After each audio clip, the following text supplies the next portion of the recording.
Chapter 5:20. The crisp and hurried sound of horse hooves rang out on the mountain path. The soldiers on the watchtower picked up their bows and arrows and vigilantly looked into the distance.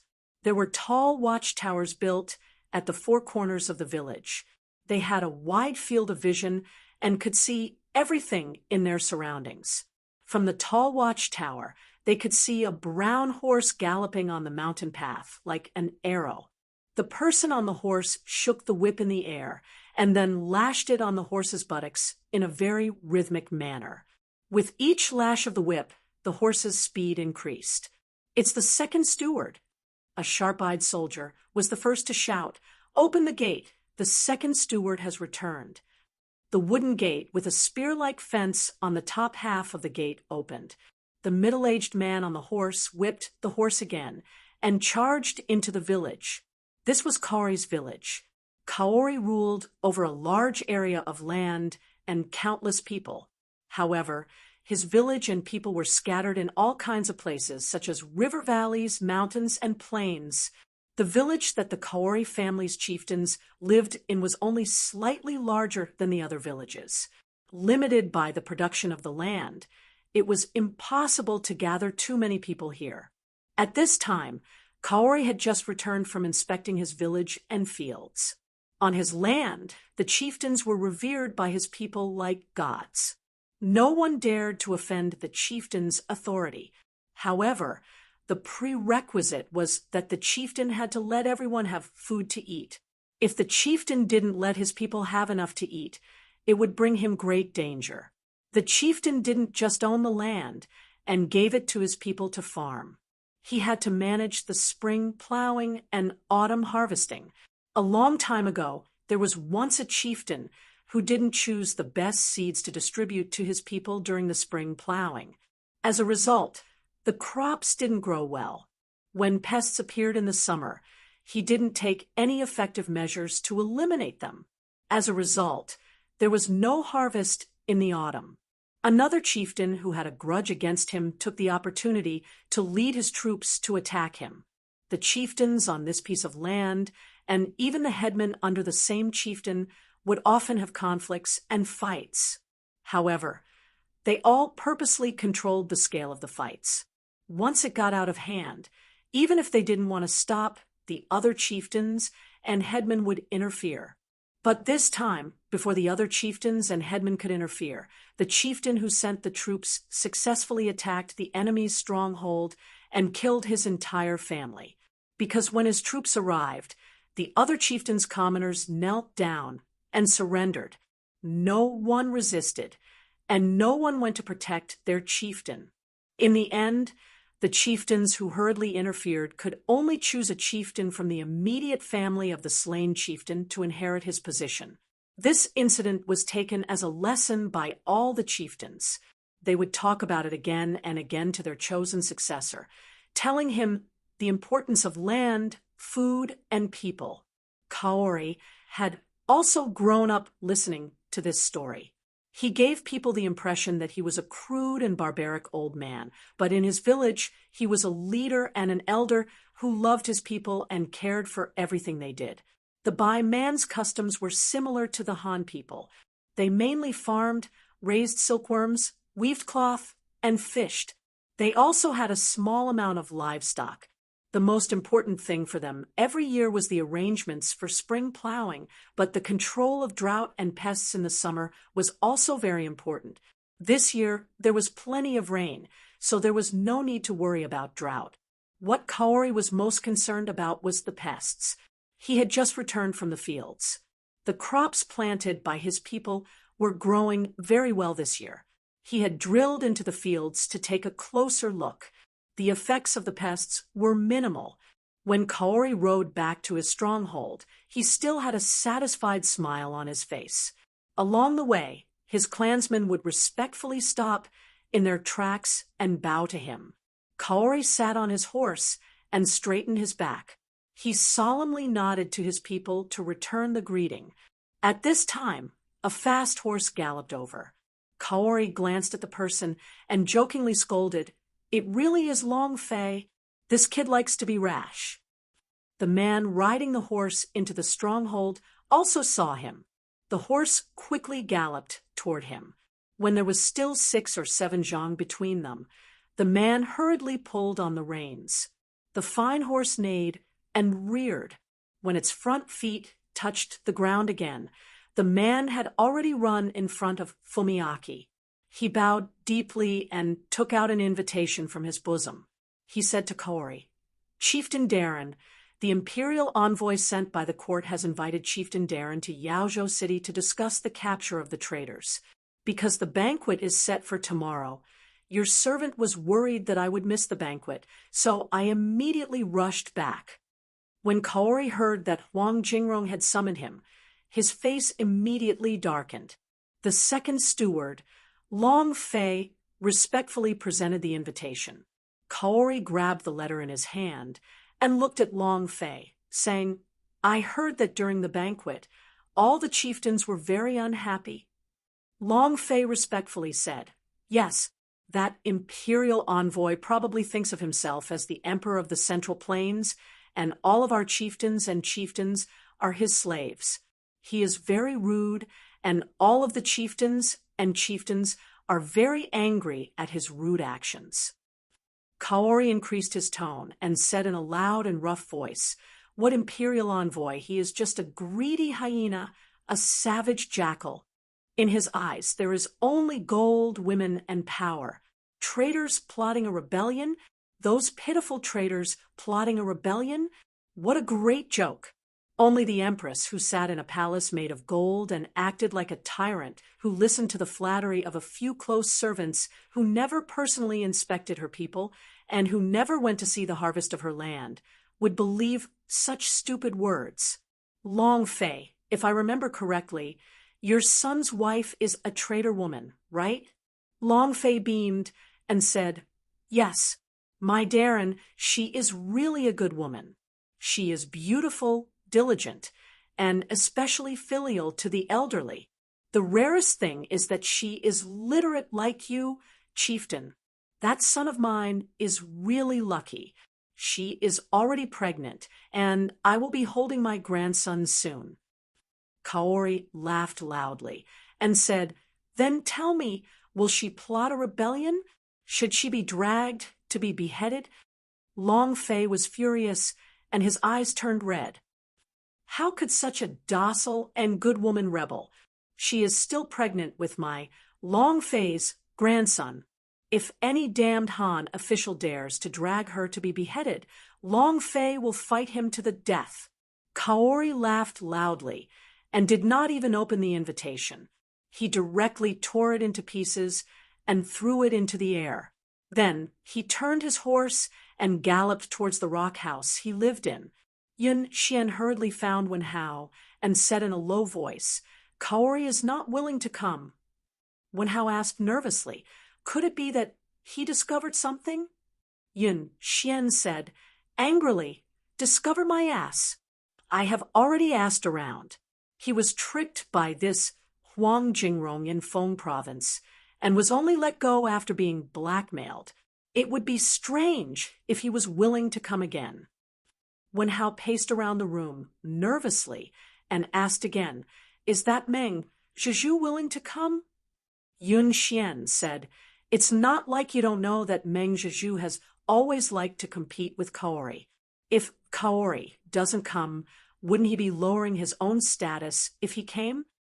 Wen Hao punched his palm and was extremely vexed. Yun Xian comforted him. "You don't have to worry too much about it. I already said that this method is useless. Even if we capture their chieftain, their tribe will not use the surrender of the entire tribe in exchange for the chieftain's freedom. When the time comes, they will raise up a successor and use the banner of revenge for the chieftain. It will not be easy for us to clean up the mess." Wen Hao gritted his teeth and said, "Then there is no other way. We can only use force." Yun Xian said cheerfully, "That's right. This is the only method we can use. Then shall we make our move tomorrow?" Wen Hao nodded his head heavily and reminded, "Don't forget to first ask Imperial Censor Huang for a warrant. Yun Xian smiled knowingly and said, "Don't worry, I know." In the afternoon of the second day, the farmers were hard at work in the terraced fields on the hillside.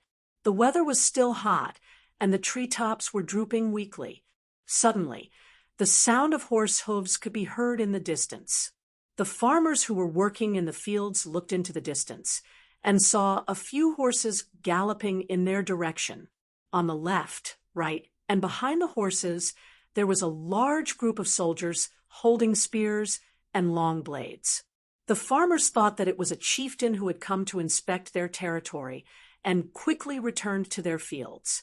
They did not dare to raise their heads and were about to kneel down and kowtow to their master when the spears and blades wielding soldiers pounced on them like wolves and tigers.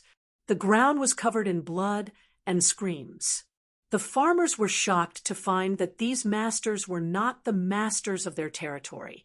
Some of them quickly fled to the fields, mountains, and valleys. Some of them, because they still had wives and children to protect, clenched their teeth and pulled out their blades to fight for their lives. The people of this area were tough and intrepid, whether it was to defend against possible bandits or wild beasts that suddenly appeared in the forest. A blade was an essential weapon. But the farmers were outnumbered. Soon, corpses were left on the ground, and the others had all escaped. The farmers who had escaped back to the village had just told the chief what had happened in the fields. The chief ordered people to blow the horn and gather the young and strong people in the village to help.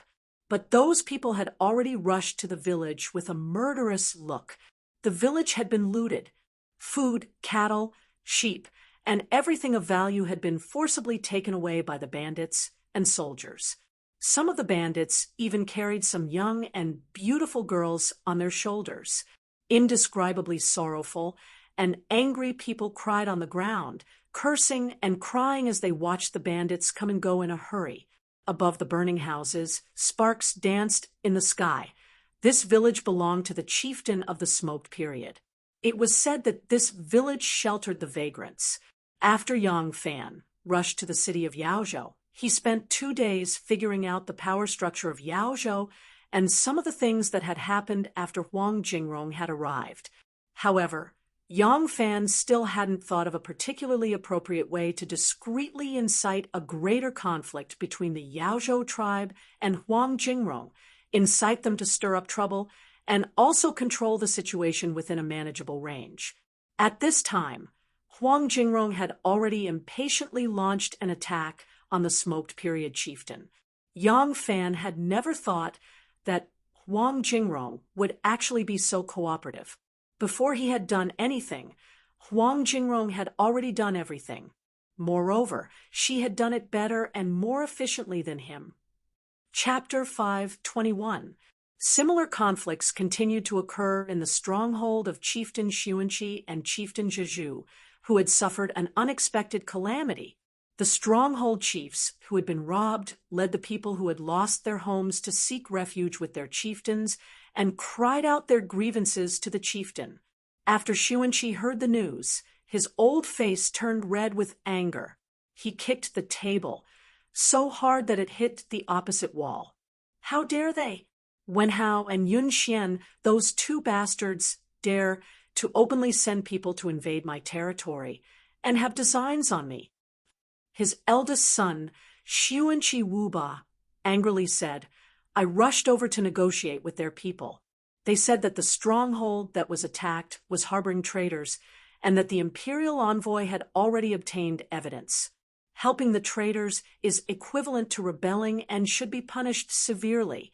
The two chieftains were also forced by the imperial envoy and had no choice but to do this. They are ting. Xuanqi sneered. You can't hide from the next door even if you hide from the heavens and the earth. Do they think this old man is blind and can't see what they are planning and what they want to do? Xuanqi paced back and forth in the house. His sons, the chieftain, the housekeeper, and the chief of the stronghold stood inside and outside the house.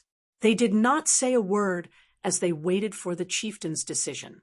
Xuanqi suddenly stopped and loudly said, "A treacherous neighbor is even more terrifying than a vicious enemy.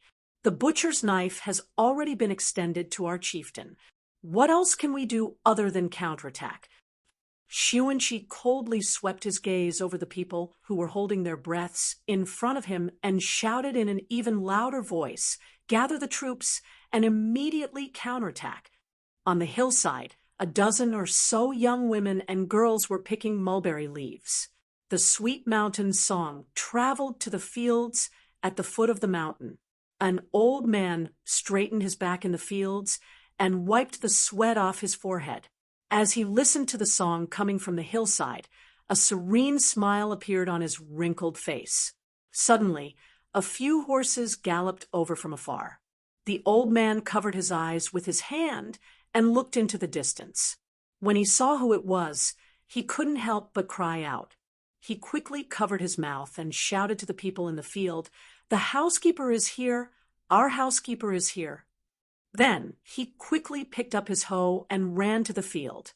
The people ran out from the mountains and fields and knelt at the foot of the mountain.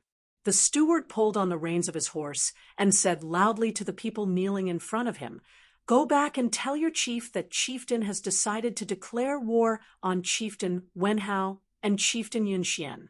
Tell all the men in your stronghold above the age of 14 and below the age of 55 to prepare their own weapons and rations. They are to arrive at Chieftain Stronghold before sunset tomorrow to await further orders." "Yes, yes, we will obey the chieftain's orders." The old farmer took the orders for the rest, and the steward spurred his horse and led his attendants to the next stockade. The farmers got up from the ground, and the old farmer gave a few words of advice. A half-grown child ran wildly into the stockade. Similar scenes were staged in every stronghold. The warriors of the white barbarians gathered in the stronghold from all directions. Originally, there were only about 2,000 residents in the stronghold, but by the evening of the second day, there were already 30,000 warriors gathered. There were even more people coming from all directions with torches in their hands. Some were riding horses, some were walking. Ever since Chieftain Yunxuan's Blue Water Stockade had sent troops to attack Chieftain Yunxuan's stockade, they had increased their security. During the day, they had to send people to keep watch from afar while doing farm work, and at night, they had to increase the number of people patrolling the stockade by several times. At midnight, all sorts of strange sounds suddenly came from the dark forest. The birds flew up in fright, the wild beasts ran through the forest, and the strong men guarding the stockade raised their bows and arrows, looking around in fear. In the dark night, the mournful sound of the swona, the desolate sound of a bugle horn, and the hurried sound of a clapper suddenly rang out. One torch lit up, and then countless torches. The countless torches were like countless stars in the night sky suddenly falling into the mortal world, and the entire stockade was surrounded by a sea of stars. The bamboo bough in the hands of the stockade chief fell to the ground with a clatter. He was a brave warrior, and he had not been afraid even when he faced a pie bear alone. At this moment, it was not because he was afraid of death, but because he was in despair. He could not imagine how the stockade could be defended against so many enemies. Similar counterattacks were taking place in each of the strongholds. The foreign merchants, with a keen sense of smell, had already realized that the war this time seemed to be unusual. Although the flames of war had not spread to Yaozhou City, they had already packed up all of their assets in advance and began to flee the city. No one noticed that the most loyal stewards of Chieftain Wenhao and Chieftain Yunxian had also brought along some of their trusted subordinates to load the mountains of gold, silver, and jewelry that had been accumulated by the two great families over thousands of years onto yak carts. They were sandwiched between the merchant carts as they left Yao State City.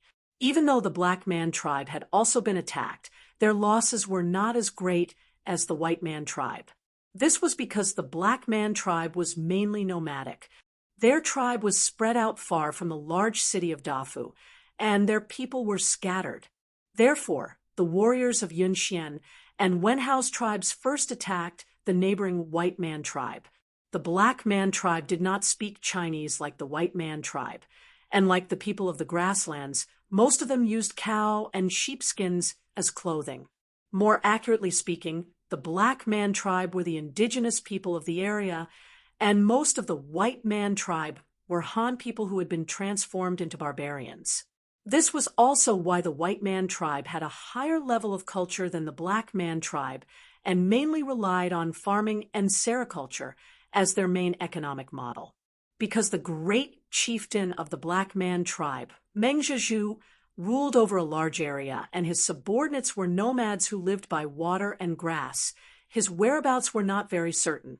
Usually, it was very difficult to find him, but this time was different. Because the imperial envoy of the great Zhou dynasty had arrived, Wenhao had already sent someone to invite him. Even though Meng Zhezhu did not come, he did not immediately return to the depths of the grasslands.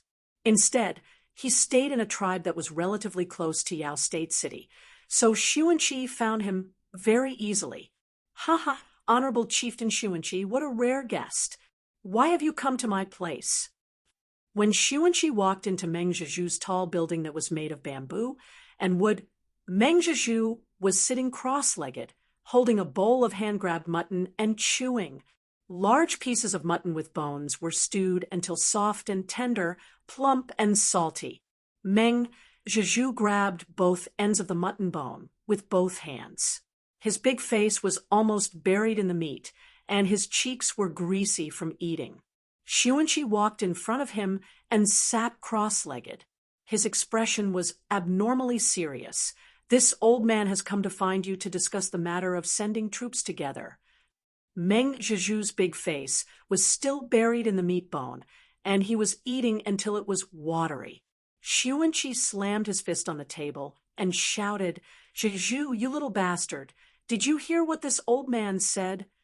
Meng Zhezhu raised his head from the meat bone. Although this big man's movements were rough, he had thick eyebrows and big eyes, but he was actually a talented person. His face was full of heroic spirit, and his beard was like a halberd, which added a bit of power to him. This kind of big man was far more like a big-headed person of a tribe than Xuanqi. However, his expression was a bit lazy, and his beard and cheeks were covered in greasy gravy, which somewhat affected his heroic spirit. Looking at his age, this Meng Zhezhu was at most in his early 30s, so it was no wonder that Xuanqi would call him little brat when he was angry. Meng Zhezhu laughed and said, "Ha, you white nightmare people have always looked down on us black nightmare people. I didn't think that you would actually be willing to ally with us this time. What is even more unexpected is that you, Chieftain Xuanqi, would actually personally come to see a junior like me." Xuanqi did not pay attention to his teasing and said solemnly, "You don't need to pretend. I know that your clansmen have also been plundered by them before. With your Meng family's temperament, it would be strange if you were willing to endure this kind of humiliation." Xuanqi paused and then said, "You should be able to see that although that bastard imperial envoy wants to stir up trouble here, this is also an attempt by the Yun and Wen families to challenge the status of our two families. If I lose, do you think there will be any benefits for you at that time?" Meng Zhezhu chuckled and grabbed a large towel to wipe his face, then his hands. He threw the towel on the table and said unconcernedly, "Those two idiots, Wenhao and Yunxian, think that Xuanqi Tu has already become a toothless tiger, but I know that Xuanqi Tu's fangs and claws are still sharp. They are not a match for you." Xuanqi calmly said, "Why do they dare to make a move against this old man? It is not because they think that I am old, but because behind them stands the imperial envoy of the court. If I endure this kind of humiliation, I will never be able to raise my head in Yao province again. If I can endure it, I am not afraid of them allying together. However, Although that imperial envoy is greedy and cruel, he is not a muddle-headed person. I am afraid that when they made their move, they had already begun to ask for troops from the court. If the court sends troops, I will not be able to do anything alone. If I am swallowed up, you will not have an easy time either. Without wood, you cannot build a house, and without neighbors, you will not be able to live well. Meng Zhezhu's expression became serious and said, "If the neighbors are safe, then you will also be safe. This principle, I understand. Tribe leader Xuanqi wants to form an alliance with my tribe. That is fine. However, I have a condition." Xuanqi said, "Speak." Meng Zhezhu said, "I want your daughter, Lady Sun Er, to be my woman." Xuanqi's expression became serious, but Meng Zhezhu did not avoid it. His expression was very serious.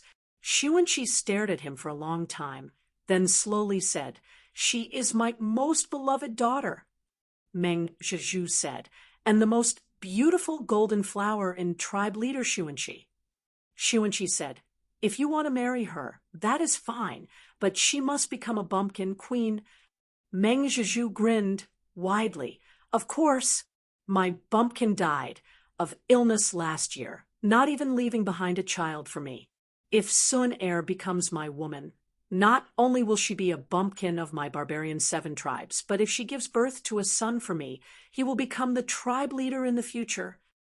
The men of the barbarian tribe never did things sloppily, and matters of life and death could be decided in a few words. Xuanqi did not say anything else, directly extending her right hand to Meng Zhezhu. "It is a deal." Pa, pa, pa. The 3 claps of hands were more effective than an oath of undying love, more authoritative than an official letter with the imperial seal. The 2 strongest tribes in the Yao State region had officially joined hands. A single spark burned into a raging inferno, and the 2 raging infernos combined into a huge fire that soared into the night. On the 3rd day of the alliance between the white barbarians and the barbarians, Yao State City was breached.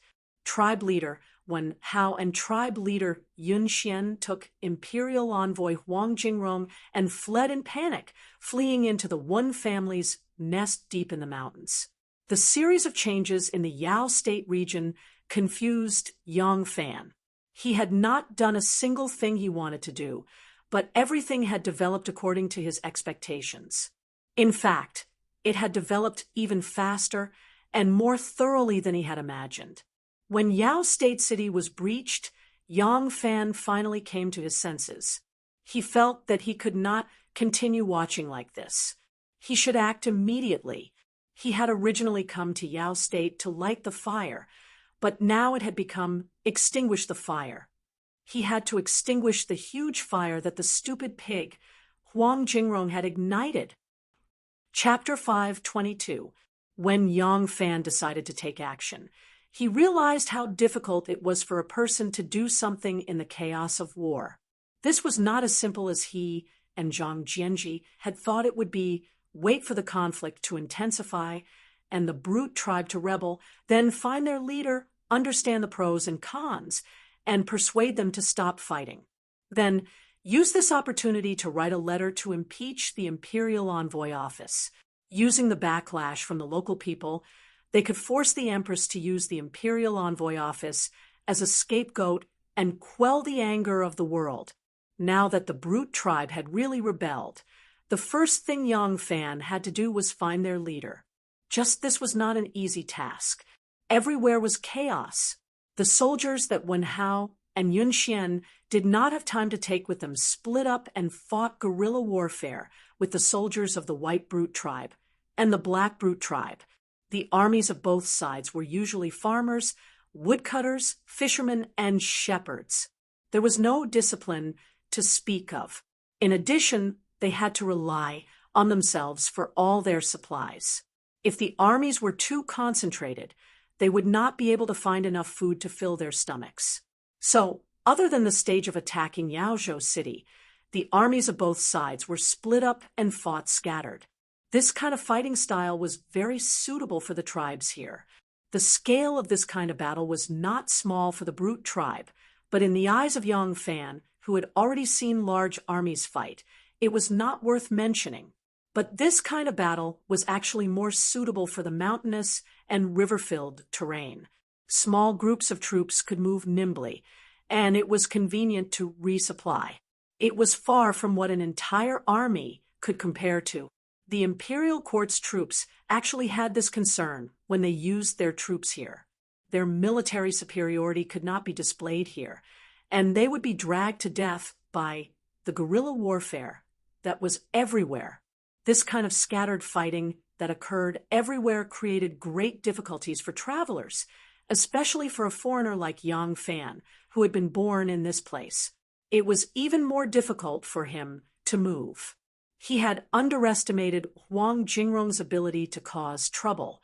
When he hurried to Yaozhou, before he could even catch his breath, Huang Jingrong had forced Sun Qi to rebel. Yang Fan had just returned from the Southeast Sea. He did not understand the lingering sense of superiority that people like Huang Jingrong had. The arrogance and contempt of the imperial envoy towards the barbarians were not limited to Huang Jingrong. In the various borderlands, there were many people who could drive the barbarian chiefs like dogs. Even in the Tang dynasty, which was the most tolerant of other races, and Li Shimin had made it a national policy to barbarians are one family, this was not uncommon. Yang Fan spent 2 days to not find the Sun Qi chieftain of the White Brute tribe, and was instead suspected to be a spy by a few Brute tribe soldiers who did not understand the language. If he was not skilled, he would have been killed. Just when Yang Fan was at his wit's end, the situation on the battlefield suddenly changed. The soldiers of Fengzhou, Rongzhou, and Lingnan rushed to Yaozhou to quell the rebellion. When the White Brute tribe and the Black Brute tribe heard the news, they immediately pulled back their troops and retreated to their original territory. Huang Jingrong turned around and swaggered back. In fact, the soldiers of Fengzhou, Rongzhou, and Lingnan did not come so quickly. Otherwise, Sun Qi and Meng Zhezhu's troops would have reached the border of Fengzhou and would not have been able to retreat so easily. After all, the army of the imperial court was well trained, and the generals were well versed in the art of war. These tribal soldiers, who had only experienced small-scale conflicts, could not be compared to them. As long as the army of the imperial court pursued and blocked them in an orderly manner, they would definitely suffer heavy casualties. Fengzhou, Rongzhou, and Lingnan had indeed sent troops, but not many. When Huang Jingrong decided to plunder the White Brute tribe and the Black Brute tribe's stronghold and provoke them, she had already quickly asked for help from the generals stationed in Fengzhou, Rongzhou, and Lingnan. She said that they had discovered that the people suspected of rebelling were being protected by the Brute tribe. The Brute tribe had ulterior motives and might attack the imperial envoy of the imperial court. She asked the generals of the 3 regions to send troops to help suppress the situation. After the generals of the 3 regions received the imperial envoy's letter, they each sent a guard to Yaozhou as reinforcements. Because it was just a precaution, and they were not sure that the Brute tribe would rebel, the purpose of sending troops was only to strengthen the imperial envoy's reputation and intimidate the other regions not to act rashly, so they did not send a lot of troops. But when they were halfway there, Yaozhou was already a pile of rubble. Huang Jingrong fled to Wenhao's stronghold and sent out a messenger to contact the reinforcements. When she heard that the reinforcements had arrived, she immediately got in touch with them and raised a banner claiming that Fengzhou, Rongzhou, and Lingnan had each sent 30,000 troops, a total of 90,000 soldiers, to Yaozhou. The White Brute tribe and the Black Brute tribe did not know the details and could only retreat in a hurry. These 3 reinforcements were weak in strength and were only bluffing. They did not dare to split up their troops to avoid being taken advantage of by the Brute tribe. So the White Brute tribe and the Black Brute tribe calmly retreated to their territory, and the imperial court soldiers also recaptured the city of Yaozhou without shedding any blood. This unexpected incident created an opportunity for Yang Fan. Since the White Brute tribe and the Black Brute tribe had retreated, and their troops were concentrated in one place, it would be much easier for him to find the enemy's chieftain. And now that the imperial court's army had the upper hand, it created the best opportunity for him to negotiate. Thinking of this, Yang Fan immediately rushed to the White Brute tribe's stronghold. The place Yang Fan chose was the White River tribe. This was the White Brute tribe's stronghold closest to Yaozhou. The last time Yang Fan came from Yaozhou, he had asked the people of this tribe for directions and even asked for a drink of water from one of their girls. Yang Fan had a very good impression of them and felt that the people of this tribe were very friendly.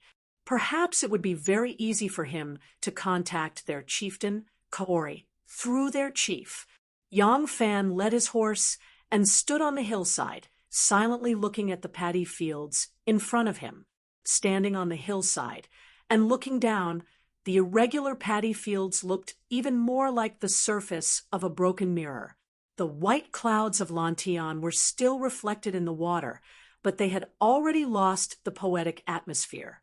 This was because the originally neat bunches of rice in the paddy fields were now crooked. Some were completely collapsed in the water, while others struggled to raise their heads. It was a scene of desolation. In the distance, there were no fishermen casting nets on the jade-like river, and there were no boatmen rowing boats. There were no girls carrying water on the winding mountain road, and even less of that sweet and moving song. Yang Fan walked slowly.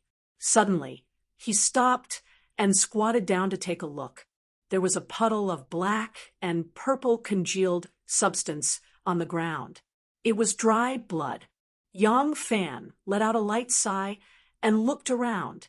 He then walked along the path that he had taken the other day. Whoosh! As soon as the sound entered his ears, Yang Fan quickly dodged and at the same time held his saber horizontally in front of his chest. An arrow suddenly stabbed into the ground 3 feet in front of him. A loud shout came from the forest. It was spoken in the local language, and Yang Fan did not understand what the other party was shouting. Yang Fan was secretly shocked and broke out in a cold sweat. Fortunately, the other party's arrow was of a warning nature. Otherwise, with the speed of the arrow and the cover of the branches and leaves of the forest, it would have been difficult for him to dodge. 7 or 8 mountain people suddenly emerged from the forest with spears in their hands. They were dressed in white, but it was unknown how they hid themselves. Even with Yang Fan's sharp senses, he did not notice any clues. The mountain people here were indeed natural forest combat experts. Their concealment technique could perfectly conceal their body and breath. Even the most sensitive beasts could not easily detect them, let alone humans. Don't attack. I have an important matter to discuss with your chief. As soon as Yang Fan saw someone appear, he immediately put away his saber and raised his hands to show that he was not hostile. At the same time, he shouted at the top of his lungs. Unexpectedly, when the other party heard his voice, they became angry. "It's a Han! He must be Huang Jingrong's man. Kill him!" The main body of the white barbarians were originally Han people. It was just that they had lived in the area for a long time and had become barbarian. However, they had not forgotten their mother tongue. As soon as they heard Yang Fan speak in Chinese, the people immediately switched to Chinese. Some shouted in surprise, some turned to report to the distant forest, and some could not hold back and pounced on Yang Fan with red eyes. "Don't attack. I'm not Huang Jingrong's man." Yang Fan did not want to fight back, so he could only dodge to the side and very nimbly avoided the 3 spears. The other mountain people saw that Yang Fan was skilled and actually rushed over together. 7 or 8 spears fiercely stabbed at him. Yang Fan could only retreat to the side of the forest and continued to shout, "I have an important matter to discuss with your chief. Don't attack." Whoosh! As Yang Fan retreated, he suddenly tripped as if he had tripped on a rope. Yang Fan was shocked. He had been in Southeast Asia for a long time and had personally made and even set up traps and hidden weapons to capture beasts, so he was not unfamiliar with these things. Sure enough, a bamboo racket full of sharp bamboo stakes pounced towards him. If he was hit by it, his body would immediately have more than a dozen see-through holes. At this time, behind him, 7 or 8 sharp spears were also thrusting towards him.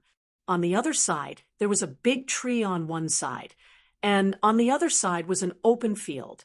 In a split second, Yang Fan immediately thought that if it was him, he would definitely dig a big hole in the open field and stick sharp bamboo in it. These mountain people were skilled hunters and would not have thought of this, so he immediately rushed towards the big tree. He was so fast that it seemed like he was going to crash into the thick tree. The bamboo racket hit empty air, and the spears also missed their target. Yang Fan rushed towards the bottom of the tree. Just as he was about to crash into the tree, he exerted force with both feet on the ground and wanted to use the momentum to jump up to the top of the tree. In the end, with a tap of his foot, a large net suddenly sprang up from the dead leaves and branches, trapping him within. The rope quickly tightened, and his whole body was suspended in the air. Yang Fan still had a knife in his hand. He immediately pulled it out and looked down. Then he obediently sheathed the knife and gave up resisting. Another 7 or 8 mountain people rushed out from below, holding simple bamboo bows in their hands. They were pointing at him, who was trapped in the net. It was impossible for him to avoid these arrows while he was trapped in the net. The bamboo bows and arrows used by these mountain people were much more powerful than the bows and arrows used by the Tang and northern nomads. Even if they hit the human body, they would not penetrate too deeply. But Yang Fan knew that the power of the southern people's arrows did not lie in the arrow itself, but in the various strange poisons on the arrowheads. Even if it was just a scratch, it was enough to take his life. This was far more terrifying than a real hard crossbow. The only thing Yang Fan could do was to shout, "Don't do it! I have something to discuss with your chief. I know your little princess, Sun Er. I also know Miss Sun Er's sister-in-law." Chapter 523. The stronghold was backed by a green mountain with steep cliffs on both sides. Behind it was a mountain peak that pierced through the clouds. With Yang Fan's eyesight, he could tell at a glance that the stronghold was easy to defend and hard to attack. If a stone fortress was built here, with enough food and soldiers, even an army of 100,000 would have a hard time taking it down. But it was easier said than done. The stronghold was not big, and it was not an important military location. It did not have the ability to build a stone fortress, nor was it necessary to spend generations to build a stone fortress. The walls of the stronghold were built with bamboo, wood, and earth according to the terrain of the mountain. It was not very tall, and its main purpose was to prevent wild beasts from entering. Yang Fan thought of the girls he had seen with their backs against the water. He guessed that there was no running water in this stronghold that was built on a high mountain. Without a water source, no matter how sturdy the fortress was, no matter how much food and soldiers there were inside, it would not be able to defend it for long. The stronghold gate was made of wood and was very rough. It was not even planed flat. It could be seen that the gate had just been repaired. Walking into the stronghold, one could see that many of the houses were half collapsed in ashes. There were charred beams and blackened walls. It was obvious that this place had just suffered a military disaster not long ago. Some of the commoners were cleaning up the rubble. The atmosphere in the stronghold was a little oppressive. When they saw someone carrying a large net back with a person wrapped in it like a fish, they did not have any special reactions. They only glanced at him indifferently and then continued with their own work. Yang Fan grabbed the rough net with both hands and looked at the situation in the stronghold. An indescribable anger filled his chest. He was carried to a large hall that was still in good condition. There were many marks of knives and axes on the pillars of the hall. A beam that could only be reached by climbing a ladder had a few bamboo arrows stuck in it. It seemed like there was no time to clean them up. From the remnants of the scene, one could imagine how intense the battle had been. Yang Fan was released from the net. Of course, before he was untied, his hands and feet were tied up tightly with beef tendons like a pig's trotters. Then, he was hung upside down on the beam with a rope. Yang Fan did not resist.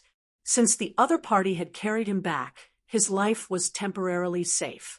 As long as he could see their chief and explain the situation, he believed that the situation would immediately change. There were no walls in the hall, so it was quite cool to be inside. The only flaw was that there was no wine to serve the guests. Yang Fan was hung upside down in the hall like a lamb waiting to be slaughtered. A burly man with a hint of hostility between his brows slowly walked in front of him, coldly sizing him up. The man asked, "Who are you?" "You know, our Miss Sun Air." Yang Fan said, "That's right. I am Miss Sun Air's friend. I'm not a spy sent by Huang Jingrong. I'm here to see your chief. I have something important to discuss with him. Our chief has died in battle. There's no chief here now. If you have something to say it to me." The burly man's voice was a little gloomy. When Yang Fan heard this, his heart sank. He had already understood the power structure of the tribes in the Yaozhou region. At the rank of chief, it was not hereditary. The chief was a highly respected clansman elected by the people of the village. After being confirmed by the chief or headman, he would become the chief of the village. If the original chief had died before the chief or headman confirmed it, no one in the village would dare to call themselves the chief and take charge of the affairs of the village. That would be looking down on the chief. Since the person in front of him had come out to ask him questions, he should be someone with some prestige in the village. However, it was impossible for him to have the authority to interfere with official matters. Yang Fan frowned and said, "Then, can you get in touch with your chief? My matter is very important. It concerns the survival of your tribe. This matter can only be discussed with your chief. I can't tell you the details." The burly man seemed to have heard an absurd joke and laughed loudly. "Do you know how busy our chief is right now? Do you know how much work we have to do in our village? Just because of one word from you, I have to invite the chief to see you, or even travel through mountains and rivers to send you to see the chief." The burly man pulled out a sharp, short knife from his waist and said coldly, "If you really have something important to say, then say it immediately. Otherwise, I won't waste my breath with you. I'll kill you with one slash and throw you into the ravine to feed the wolves. I'm a friend of your Miss Sun Air." The burly man laughed coldly. "You think I'll believe you just because you say it? How could Miss Sun Air know you? Even I've only seen her twice." As the two were talking, a pretty girl walked in with a water basket on her back. She put down the basket and poured a ladle of water. She said to the burly man, "Brother Qingshan, drink some water." As the girl spoke, she glanced at Yang Fan and suddenly let out a soft cry. She cried out involuntarily, "How come it's you?" The person she called Brother Qingshan looked at her with a sharp gaze and asked, "You know him?" The girl nodded and said, "Yes, he passed by here a few days ago and asked us for directions." Brother Qingshan immediately asked how many people were with him and what was he wearing. The girl said he was alone. He was wearing clothes for traveling and even had a saddlebag. He asked us for directions to Yao State City. Brother Qingshan looked at Yang Fan again. Although there was still some suspicion in his eyes, his voice had already softened. "You really aren't one of Huang Jingrong's people or the lackey of Wen Hao and Yun Xian. Then tell me, what is it?" Yang Fan hesitated for a moment and said, "This is very important. There cannot be too many people involved. Do you really want to hear it? Brother Qingshan frowned slightly and said, Don't be deliberately mystifying. What is your identity? Yang Fan said in a deep voice, I am an imperial envoy sent by the imperial court. What? The able-bodied men who were scattered all around immediately rushed forward and glared at Yang Fan with hatred in their eyes. Huang Jingrong and I are not on the same side. I'm here to supervise his actions in Jiannan, Yang Fan said with a deep voice. Just as the burly man was feeling bewildered, he suddenly heard a clear female voice calling out, Gao Qingshan. Brother Qingshan looked up, and his face lit up with joy. He hurriedly led his men forward and greeted respectfully, Young miss. Yang Fan was tied up in the air and could not see what was happening behind him. He only heard the female voice say, Father, elder brother, and the other headmen are busy and could not send anyone over in time. They asked me to bring some men to help guard the village. Has your chief died in battle? Gao Qingshan grunted in response. The female voice said loudly, What are you looking so dejected for? Who doesn't die? Whoever killed our men will be punished with weapons. Who is this person? Is he one of Wen Hao and Yun Xian's soldiers? Gao Qingshan said, No, this person passed through our territory and was captured by us. At first, he said that he knew you and I scared him with a knife. He then said that he is an imperial envoy from the Great Zhou and has important matters to discuss with our chieftain. I am not sure which part of his words is true. I am currently interrogating him. Oh. Yang Fan heard the rustling of footsteps, and from the corner of his eye, he saw a pretty figure. The lady slowly turned to face him. Yang Fan's limbs were dangling in the air in a ridiculous manner. His eyes followed the figure of the lady, and when their eyes met, Yang Fan cried out in surprise, Miss Sun Er. This lady was Sun Er. She was dressed in a white blouse, a red waistcoat, blue pants, and white shoes. She was clean and pretty, and she wore a crescent white hat with a white tassel hanging down her shoulders. She was as beautiful as a mountain spring. Holding onto her horsewhip, she looked at Yang Fan in astonishment. After a long while, she exclaimed, It's you? Gao Qingshan asked, Miss, do you really know him? Sun Er looked at Yang Fan, and then at Gao Qingshan. She used her horsewhip to lightly tap Yang Fan's shoulder and asked, You said he is an imperial envoy from the Great Zhou? Gao Qingshan said, He said it himself. Sun Er snorted and raised her little Yao nose. She said in disdain, Imperial envoy? Pah! This is a swindler, a big swindler who goes around swindling people. What? Gao Qingshan was furious. He drew his knife and said, I will kill him. Slow down, slow down. Sun Er used the tip of her whip to gently push Gao Qingshan's knife away. She smiled at Yang Fan and said, Big swindler, you are quite daring. You didn't get any benefits from my sister-in-law, and you actually came to Yaozhou to swindle people. In Yaozhou, you are a fugitive. In Yaozhou, you become an imperial envoy. That is incredible. If you continue to head south, won't you become the emperor when you reach Nanzhao? Yang Fan smiled bitterly and said, Miss Sun Er, I really am an imperial envoy from the Great Zhou. Shut up. Sun Er glared at him. Her little nose wrinkled up. Will you die if you don't brag? Looking at you, I know that you are not someone sent by Huang Jingrong. You are afraid that you will be killed by the people in the stronghold. That is why you are speaking nonsense, right? All right. Stop pretending. Seeing that you are acquainted with my sister-in-law, I will not make things difficult for you. Sun Er waved her little hand and ordered Gao Qingshan, Put him down first. This is a swindler who goes around swindling food and drinks. He is not someone extraordinary.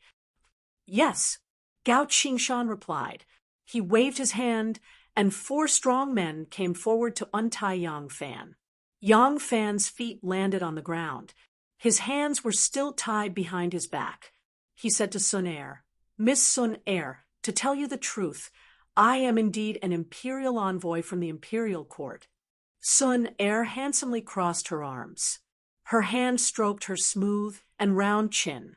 She teased, "Oh, so what do you want in coming here, Sir Imperial Envoy? Is it gold or women? Or both? Aren't you Han people all so greedy? Humph! You still dare to talk nonsense. Do you believe that I will not whip you?" Yang Fan sighed.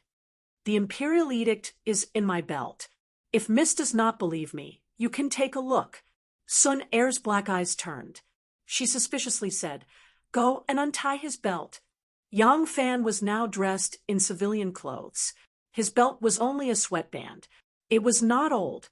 A village guard went forward to untie the sweatband around Yang Fan's waist. He shook his hand, and a yellow silk cloth floated down. The village guard bent down to pick it up and presented it to Sun Er.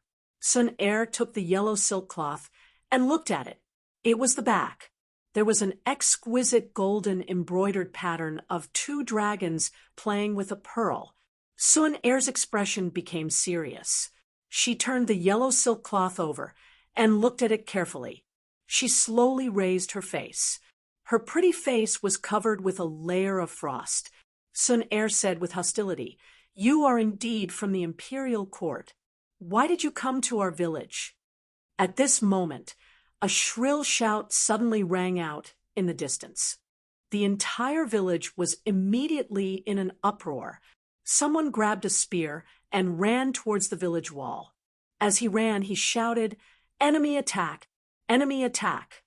Clanging sounds rang out incessantly in the hall as the stockade keepers drew their sabers one after another and surrounded Yang Fan like a pack of vicious wolves. Chapter 5:24. "Wait." Sun Er stopped the restless bandits and said to Gao Qingshan, "The White River Stronghold doesn't have a chief. I will now officially appoint you as the chief of the White River Stronghold. Immediately bring some men to the stronghold. If there are enemies, you must repel them." Gao Qingshan said excitedly, "Yes, as long as Gao Qingshan is alive. Don't even think about letting an enemy step into our stronghold. Don't worry, miss." After Gao Qingshan finished speaking, he picked up his steel saber and rushed to the stronghold. Sun Er turned to Yang Fan and said in a low voice, "What's going on?" Yang Fan said, "How would I know? You should understand that this has nothing to do with me. As an imperial envoy, I have no reason to be a spy. Moreover," Yang Fan coldly swept his eyes over the aggressive soldiers and said, "What's there to spy on in this stronghold? If you hadn't arrived just in time, I would have been killed by these reckless fellows. What could I have found out?" Sun Er snorted, "That's fine. Whatever you want to discuss with my father, we can talk about it later. Right now, your soldiers have already attacked the base of my stronghold. Make them retreat first." Yang Fan said, "Those are not my soldiers. They are Huang Jingrong's soldiers. I want to see your esteemed father for something important. Now that you have pushed me to the stronghold wall, the soldiers outside may not believe me. If news of me being here is exposed, it won't be a good thing for you." Sun Er said coldly, "I don't know what tricks you court officials are playing, but since you say you are the imperial envoy supervising Huang Jinrong, why can't you retreat? He, the imperial envoy, has sent his soldiers, but you, the imperial envoy, can't retreat? If that's the case, what's there to discuss with you? This is a war. Do you think it's a joke? Every moment you delay will mean more casualties in our stronghold. Are you going to retreat or not?" Yang Fan said, "Miss Sun Er, it's not that I don't want to retreat, but—" Sun Er interrupted him and ordered the soldiers with a cold face drag him to the stronghold wall. "If the officials don't retreat, behead this imperial envoy." Miss Sun Er. Before Yang Fan could finish his words, he was rudely pushed out by the villagers. At the foot of the mountain was Wen Hao's army, after Wu Man and Bai Man joined forces to trap his Yao prefecture city. Wen Hao didn't dare to continue fighting and immediately escaped. When the army of the imperial court arrived, he returned to Yao prefecture city. In this battle, there were casualties on all sides. Now that white man and black man had retreated, Wen Hao's morale was greatly boosted. His subordinates' cries for revenge grew louder. Wen Hao had no choice but to put on a show to appease his subordinates. He could not command the troops and horses of the imperial court, but he was confident that with the imperial court's 3 guards in Yaozhou, he did not have to worry about the rear, so he ordered his subordinates to attack the White River Stockade village to vent his anger. When Yang Fan arrived at the stronghold, the 2 sides were fighting fiercely. Although the mountain was dangerous, the walls of the stronghold were not high. Furthermore, the walls were built against the mountain, so they could be built however they wanted. Thus, they were not suitable for defending the city. Thus, the 2 sides did not have any necessary siege weapons or defensive weapons. For long-range attacks, they used bows and arrows and bamboo spears, while for close combat, they used sabers, spears, swords, and halberds. Both sides were basically like this. The attacking side had the advantage in numbers, while the defending side had a certain geographical advantage. Thus, the 2 sides reached a temporary equilibrium. Yang Fan was brought to the top of the stronghold. One of the stronghold guards covered his mouth and shouted a few words to the people below. In the end, the soldiers did not stop attacking the stronghold.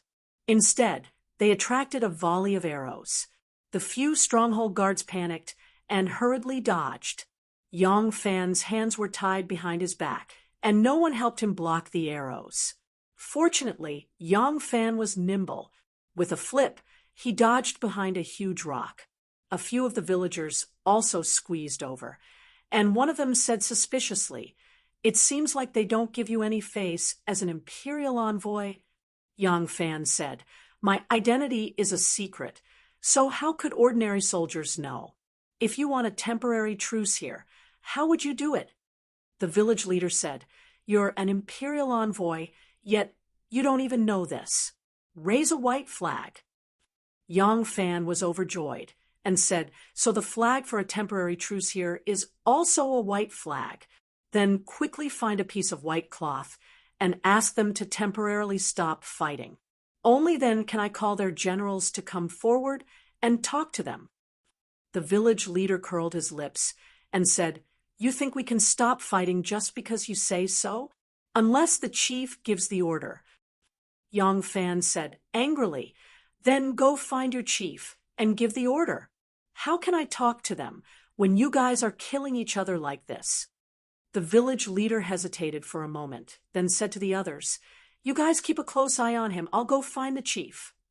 After saying this, he bent down and went to find Gao Qingshan. Yang Fan turned around and looked down from the big rock. The attacking soldiers were wearing the Tang Army's uniform, but their weapons and equipment were the weapons used by the local armed forces. Narrow and short sabers and light rattan shields. The standard weapons of the Tang dynasty were indeed not necessarily suitable for the terrain here. While they were blocking the arrows that were shot at them, they used the ravines and strange rocks as cover and slowly made their way towards the walls of the village. The walls were not high, not even 20 feet high. A few bamboo ladders were placed on the walls and were about a meter away from the top of the wall. They did not stick their heads out to avoid being pushed down, but as long as they could climb up the ladders, they only needed to flip over a meter high, and they would be able to cross over. While Yang Fan was watching, some fresh troops suddenly ran out from the village and joined the defense. The defense of the village was immediately tightened. Yang Fan turned his head and saw a soldier running towards him. This was really a soldier in full military uniform. The people guarding the stronghold were all wearing ordinary knockoff clothing. Occasionally, A few of them would wear a set of two-piece rattan armor that covered their chest and back.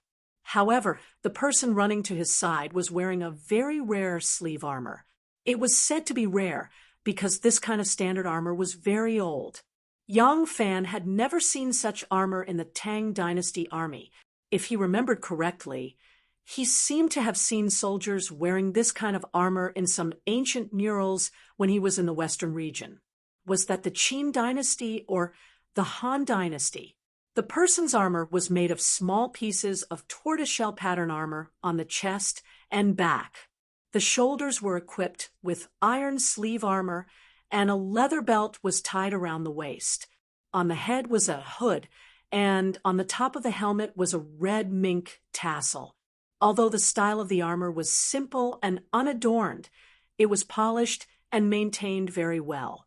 Under the sunlight, it flashed with a metallic luster and was very textured. The person wearing the armor and helmet was very beautiful. She had a jade face and red lips, bright eyes, and white teeth. When a woman was wearing a military uniform, she was indeed very beautiful. Even if she wore the hard armor with a wide belt around her waist, it could still show off the soft and beautiful curves of her waist. Sun Er ran to Yang Fan's side and glared at him. "What are you looking at?" Yang Fan laughed dryly and said, "Miss Sun Er, wearing this armor, you look valiant and formidable, truly very awe-inspiring." Sun Er proudly said, "Of course." Yang Fan said, "It's just that your armor looks a little old. These pieces of armor, this helmet, although they are well maintained, looking at the marks on them, I'm afraid they are quite old. And the style of this armor, I've been in the army before, but why haven't I seen it before? Could it be that this is the armor of the Qin Dynasty?" Nonsense! Sun Er could roughly tell that Yang Fan was not praising her, but ridiculing her. A faint blush appeared on her flawless white face. She straightened her battle skirt and proudly said, "This is the Marquis Wu armor. Have you heard of it? This is the armor improved by Zhuge Marquis Wu. Back then, my Sun clan's ancestor helped Prime Minister Zhuge capture Meng was 7 times and made a great contribution. The Shu Han Emperor personally conferred me the title of chieftain and bestowed me with 100 sets of armor improved by Zhuge Marquis Wu. Every generation of chieftain of my Sun clan has to bring a set with them when they pass away. Nowadays, there are not many left in this world. It took me a long time before my father finally gave me a set." Yang Fan coughed twice and said, "If you can persuade your father to cooperate with me, I will gift you a set of radiant armor in the future." Sun Er wrinkled her nose and said, "You want to bribe me? This is a gift from Zhuge Marquis Wu to my clan. Can you compare to Zhuge Marquis Wu?" Yang Fan said, "In terms of fame and ability, of course I can't compare to Zhuge Liang. But my radiant armor is better than his sleeve armor." Sun Er snorted disdainfully and said, "I don't care." She raised her head to look down the mountain. Just as she raised her head, an arrow flew over and hit her helmet with a dang sound. Sun Er cried out and quickly pulled her head back. Only then did she realize that the imperial envoy she was using to force the soldiers to retreat was chatting with her, as if nothing had happened. Sun Er angrily placed her sharp scabbard on Yang Fan's neck and asked, "Why are they still fighting?" Yang Fan said, "This side is fighting, hovering between life and death. Who has the leisure to listen to what the people above are shouting? I've already sent someone to inform your chief, asking him to stop fighting for now and wait for them to stop before we discuss anything else. However, if I appear now, I'm afraid it won't be of much use. Huang Jingrong and I don't get along well, and he is unscrupulous." Sun Er withdrew her sword and turned her face away. She said, "If you don't appear after this battle, there will be many more deaths in the stronghold. There will be many more orphans and widows. No matter what, we have to try. Yang Fan sighed softly. After a while, Gao Qingshan rushed over. After getting Sun Er's approval, he raised a white flag. The white flag represented a temporary ceasefire on the ancient battlefield. The person supervising the battle at the foot of the mountain was the head steward of Wenhao tribe, Ling Patian. Wenhao was the chieftain of his tribe and also the military governor of Yaozhou. As the head steward, he had two identities. He was both Wenhao's head steward and Wenhao's military major. Ling Patian sat on a big rock and was supervising the battle with his saber. Suddenly, he saw a white flag waving left and right. He couldn't help but stand up and asked in bewilderment, "Could it be that they want to surrender?" Ling Patian shouted, "Truce! Truce! Let's see what they have to say." Dang, dang, dang. The Yun clansmen, who were attacking the mountain, immediately retreated when they heard the gong. Steward Ling took a few steps forward and caught up with two soldiers on his left and right. They used vine shields that were as tall as a person to protect him. Ling Patian covered his mouth with his hand and shouted towards the stronghold, "Are you guys going to surrender?" Gao Qingshan shouted, "T. I have one standing and one lying down. I won't do such a spineless thing."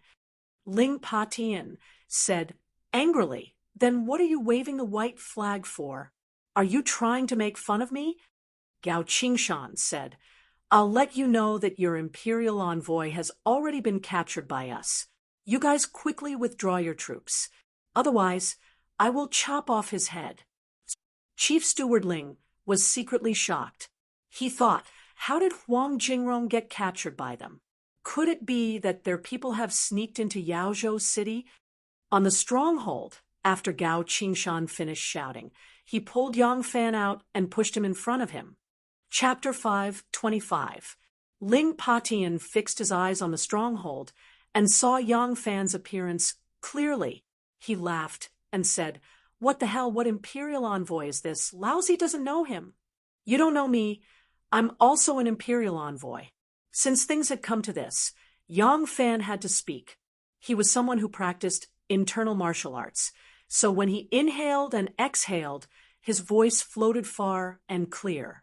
Everyone in the stronghold could hear him clearly. This imperial envoy was ordered to inspect the people of the Tao, and also to supervise the previous imperial envoy Huang Jingrong. Huang Jingrong handled matters improperly and incited the black and white man tribes. This imperial envoy has investigated this matter clearly. All of you quickly retreat and stop fighting. This imperial envoy wants to meet the black and white man tribes' chieftains and settle this matter properly. Ling Potion's tone became weaker and said, You say you're an imperial envoy. What proof do you have?"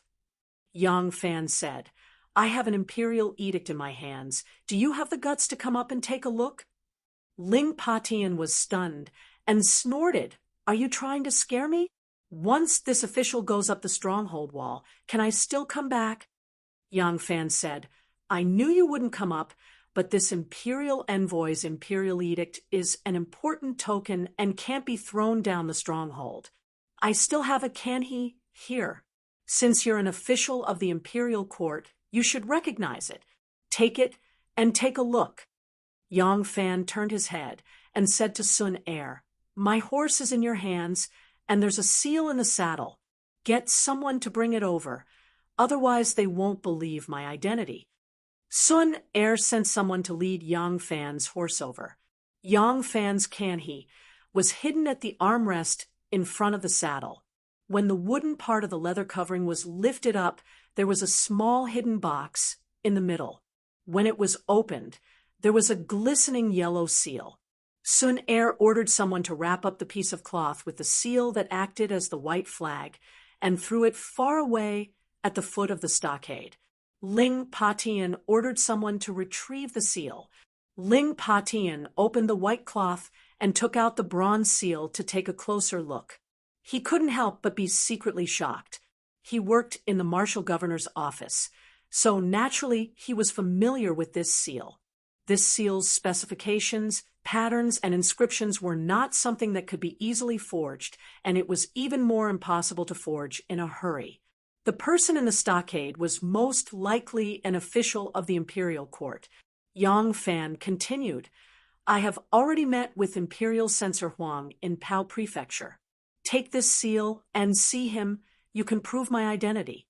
Tell Imperial Censor Huang to defend Yaozhou and not to start another war. Tell him to send people to discuss with me. Ling Potion's expression flickered indeterminately, and he hesitated for a short while. In the end, he didn't dare disregard Yang Fan's identity as an imperial envoy and brazenly give the order to attack the mountain. He gritted his teeth and said with a loud voice, All right, since this is the case, this lowly official will hurry back to Yao Prefecture City. This lowly official still needs Imperial Censor Huang and the other officials to verify the authenticity of this ring. This lowly official needs to take it away. Farewell.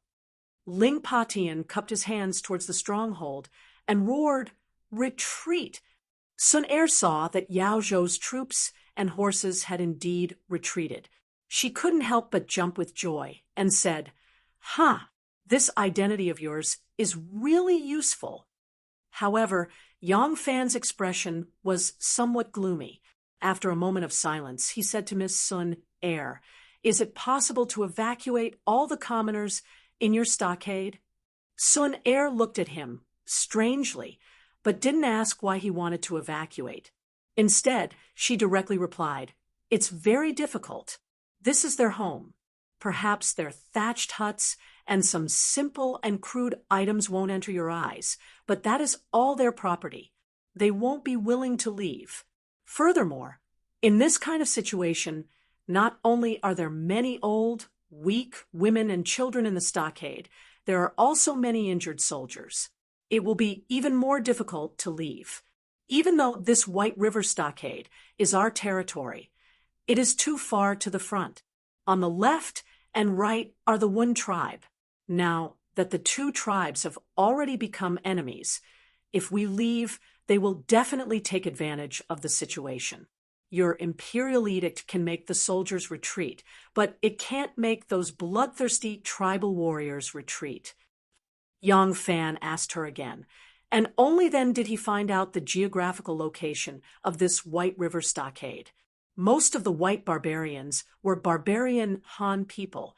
They called themselves the Chinese. The Chinese were the people of China.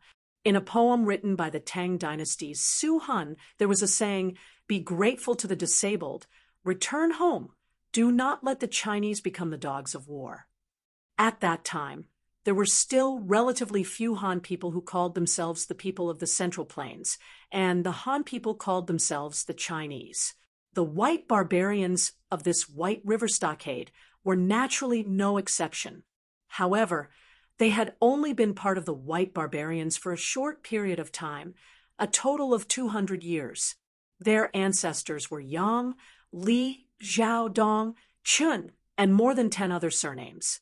They were all Chinese. Because of the chaos of war in the Central Plains, they fled to this place. At that time, there weren't many villages here, and it was a barren land that had never been developed. They opened a mountain here, built a stockade, and tidied up the terraced fields. Later, they married the local barbarians and gradually became a member of the white barbarians. However, after 200 years of development, many villages had been built in this barren land. The power of the white barbarians did not expand in this direction. These villages all belonged to the Wun tribe, so the White River stockade became the most prominent stockade of the white barbarians. The villages on the left and right were not of the same tribe. After Yang Fan understood the specific location, he knew that although this stockade was isolated and without help, it would be even more dangerous if they abandoned it. He couldn't persuade them to leave anymore. At the same time, he learned that the people in this stockade were originally of the same Chinese race, and that there were even people with the surname Yang. so he wanted to protect them even more. After Sun Er explained the situation to him, she asked, "Why do you want to move? Didn't you already withdraw your troops?" Yang Fan said, "That's right. These soldiers are Yao Zhou's soldiers. They don't dare to rashly attack the mountain, so they can only retreat. But I don't know what Huang Jingrong will decide." Sun Er's big black and white eyes stared at Yang Fan, and she asked curiously, "What do you mean?" Yang Fan said in a deep voice, "Maybe he will do as I said and withdraw his troops and send people to negotiate. Maybe the next time there will be more troops." Sun Er bit her thin red lips and said, "Are you trying to scare me? Isn't he afraid that I will kill you in anger?" Yang Fan said with a bitter smile, "I have never been on good terms with him. He can't wait to get rid of me. If you want to kill me, I'm afraid it will be to his liking." Sun Er said in surprise, "He dares to do this? Isn't he afraid of angering your emperor?" Yang Fan shook his head and said, "Miss Sun Er, the land that the emperor manages is 10,000 times larger than the land that your father manages. Your father may have more than 10 leaders under him, and they can see the chieftains at any time. But the emperor has tens of thousands of officials under him, and most of them can only guard the land that the emperor has designated for them to manage for their entire lives. Without an imperial edict, they cannot go anywhere else, let alone see the emperor. As for the emperor, she will always live in a palace as big as a city. Everything she knows is told to her by her officials, not what she saw or heard with her own eyes. If I die here, the emperor will definitely hear what Huang Jingrong wants to tell her. At that time, not only will Huang Jingrong not be punished, she might even be promoted." Sun Er stared at him with wide eyes, finding it hard to understand what he was saying. After a long time, she shook her head and said, "I don't understand. Among the leaders under my father, there were some who were not very obedient and were punished by my father after he found out. But even such a person wouldn't have the guts to do such a thing." Yang Fan said, "Of course you don't understand this matter, and there is no time for you to slowly understand it. Since you are here representing your father, there are only two things that you need to do immediately." Sun Er was flabbergasted and asked, "What do I need to do?" Yang Fan said, "The first thing is that you need to immediately send someone to find your father and tell him about the situation here. Tell him to split his troops to save us. At the same time, tell him that I am here. Tell him that if he really angers the court, it will not benefit him at all. Tell him to immediately negotiate peace with me. AI. In fact, the best method is for you to send me over, but I'm afraid you won't agree. Furthermore, if you really let me go now, I won't feel at ease. If I go to see your father and you and the people in this stronghold are all captured in one fell swoop, I'm afraid your father and I won't have anything to talk about." Sun Er pretended not to hear the second half of his words and asked, "Then what is the second thing?" Yang Fan glared at her unhappily and said, "Did I say all that in vain? Prepare for war. Of course, it is to prepare for war. The walls of the stronghold need to be higher, and the places that are prone to collapse need to be reinforced. Your stronghold doesn't have a water source, so you need to take advantage of the fact that they are retreating to quickly carry more water in preparation for defending. Also, you need to make some equipment to defend the city. If Huang Jingyuan is determined to have me die here, he won't dare to send reinforcements from the court. He can only use Wen Hao and Yun Xian's soldiers, but if there are too many of them, your low stronghold walls won't be able to hold them off." Yang Fan was tied up there, with his hands tied behind his back. He was clearly a prisoner, but he seemed to have become her strategist as he spoke. Sun Er was not angry. Hearing that what he said was reasonable, she immediately followed his advice and began to make arrangements according to his instructions. Sun Er sent a few of the stronghold men, who were skilled horsemen, to leave the stronghold and take a small path to find Chieftain Xuanqi. They were to quickly report the situation here, and the news that an imperial envoy wanted to negotiate peace with him. She then had the old, young, women, and children carry bamboo baskets down the mountain to fetch water, while the young and strong men were responsible for reinforcing the walls of the stronghold. Yang Fan followed beside Sun Er, with his hands tied behind his back. This stronghold had never fought any intense battles before, so the people in the stronghold had no knowledge in this area. Under the direction of Sun Er and Gao Qingshan, the people in the stronghold worked very seriously. However, they were so busy that their foreheads were covered in sweat, but they just couldn't get to the point. Yang Fan really couldn't take it anymore and couldn't help but follow beside Sun Er. Wherever she went, Yang Fan would complain. As long as Sun Er heard that his complaints were reasonable, she would immediately correct them. Yang Fan's knowledge of setting up a camp and defending the city was only half-baked, but for this stronghold with extremely primitive battle techniques, it was already extremely brilliant. Yang Fan continued to complain, and the more he talked, the smoother he became until his spittle flew everywhere. Sun Er suddenly turned around and glared at him, saying, "You do it." Yang Fan was startled and said, "What do you mean I do it?" Sun Er angrily said, "Since you are so capable, of course you should be in charge of how to reinforce the city and how to strengthen the defenses." Yang Fan twisted his body toward her and said, "If you want me to advise you on military matters, shouldn't you at least untie me first?"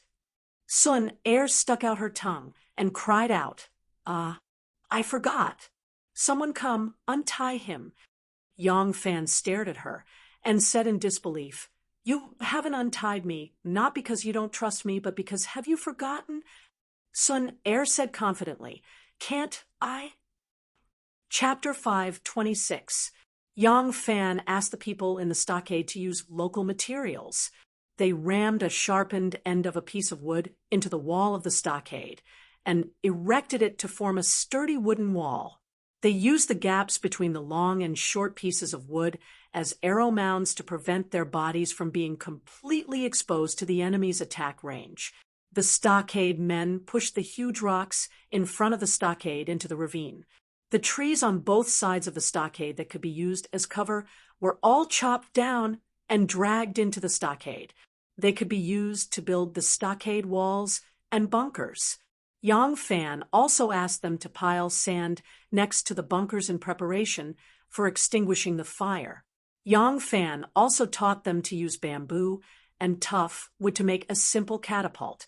One end of 2 long bamboos was tied to a net bag, and the other end was fixed to the ground. The end of the net bag was placed on a bracket, and a rope fixed to the ground was used to tighten the top of the bamboo pole so that it bent downwards.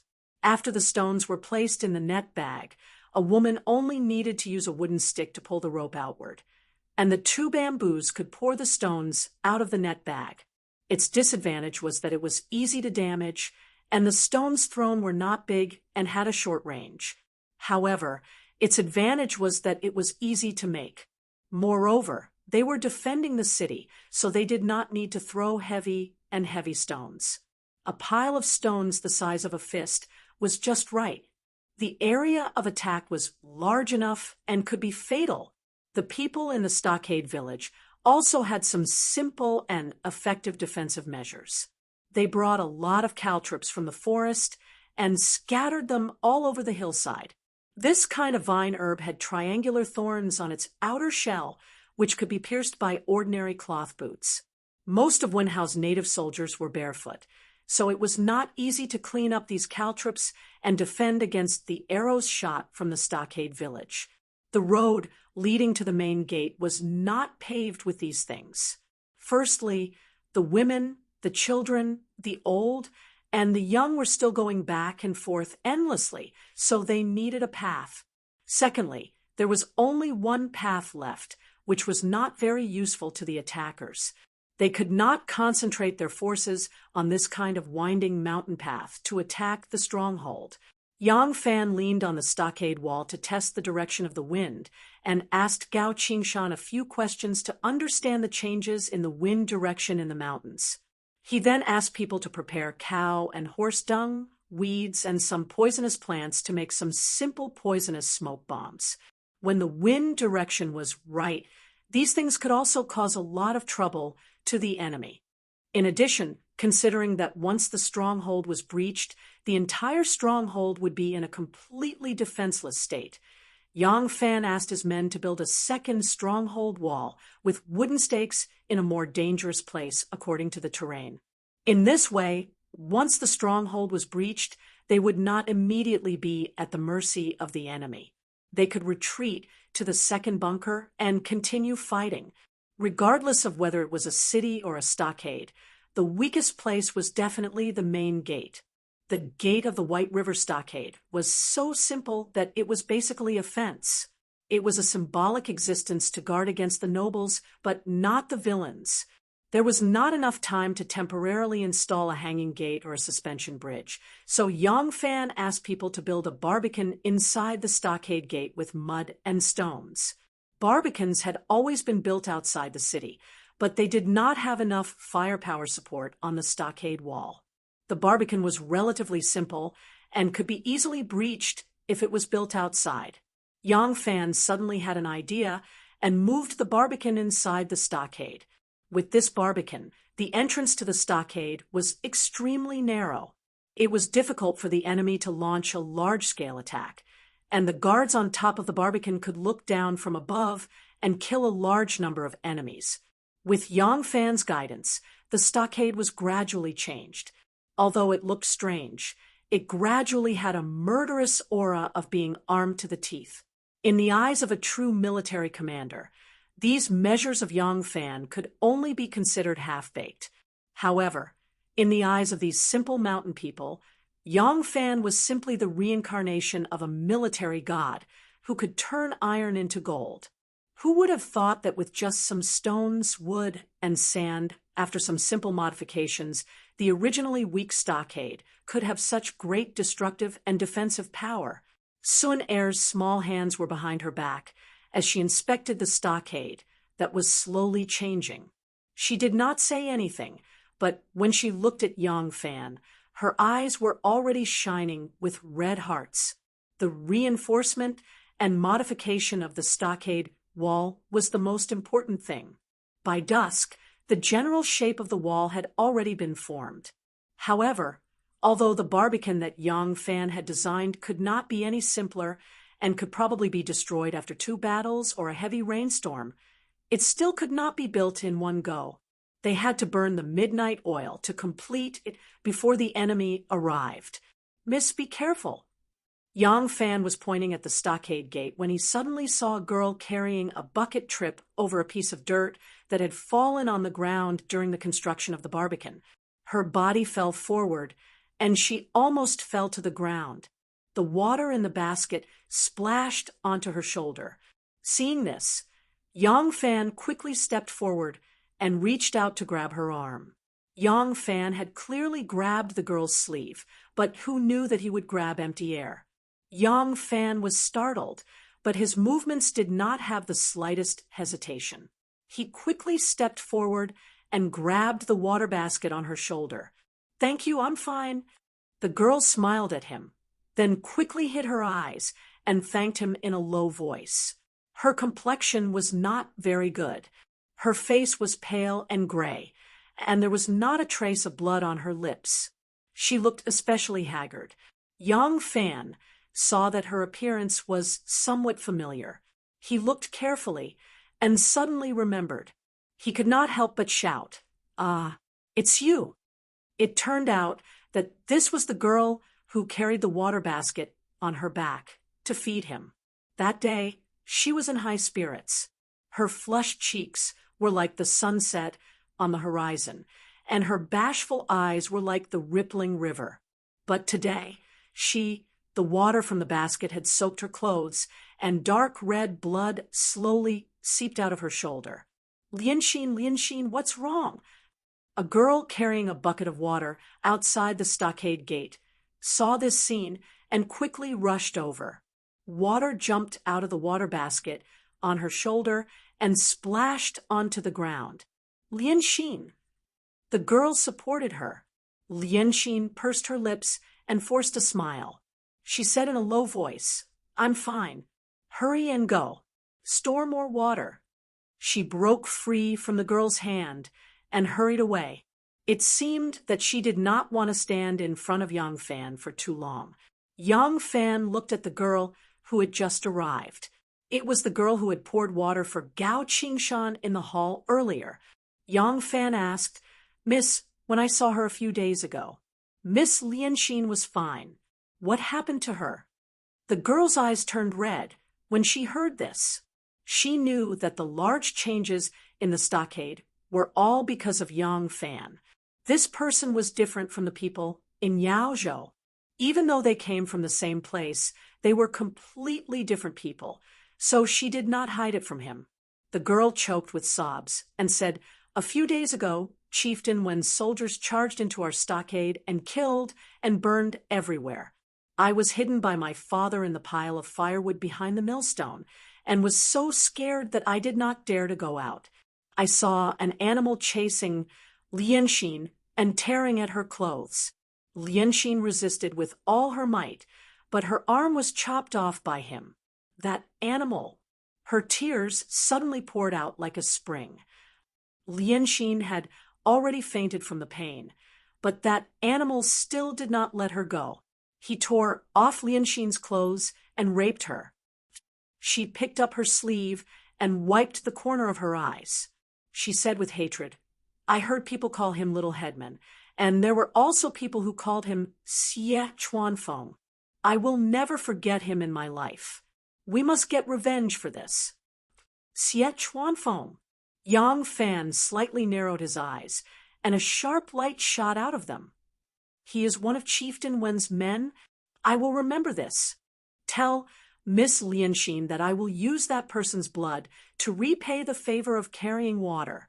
The girl raised her teary eyes and looked at him with some surprise. Gao Qingshan walked with heavy steps to him and said to the girl, "Tell Lianxin to stop carrying water. Her body is still weak, so look after her." The girl agreed and chased after Lianxin. Gao Qingshan gazed at their receding silhouettes. His deep voice rumbled like thunder in his chest. "I've already asked around. That Xie guy has a headman, Zhen. That's why he's a little headman. He's working in the marshal governor's office and has an official position. He's a military officer of the lower 8th rank." Yang Fan knew what the headman Zhen meant. The big headman or the second headman had an affair with a woman from a commoner's family, but did not take her as a wife or concubine. This woman married a commoner, but because the child's father was the headman, also known as the headman Zhen, he would become a little headman. Yang Fan said word by word, "I guarantee that he will die." For a beautiful woman in the prime of her youth to suddenly have one of her arms chopped off and her pure body defiled, it was a great pain. Yang Fan had always hated the people in the censorate for their heartless deeds, but he had never hated them as much as he did now. It was a kind of pain that cut into his skin. It was as if Miss Lianxin was his own flesh and blood. Gao Qingshan withdrew his gaze and looked back at him. He said in a deep voice, "This person's life is mine." Yang Fan did not argue with him and only asked, "Who else does this girl have in her family?" Gao Qingshan's thick black eyebrows slightly rose. He asked, "What is it?" Yang Fan said, "If she has no relatives in the stronghold after the situation in Yaozhou has calmed down, perhaps I can take her to Luoyang." Gao Qingshan's bright eyes stared at him. He said in a deep voice, "You want to marry her?"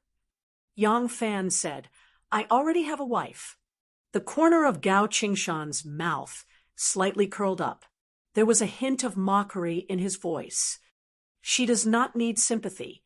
Everyone in the stronghold will take care of her," Yang Fan said in a low voice. "Perhaps a change of environment will be better for her.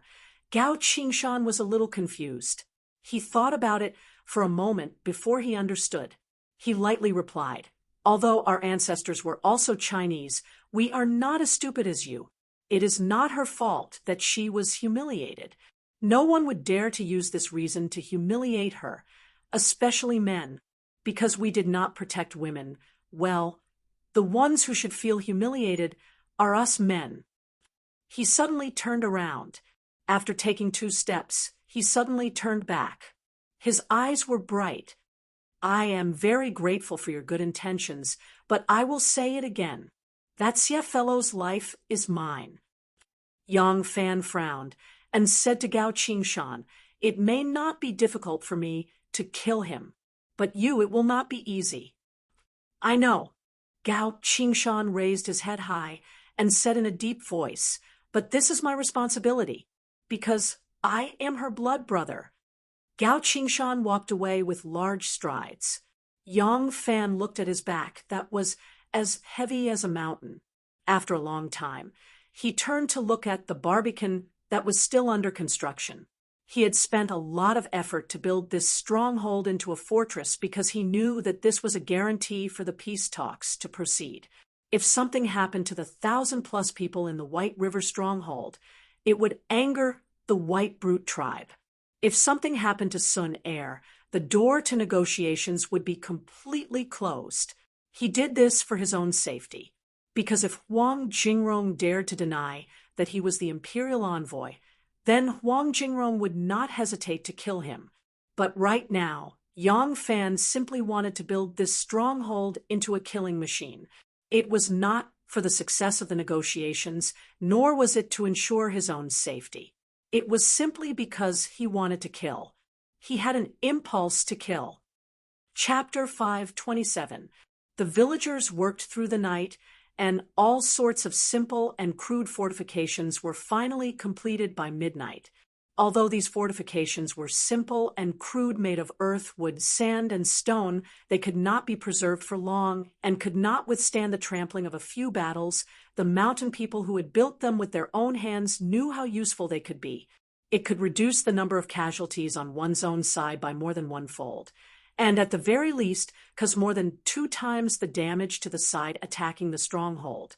With these simple fortifications, even if more than 1/3 of the defending personnel were to be reduced, the remaining personnel would still be able to play a greater role than the original defensive strength. The fortifications this time were simple and crude, so their sturdiness and destructive power would be greatly affected. However, after learning how to build and use these things, they could slowly transform their village into a mountain city that could not be invaded. The people in the village were simple and straightforward, so Yang Fan's abilities easily won their respect. Yang Fan had also used his actions to win the trust of the mountain people. They believed that this imperial envoy was on their side. Yang Fan could now move about as he pleased in the village. No one was following behind him to keep an eye on him. Those who saw him would respectfully make way for him and bow. Yang Fan only went to sleep after midnight. He did not sleep for long, only about 6 hours. When he woke up, the sky was dark. There were no tools to measure time in the village, and there was no sun in the sky, so he did not know what time it was. Because it was a dark day, a thick fog covered the forest and the village. Looking down from the top of the village, one could not see a single person after 300 feet. Even if one could see people within 100 feet, they would still be indistinct. From the looks of it, there will probably be a heavy rain in the afternoon. They won't come, will they? Sun Er appeared out of nowhere and lay next to Yang Fan. She stuck her head out and looked down the mountain. She was still wearing that unfashionable armor. It was as simple and unadorned as a terracotta warrior that had been dug out from the ground. However, this terracotta warrior was alive, beautiful, and filled with the vitality of youth. There was no powder on her face, but her skin was as smooth and white as jade. There were a few droplets of water on her cheeks. She had probably just washed her face. Bright red lips neat white teeth like those of a rhinoceros. Yang Fan could also notice that she had two faint dimples on her cheeks. Although they were a little lighter than his, they looked much cuter than him. Yang Fan looked appreciatively at the little beauty in military attire, then cast his gaze down the mountain and said, "That's hard to say. Let us wait and see. If he will send a messenger, it will be all right. Otherwise, even if the heavens were to rain knives, he would still come. He would send an army, because as long as I am alive, he will not be at ease." Sun Er tilted her head and thought for a moment. She furrowed her thin, curved brows that were like mountains in the distance.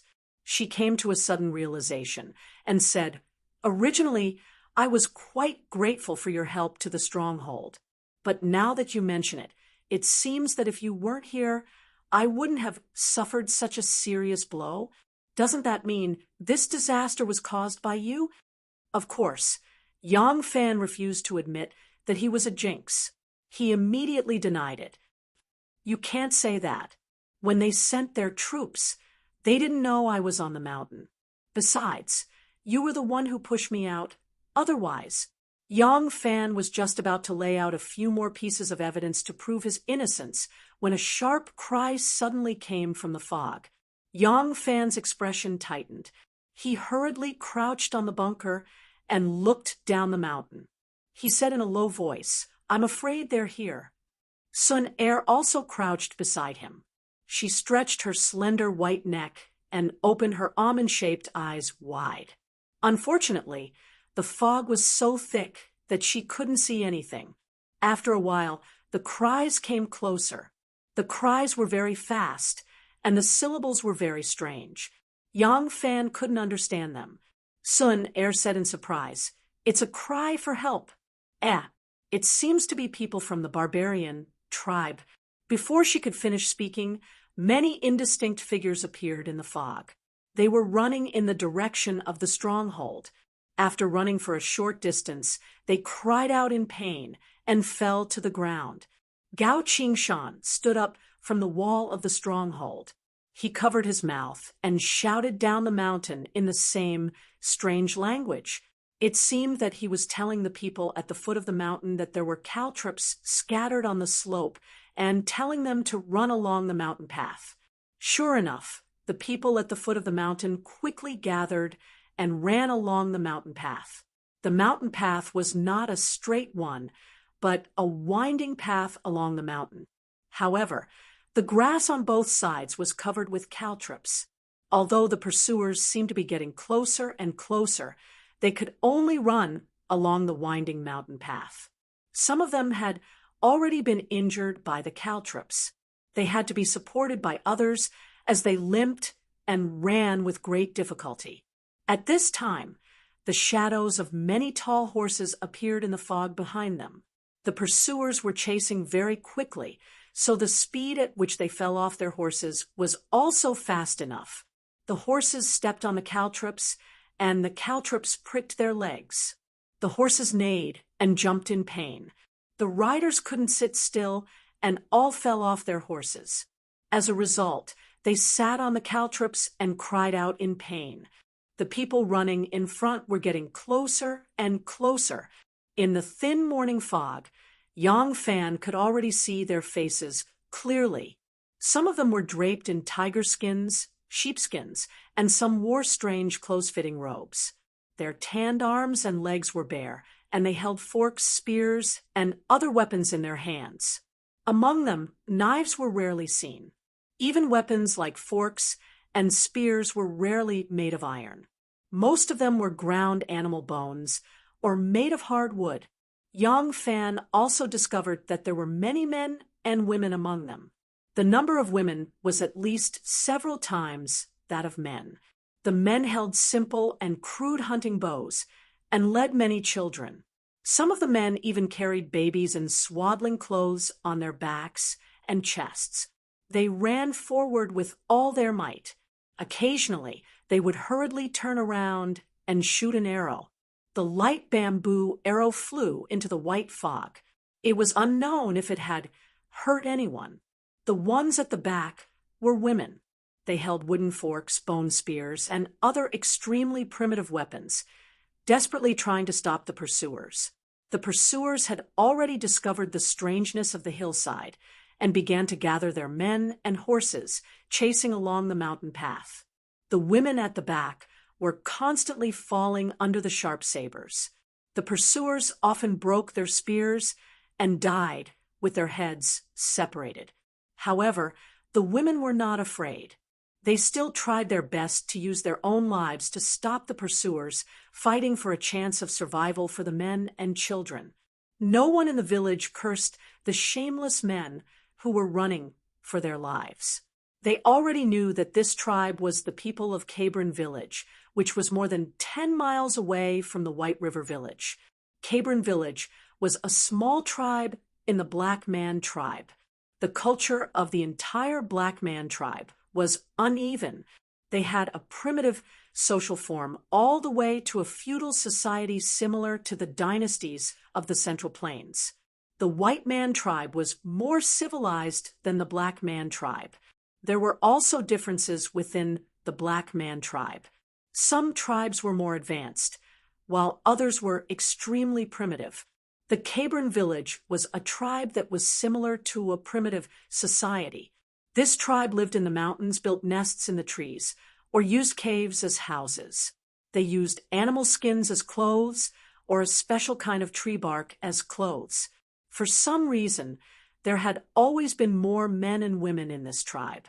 The ratio of men to women was very different. Generally, only 5 to 10 women could have a husband. Therefore, the only thing their husbands did was to take care of their children. When the wives went out to hunt, pick, or look for food, the husbands would hold hunting bows to protect their homes and children from the invasion of wild animals.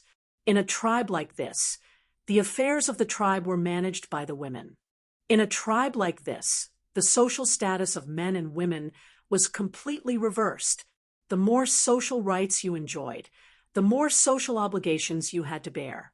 Naturally, things like fighting were the responsibility of women. For example, in the White River Village, once a war broke out, the warriors of the village would naturally charge at the front to protect their women, elders, and children. In a society that was dominated by women like Cabron, it was natural for the female warriors to protect the men, elders, and children. Yang Fan already knew that there were all kinds of strange tribes in the barbarian tribe. When he saw the men running in front and the women desperately covering for them, he could roughly guess what kind of existence this tribe had. But he still couldn't accept it.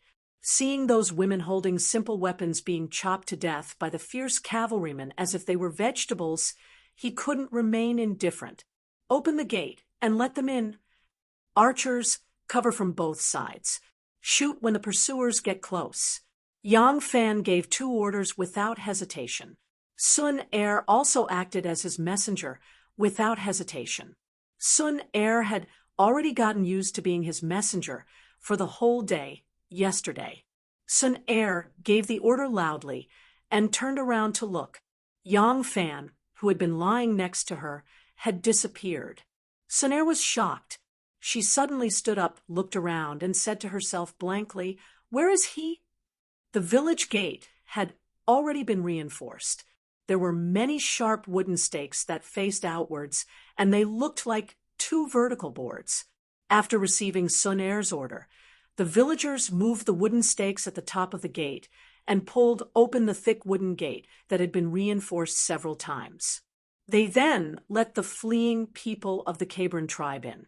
The crying children, led by their fathers, escaped into the stronghold gate. There were at least a few hundred of them, and they were still rushing into the stronghold gate. Sun Er could not leave them to die, but she was afraid that the pursuers would take the opportunity to rush into the stronghold gate. Holding the scabbard, her palms were full of cold sweat. She did not care about the whereabouts of Yang Fan. Han Shuang, one of Wen Hao's subordinates, was riding on a horse. He held a sharp saber in his hand and slashed left and right. One by one, The barbarian women were decapitated by his saber. Han Shuang was exhilarated by the killing, seeing that the gate of the stronghold was only 10 feet away, and the gate was still open. Han Shuang became even more excited. He raised his saber and shouted, "Kill our way into the stronghold!" As soon as he finished speaking, he pressed his legs against the horse's abdomen and stopped entangling with the barbarian women who were fighting and retreating at the same time. Instead, he charged straight towards the stronghold gate. 1 step, 2 steps, 3 steps. The speed of the horse was extremely fast. The distance of more than 10 feet was covered in an instant. In front of him, the elderly and children were still staggering into the stronghold. Han Shuang was in a hurry to charge into the stronghold gate and did not notice that when the refugees reached the stronghold gate, they were like a stream of water that met a huge rock. They automatically flowed to the sides. Because the stream of people split and regrouped, Han Shuang did not notice anything strange until he was near. When Han Shuang was near, he realized that there was a person standing at the stronghold gate. The person stood there straight, like a sharp spear. He also held a spear in his hand. His right hand was behind his back, and the spear in his hand was placed diagonally behind him. The bald spear was white without tassels, and the spear's edge was like a sword. Chapter 5:28. Han Shuang urged his horse to gallop as fast as lightning. By the time he saw Yang Fan, the horse was already in front of Yang Fan. When Han Shuang saw Yang Fan, he did not rein in his horse. Instead, he kicked the pedal and sped up. At the same time, the saber in his right hand drew a dazzling arc toward Yang Fan's head. Unless Yang Fan's spear was made of iron, the spear would break, and he would die if he borrowed the horse's momentum. Yang Fan stood like a spear at the gate of the fort. He watched as Han Shuang and his horse became one and charged toward him. In his hand was a long saber that glowed with a bloody light. As the saber rushed over, Yang Fan saw that it had already taken more than 10 lives. Yang Fan lowered his shoulders and took a step forward, standing in a bow stance. The spear came out from under his ribs like the tongue of a poisonous snake. When the tip of the spear was pointed at Han Shuang's chest, he was holding the spear with both hands. The back of the spear shaft had a handle that was more than a foot long behind his elbows. Han Shuang could see his every movement clearly.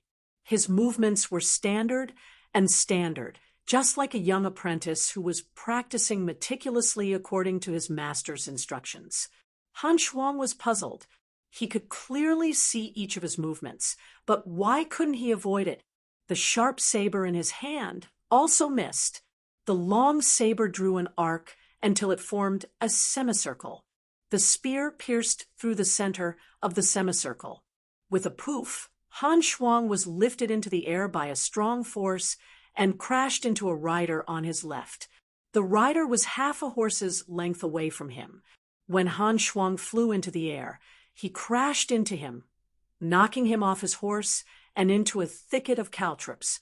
The man rolled a few times in the thicket. His body was pierced with caltrops, but he did not let out a scream.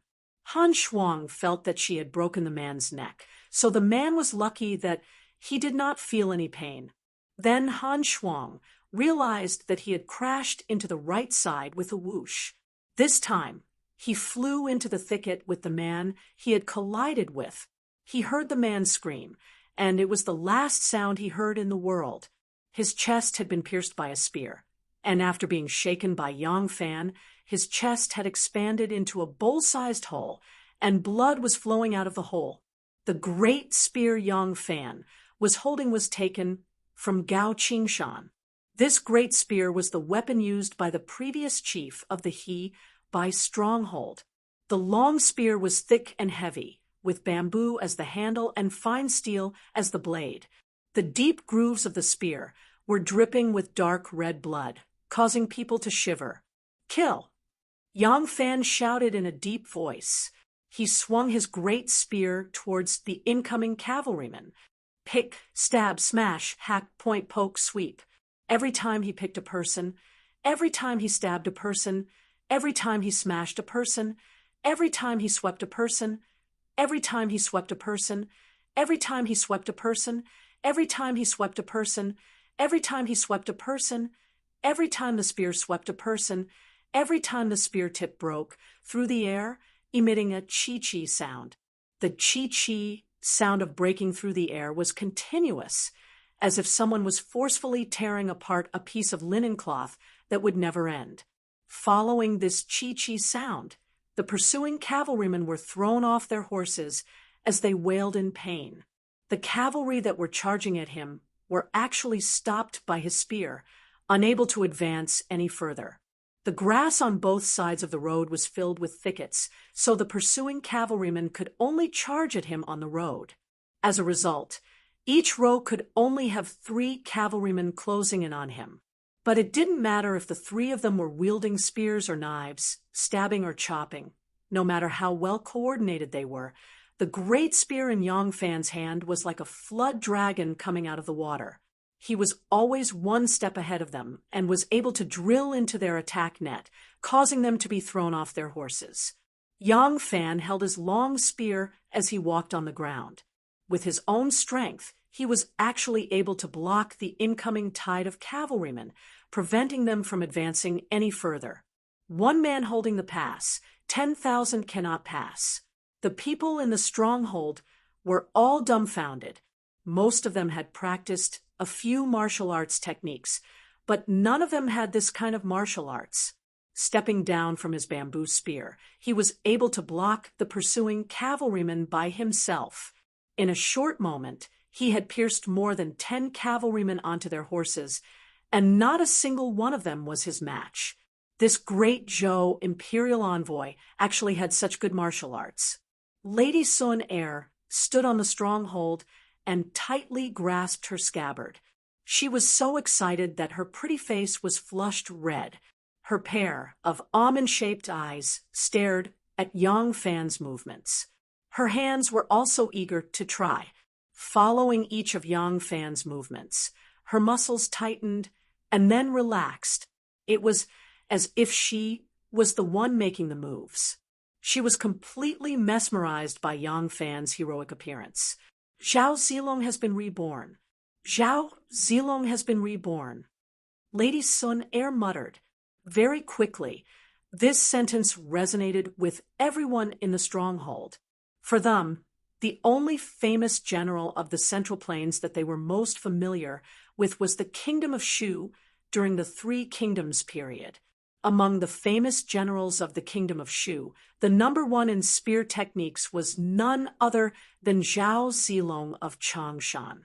At this moment, in their eyes, Yongfan was like the reborn of Zhao Zilong. Fighting on foot and using a spear to single-handedly face the endless charge of cavalrymen was not an easy task. Just like how some people could not understand how a small bird could make a large hole in the hard outer shell of an airplane. Only those who had truly fought with a charging warrior on a fast horse would know just how great the force produced when a person borrowed the momentum of a horse to charge forward.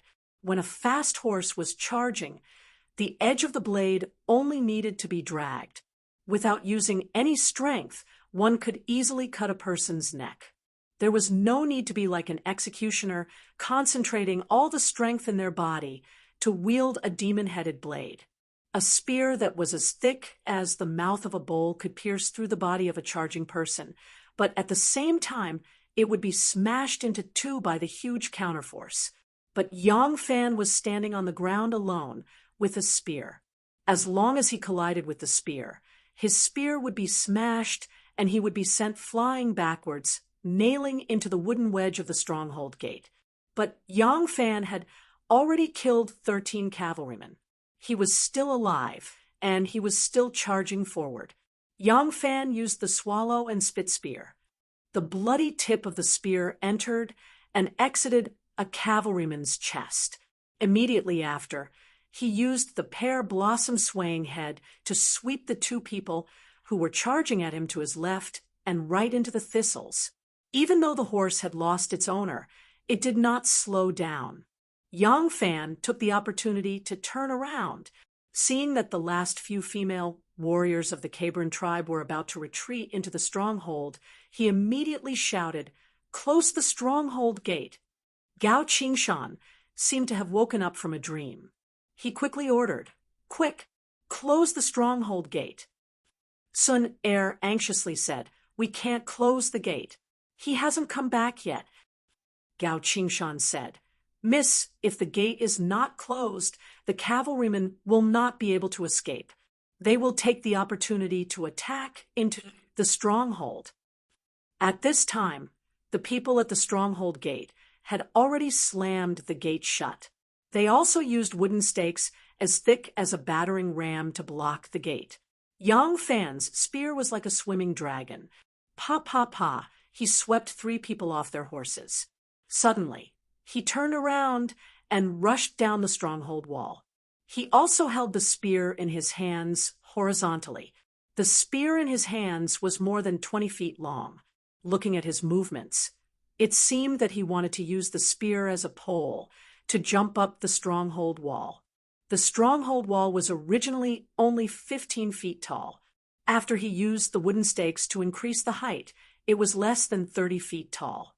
As long as the spear did not break, he could jump up. Gao Qingshan, who was on the stronghold, did not know that Yang Fan had this kind of plan.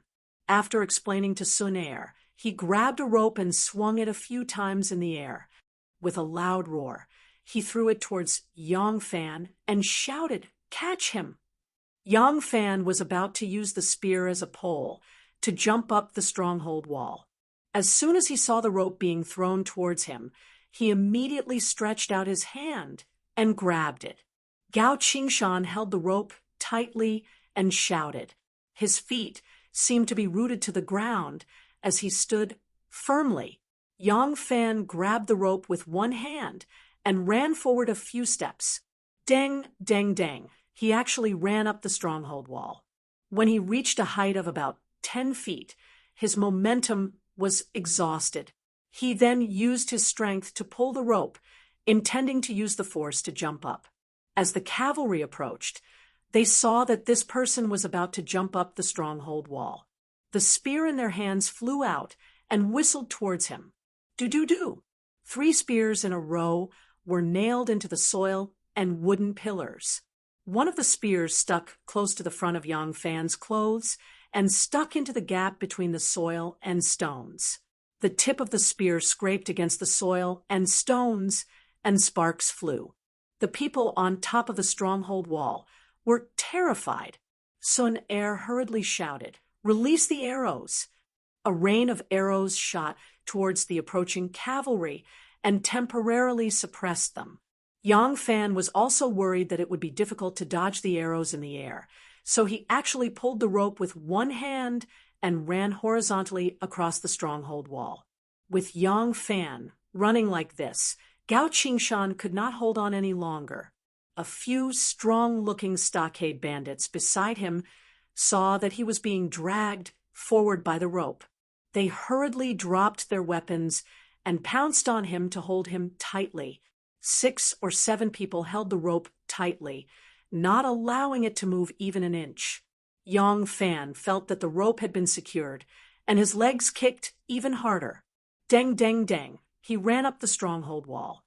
The tip of his foot touched the wooden pillar of the stronghold wall, and his body rose into the air. In midair, he turned around and threw the spear in his hand. The spear was thrown out by him, and with a flash, a mist of blood appeared from the chest of the cavalry, who was charging at the front. The spear went through the chest and did not lose momentum. The cavalry behind him was caught off guard and was pierced through the chest again. He fell off his horse along with the spear. Only then did Yang Fan land steadily on the ground. Under the stronghold wall, a dozen or so masterless horses were patrolling on the ground and did not dare to run around.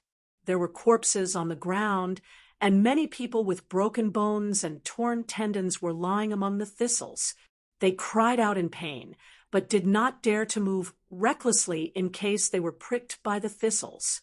Seeing how powerful Yang Fan's attack was, a tsunami of cheers came from the stronghold wall. Actually, Yang Fan looked like he was in a limitless state, but it was extremely dangerous just now, and he was now exhausted. He was not dealing with an opponent who was fighting on the spot, but an enemy who was charging at him at lightning speed. Every time he stabbed an enemy or was cut down by an enemy's weapon, his arms had to bear a huge amount of force. Even if he used a clever method to reduce the force, his hands were already trembling slightly from using too much force. "Shoot! Throw the spear!" Gao Qingshan gave the order while the enemy's spirit was being suppressed by Yang Fan. Bamboo arrows and spears were thrown down, and some of the enemies who were caught off guard were shot. They had no choice but to retreat and escape to a safe distance.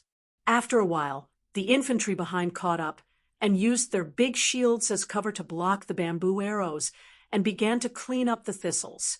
Seeing this, Gao Qingshan immediately ordered people to use the simple catapults.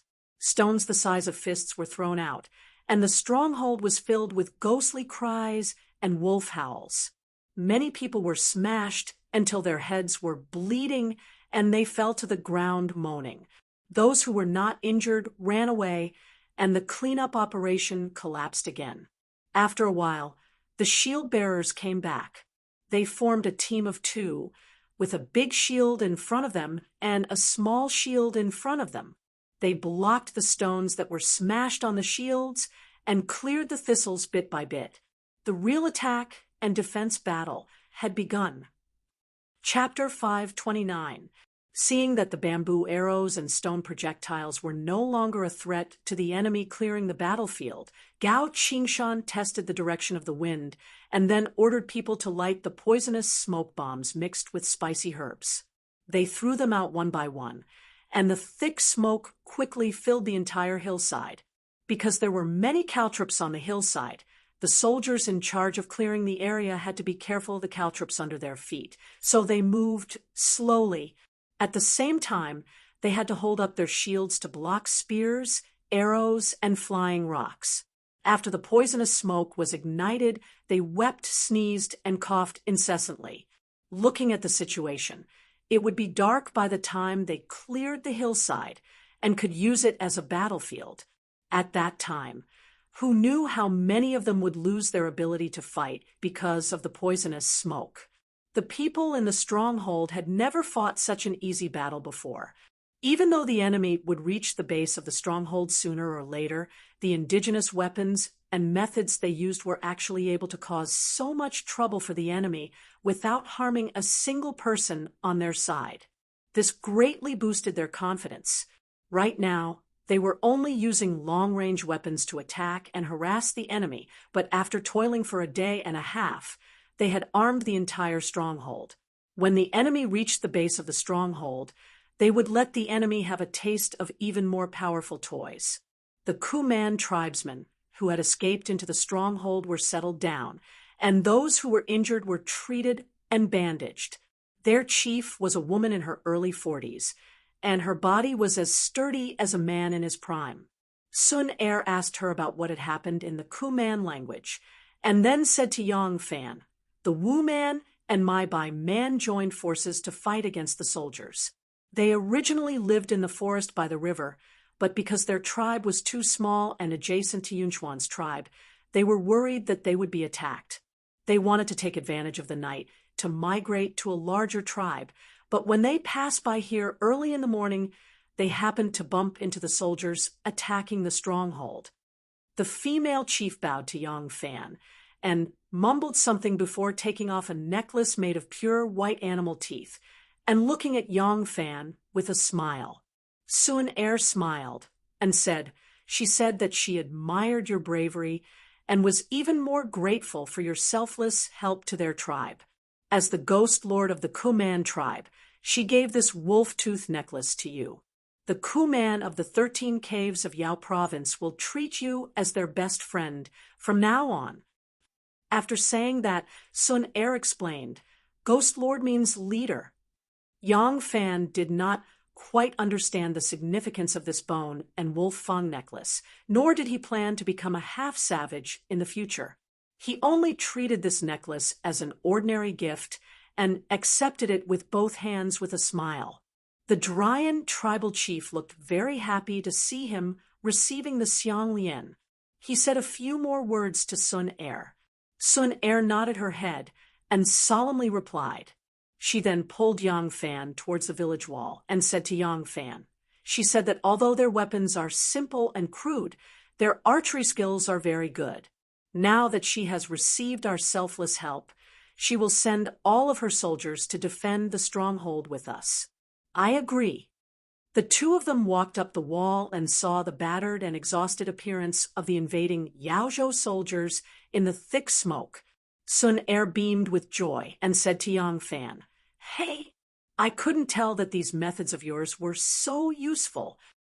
Yang Fan stared at the foot of the mountain, but there was no relaxed expression on his face. As he observed the situation of the enemy, he said, from their weapons and equipment, the invading enemy should be the native soldiers of Yaozhou. Huang Jingrong did not send a messenger to see me, nor did he dare to send reinforcements from Rongzhou and Feng Prefecture. It seems that he has hardened his heart to let me die here. I'll protect you. Yang Fan looked at her in astonishment. Sun Er stuck out her tongue and said with some embarrassment, I'm saying that after our stronghold was rebuilt under your guidance, it won't be easy for them to attack. As long as we can endure for 2 days, my father's reinforcements will arrive. They won't be able to do anything to you. Yang Fan smiled and looked down the mountain again. He muttered, I hope so. Sun Er saw the beads of sweat on Yang Fan's temples. Without thinking, she took out a handkerchief from her waist and stood on her tiptoes to gently wipe it away for him. Her movements were incomparably natural. Before Yang Fan's temples were even touched, he could smell a faint fragrance. He seemed to have smelled this scent on and Xiaoman's bodies before. It was the body fragrance of a woman. Following this, she gently wiped his temples with the handkerchief. Yang Fan looked at her in surprise. Sun Er gave him a bashful smile. Her white and rosy cheeks were as beautiful as a blooming camellia. The catapults made of bamboo were indeed easily damaged. In just a short while, 2 had been damaged. However, these things were easy to make. They could be used immediately after pulling out 2 large stalks of bamboo. Gao Qingshan had just ordered people to replace 2 catapults when he turned around and happened to see the scene on the stronghold walls. A stockade guard who was patrolling to the side moved closer and whispered, Stockade head, I heard from the people who came with Miss Sun Er that the chieftain has already decided to marry Miss Sun Er to the great ghost lord, Zhizhu. Gao Qingshan glared at him fiercely and reprimanded, Are you the only one with eyes? Are you the only one with ears? I think you have nothing better to do. Go do something. In the forest, countless people and horses were hidden by the lush trees. The forest was so vast that it was hard to tell how big it was. For these barbarian warriors who had lived on this land for generations, there were many places in the depths of the forest that they were completely unfamiliar with. They had never set foot in before. This was the first time they had entered such a place. Snakes, insects, ants, and rats lurked in the forest. Even if they applied the most effective medicine, they could not completely avoid their bites. The local people would use all kinds of methods to protect themselves. In addition, they had been bitten by the mosquitoes and insects on this land since they were young and had long gotten used to their venom. That was why they could still live in this forest. If it was the soldiers sent by the imperial court, they would only need to stay in this forest for 2 days before a large number of non-combat casualties would occur, and they would collapse without a fight. This was the best protection that the heavens had given to humans living in the forest. However, even if they could survive here, it was easy to imagine the hardships of life. There was too little food to feed so many people. The chieftains and headmen also found it difficult to adapt to the vile environment here. In the depths of the forest, there was an open space where cow dung, horse dung, and mosquito-repellent herbs were constantly being burned. The smell of smoke was used to drive away the snakes, rats, mosquitoes, and flies. The smell was not very good, but at least it made the environment much cleaner. Under a tent that emitted a faint stench of smoke, the two chieftains, Finchi and Meng Zhizhu, as well as 7 or 8 headmen, quietly sat there. The atmosphere in the tent was somewhat oppressive. After listening to the report of the situation from the person who had rushed over from the White River stronghold, Finchi silently waved his hand and had him withdraw. Finchi let out a long sigh of relief and placed his hands on his knees. He looked at the somewhat downcast headman and then cast an inquiring glance at Meng Zhizhu. He said, "Wen Hao has gone to attack the White River stronghold. It seems that he has borrowed the help of the imperial court's soldiers. He will not be satisfied until he completely occupies our territory and our people." Meng Zhizhu's expression was somewhat gloomy. He slightly narrowed his eyes and said, "We cannot delay in the forest for too long.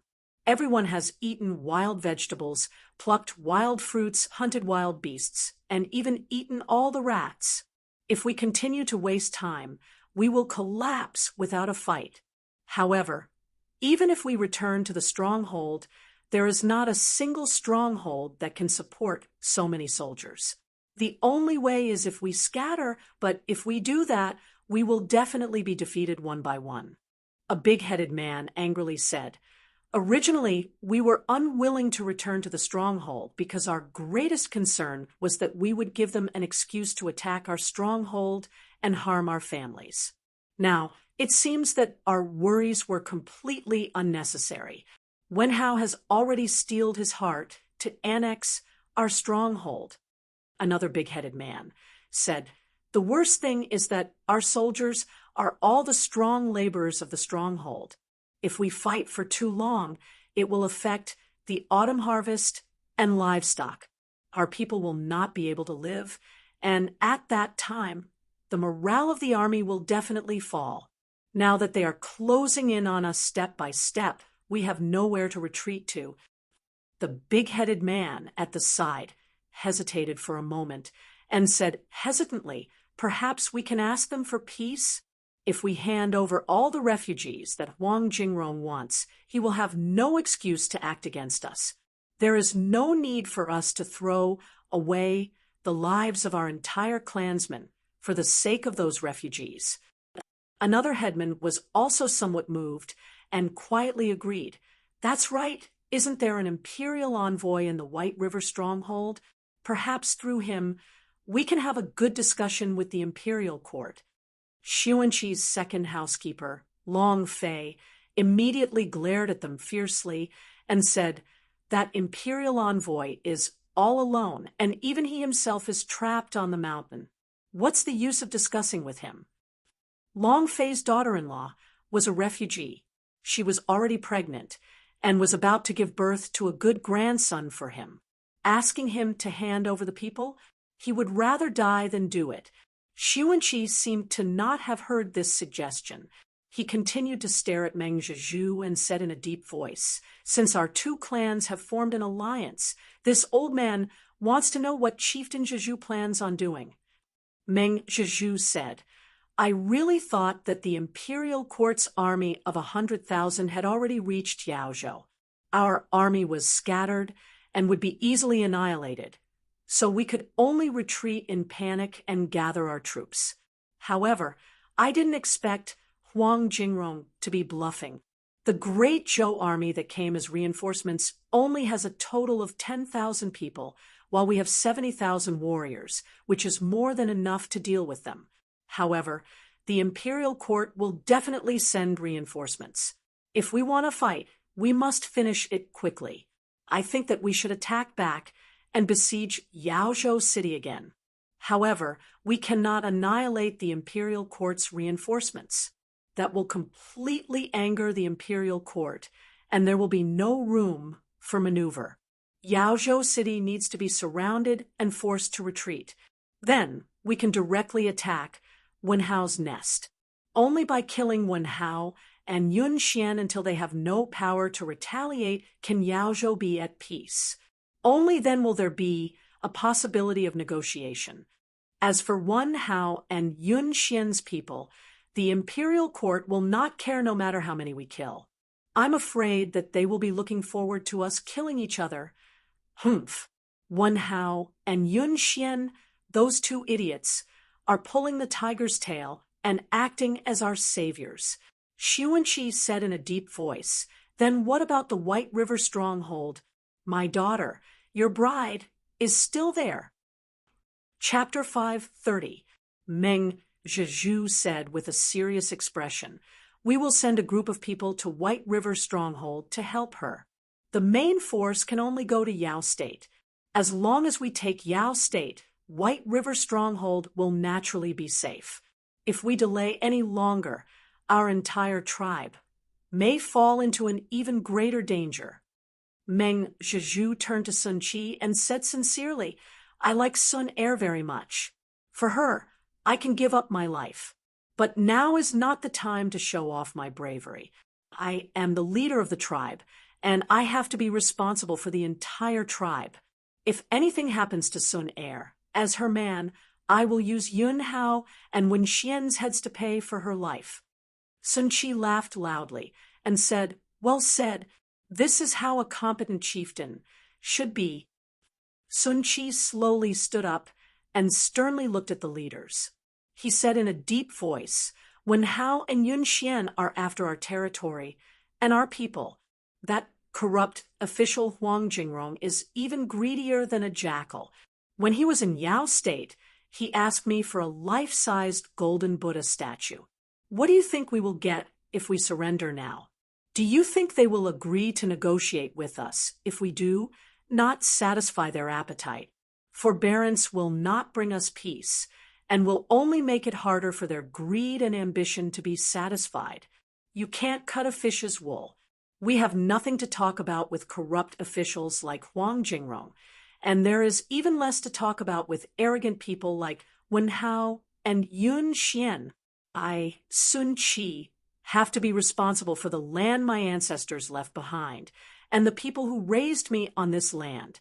Sun Er is my most beloved daughter, and also Chieftain Zhizhu's wife. But for our territory and people, I can only disregard her safety. Chieftain Zhizhu is also willing to give up this opportunity. Together with Chieftain Zhizhu, I will lead you back to Yao State City. We will beat them until they feel pain and fear, and they will no longer dare to see us as lambs that can be slaughtered at will. In this battle, we must be like time, advancing without retreating. How many people will cower in fear and negotiate peace?" Sun Qi pulled out the scabbard and slashed down with his blade. A corner of the wooden table in front of him was cut off. Meng Zhizhu also stood up. His figure was tall and mighty, and when he stood up, his head almost touched the ceiling. Meng Zhizhu gripped the hilt of his saber and shouted in a deep voice, "Immediately cut down trees and make ladders, battering rams, and other siege weapons. Collect poisons, quench arrowheads, and carve bamboo arrows. In this battle, you can only win and not lose." The big-headed people in the tent all knelt down on one knee and placed their hands on their chests. They said in unison, "We will follow chieftain's orders. We will advance and not retreat. We will win and not lose." The voice in the tent was magnificent. The patrolling soldiers in the distance seemed to have heard something and stopped to look at the tent. The horses tied outside the tent seemed to have sensed the solemn atmosphere in the voice of the chieftains and headmen. They all raised their heads and neighed.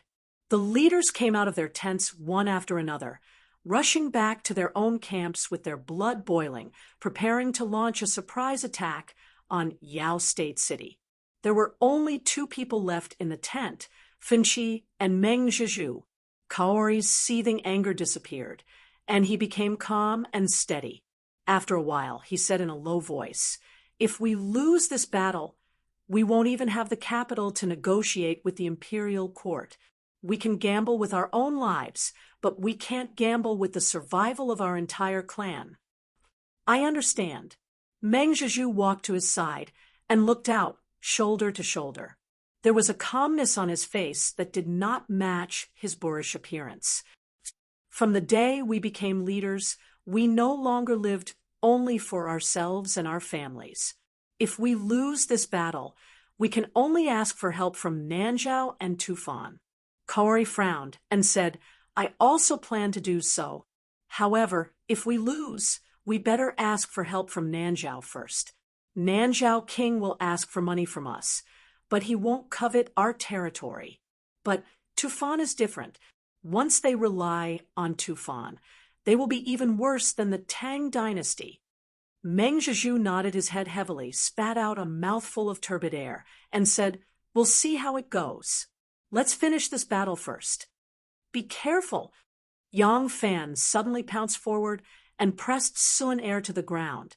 A huge crossbow bolt that was like a spear whizzed past and brushed past Sun Er's body.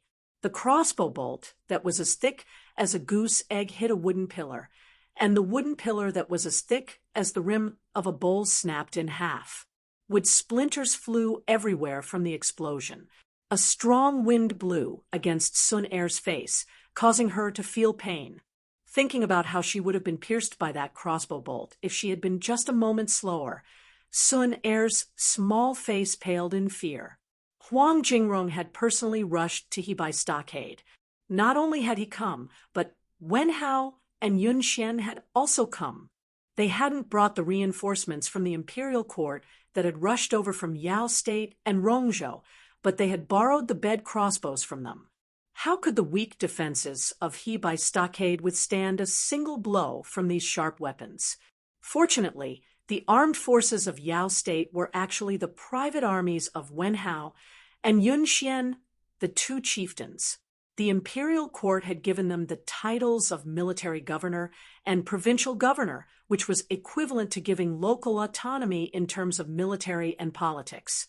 The imperial court was not responsible for their weapons and equipment, and the heavy weapons that the imperial court had brought with them were very limited. There were a total of 12 bed crossbows, but only 3 had been lent to them, and the number of crossbow bolts given to them was also limited. Otherwise, Hebai Stockade would have fallen a long time ago. Even so, these 3 bed crossbows still posed a huge threat to Hebai Stockade, especially when Huang Jingrong had come with almost all of Wen Hao and Yun Xian's main forces. They had attacked the stockade day and night, and the defensive power of the stockade had grown weaker by the day just from the attrition of the soldiers. A day ago, the Smoky Period chieftain had suddenly sent over a reinforcement army of about 1,500 people. Logically speaking, this number of soldiers should have been enough to help them break through the encirclement of the mountain and increase the defensive power of the stockade. However, after Huang Jingrong's attack had been thwarted, he had personally rushed over with his troops just in time to meet this reinforcement army. The reinforcements had suffered heavy losses and could not charge in.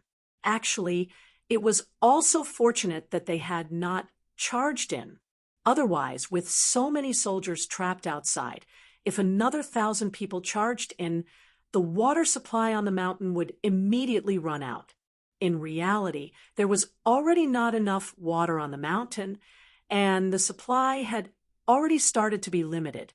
Fortunately, Huang Jingrong, Yun Hao, and the others did not know about the water shortage on the stockade, or else they would not have attacked the mountain so fiercely without any regard for the sacrifices. If they had surrounded the mountain for another 2 days, the stockade would have collapsed without a fight. The bed crossbows shot fiercely, suppressing the defenders on the stockade to the point where they could not even raise their heads. Then Wenhao and Yunxian's soldiers attacked up the mountain like a swarm of ants. After the long-range shooting of arrows and stone bullets, it was time for the close combat. People continued to fall amidst the flashes of swords and blades. There were already many corpses lying on the half-collapsed walls of the stockade, and there was no time to clean them up. Some of the corpses had been left to dry for 2 or 3 days, and they gave off a nauseating stench from the scorching sun. War was cruel, and up until now, everyone had become numb to it. There were people around them who had lost their lives, but the people around them were indifferent. An arrow suddenly flew past and pierced through a person's throat. Yang Fan did not even look at him, and only pushed the person who was still breathing away. He rushed forward with his spear and blocked the hole that the person had left behind. The White River Stockade was about to fall. Gao Qingshan used his steel knife to smash the brains of a soldier who had rushed up the wall. He panted and said to Yang Fan, "The chieftain must have met with some big trouble, or else he would have personally brought people to save us. Miss Sun Er is here. The chieftain will not ignore this."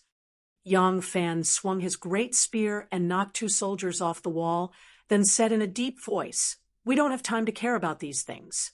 The enemy might be able to resist this wave, but when they send another wave, I'm afraid this line of defense won't be able to hold. The second pass has been reinforced. After this battle, we will take the initiative to retreat to the second line of defense and continue to defend." Gao Qingshan gritted his teeth and said, "The women and children have been reinforcing and building day and night at the back. There is no way they can come up with any new tricks. After defeating this wave of enemies, we will retreat." This fierce battle lasted for more than 2 hours. Yang Fan and the rest were gradually unable to hold on any longer. Suddenly, there was a dang, dang, dang sound from the bottom of the mountain.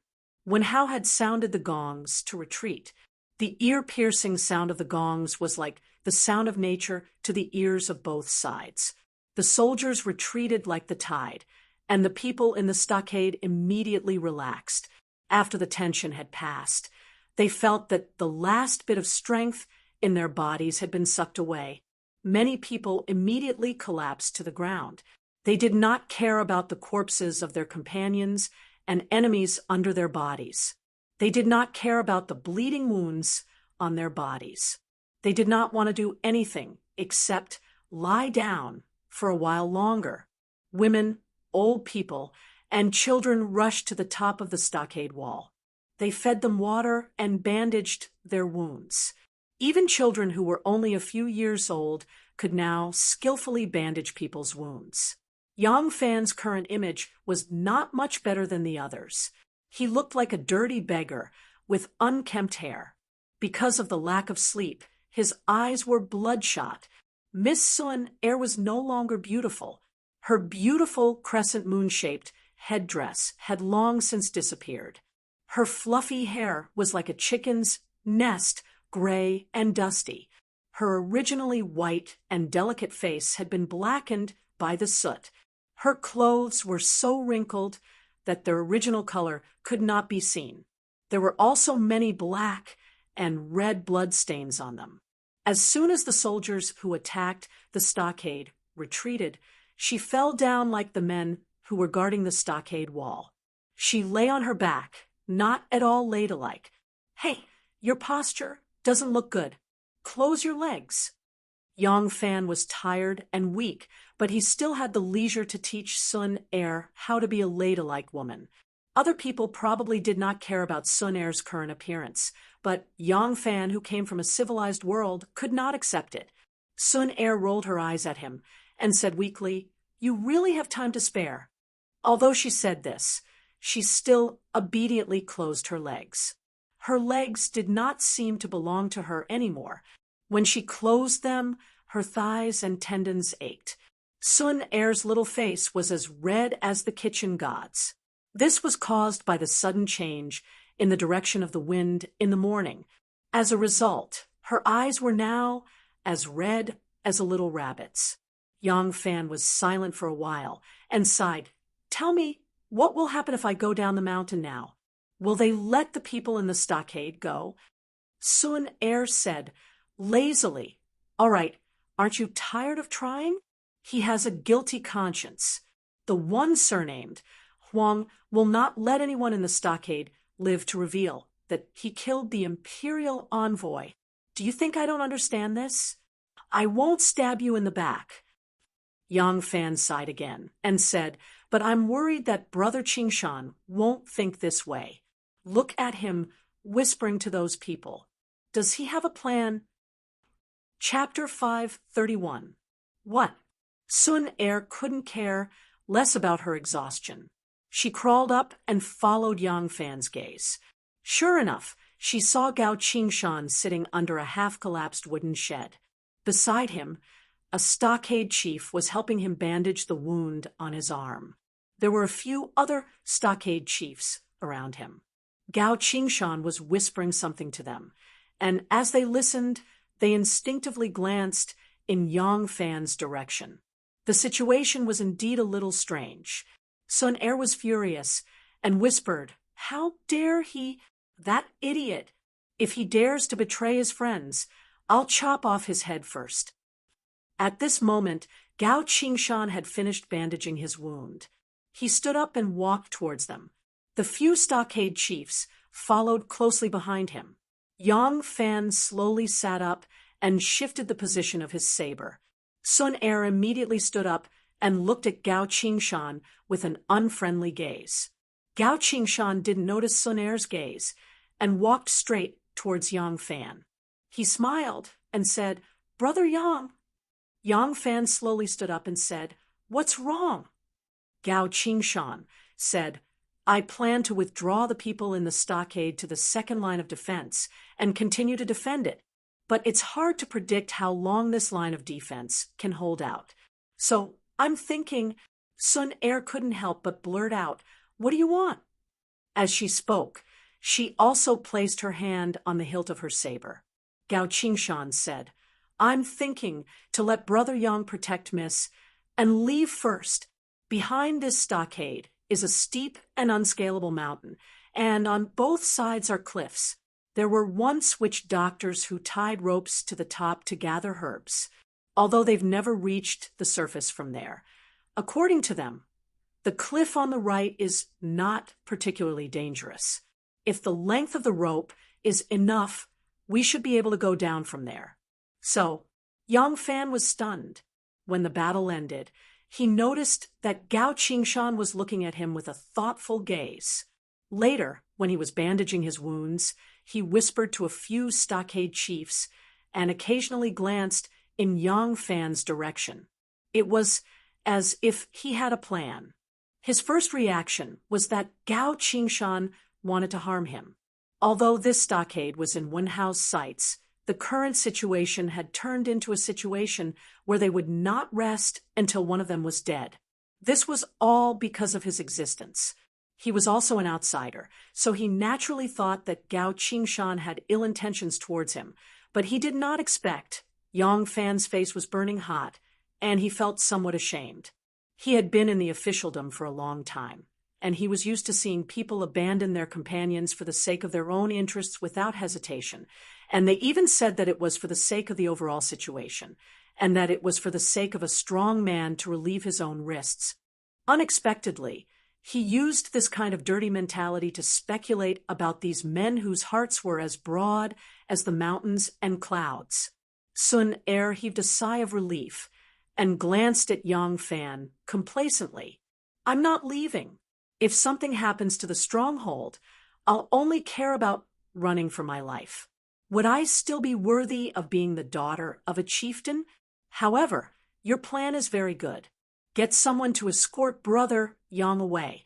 Father can defeat Wenhao, but it is impossible for him to defeat the imperial court. In the end, we still have to live under this sky. We have to obtain the emperor's forgiveness and let the emperor know the grievances we have suffered. We cannot do this without Brother Yang's help. Gao Qingshan said resolutely, No, miss, you must leave. If anything happens to you, I, Gao Qingshan, will not be able to redeem myself even if I die 100 times. He did not allow Sun Er to reject him again, and suddenly turned to Yang Fan. With a solemn expression, he said, "That person is called Xie Chuanfeng. Do you remember it?" Yang Fan said, "I remember." Gao Qingshan smiled in relief. "If I die, I will entrust this person to you." Yang Fan smiled faintly. "If I die and you live, then I will entrust Huang Jingrong to you." Gao Qingshan said, "That is the imperial envoy. It is impossible for me to even see his shadow, and I cannot kill him. So I can die, but you cannot." Sun Er asked doubtfully, "What are you two talking about?" Yang Fan said, "Since you can't do it, then don't be in a hurry to make arrangements for your funeral. Until the very last moment, I will not easily admit defeat. Let us first retreat to the second line of defense." Gao Qingshan was just about to open his mouth when Yang Fan said with a smile, "It is easy for you to want to kidnap me down the mountain, but to want to kidnap me down the cliff, that is not an easy matter." Sun Er blinked her eyes and asked again, "What are you two talking about?" The two men looked at each other and smiled. Neither said anything. Sun Er pouted her small mouth and did not say anything else. "Why are we retreating?" Huang Jingrong charged into Wenhao's tent with a face full of anger and questioned sternly. He was standing on the tree tower and was elated to see that the stronghold was about to be breached when Yunhao suddenly sounded the gongs to retreat. His beautiful dream of burying Yang Fan on this mountain was once again shattered. Huang Jingrong was about to go crazy from anger. Inside the tent, when Hao and Yun Xian seemed to have just had an argument, both of their expressions were somewhat gloomy. Huang Jingrong's eyes were full of anger. He looked at Wen Hao and then at Yun Xian and shouted, "Answer me!" Wen Hao sighed and said, lazily, "The soldiers are extremely tired. How can they continue to fight?" Huang Jingrong was furious. He waved his sheathed longsword and roared, "No matter how tired we are, can we be more tired than the people in the stronghold? They even used the women, the elderly, and the children to charge up the stronghold walls as soldiers. Is that a stronghold wall? It has already collapsed into a mound of earth. As long as we put in a little more effort, we will be able to take it down immediately." Wen Hao secretly cursed. "Bullshit! It turns out that the people who died are not your people. You are using my people to pave the way for the stronghold. With every step forward, countless corpses will be left behind. When we take down this stronghold, how heavy will my casualties be? At that time, what will I use to fight with the other chieftains?" Huang Jingrong saw that he had a helpless expression but did not say anything. He angrily said, "Continue fighting. We must continue fighting. It won't be long before we can take down this stronghold." Wen Hao said, "My soldiers are extremely tired. If we are going to fight, we should switch to Chieftain Yun's soldiers." When Yun Xian heard this, he said with a displeased expression, "Chieftain Wen, it was my men who took the lead this morning. My men suffered heavy casualties and have not recovered even now. You can't fight now, but do you think I can? What a joke. My soldiers are not as strong as yours." Wen Hao immediately said, "Since that's the case, I think we should surround the stronghold and not attack. Immediately call someone back to the city to borrow a few more ballistae from the reinforcements from the court. I think that those things are very powerful. If 10 ballistae fire at the same time, this stronghold will immediately be destroyed, and we can easily take it down." Huang Jingrong flew into a rage. "Trash! All of you are trash! All of you are overcautious and narrow-minded trash. Do you really think I don't know what you are planning? Let me tell you, if Yang Fan does not die, I will be finished, and you will be finished. If Yang Fan interferes and the court's troops retreat, do you think Kuan Chi and Meng Shizhu will let you go? Wen Hao twisted his mouth and said, "It's not the first time we've fallen out with them. So what if we can't beat them? They want to swallow us, but they don't have the strength." "So that's what you think." Huang Jingrong began to run around the tent like a mad dog. After running for a while, he stopped and stomped his feet as he cursed, "What happened to your ambitions? Are you willing to be dogs in front of Kuan Chi and Meng Zhizhu for the rest of your lives? Anyone who wants to achieve great things has to make sacrifices. You too short-sighted. Before Huang Jingrong could finish cursing, someone suddenly nudged him, causing him to stumble and almost fall to the ground. Huang Jingrong looked over and saw a person run in a panic. The person knelt on one knee and said to Wen Hao, "Governor, Yao province has fallen." "What?" Wen Hao and Yun Xian were shocked. Huang Jingrong didn't care about cursing anymore. He pounced forward and tightly grabbed the person's collar. "What did you say? How could Yao province city fall? There are troops from the court there. How could it fall? Who are you? Where did you get this information? You..." Huang Jingrong's string of questions made the person not know how to answer. Huang Jingrong was asking questions when he suddenly felt his collar tighten, making it hard for him to breathe. His hands unconsciously loosened, and he was flung to the side. Looking closely, he saw that it was Wen Hao, who was in a hurry. He could no longer care about his status as an imperial envoy and pulled on his collar to throw him to the side. Wen Hao glared at the person and said, "Xie Chuanfeng, speak clearly. Who attacked Yao province? How did it fall?" Yun Xian, who was at the side, said, "So fast? Sun Qi and Zhu shouldn't have such great power. Could it be that they moved troops to Nanzhao?" As it turned out, that person was Xie Chuanfeng. Judging from his handsome appearance, he wasn't someone who could be compared to a lowly person. Who would have thought that he would be so cruel and lascivious? He was willing to use his saber on a young girl, and he was even willing to use it on a woman who had fainted from the pain of her severed arm and was lying in a pool of blood. Xie Chuanfeng heard Yun Xian's words and revealed a smile that was uglier than crying. Reporting to Chieftain Yun, Nanzhao didn't send troops. The ones attacking the city were Sun Qi and Meng Zhizhu. Wen Hao was furious. How is that possible? How could they take Yao province city so quickly? Are the soldiers of the court made of paper? Xie Chuanfeng sobbed. The two chieftains brought troops to attack the White River stronghold, so there weren't many defenders in the city. Sun Qi and Meng Zhizhu had people in the city. When they attacked the city from the outside, they immediately set fire to create chaos and helped take the city gates. When the defenders saw that the two chieftains weren't there, they immediately abandoned the city and fled.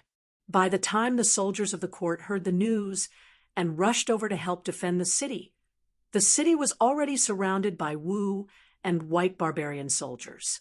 When they saw this, the soldiers were afraid that their own troops would be trapped in the city and broke out from the east.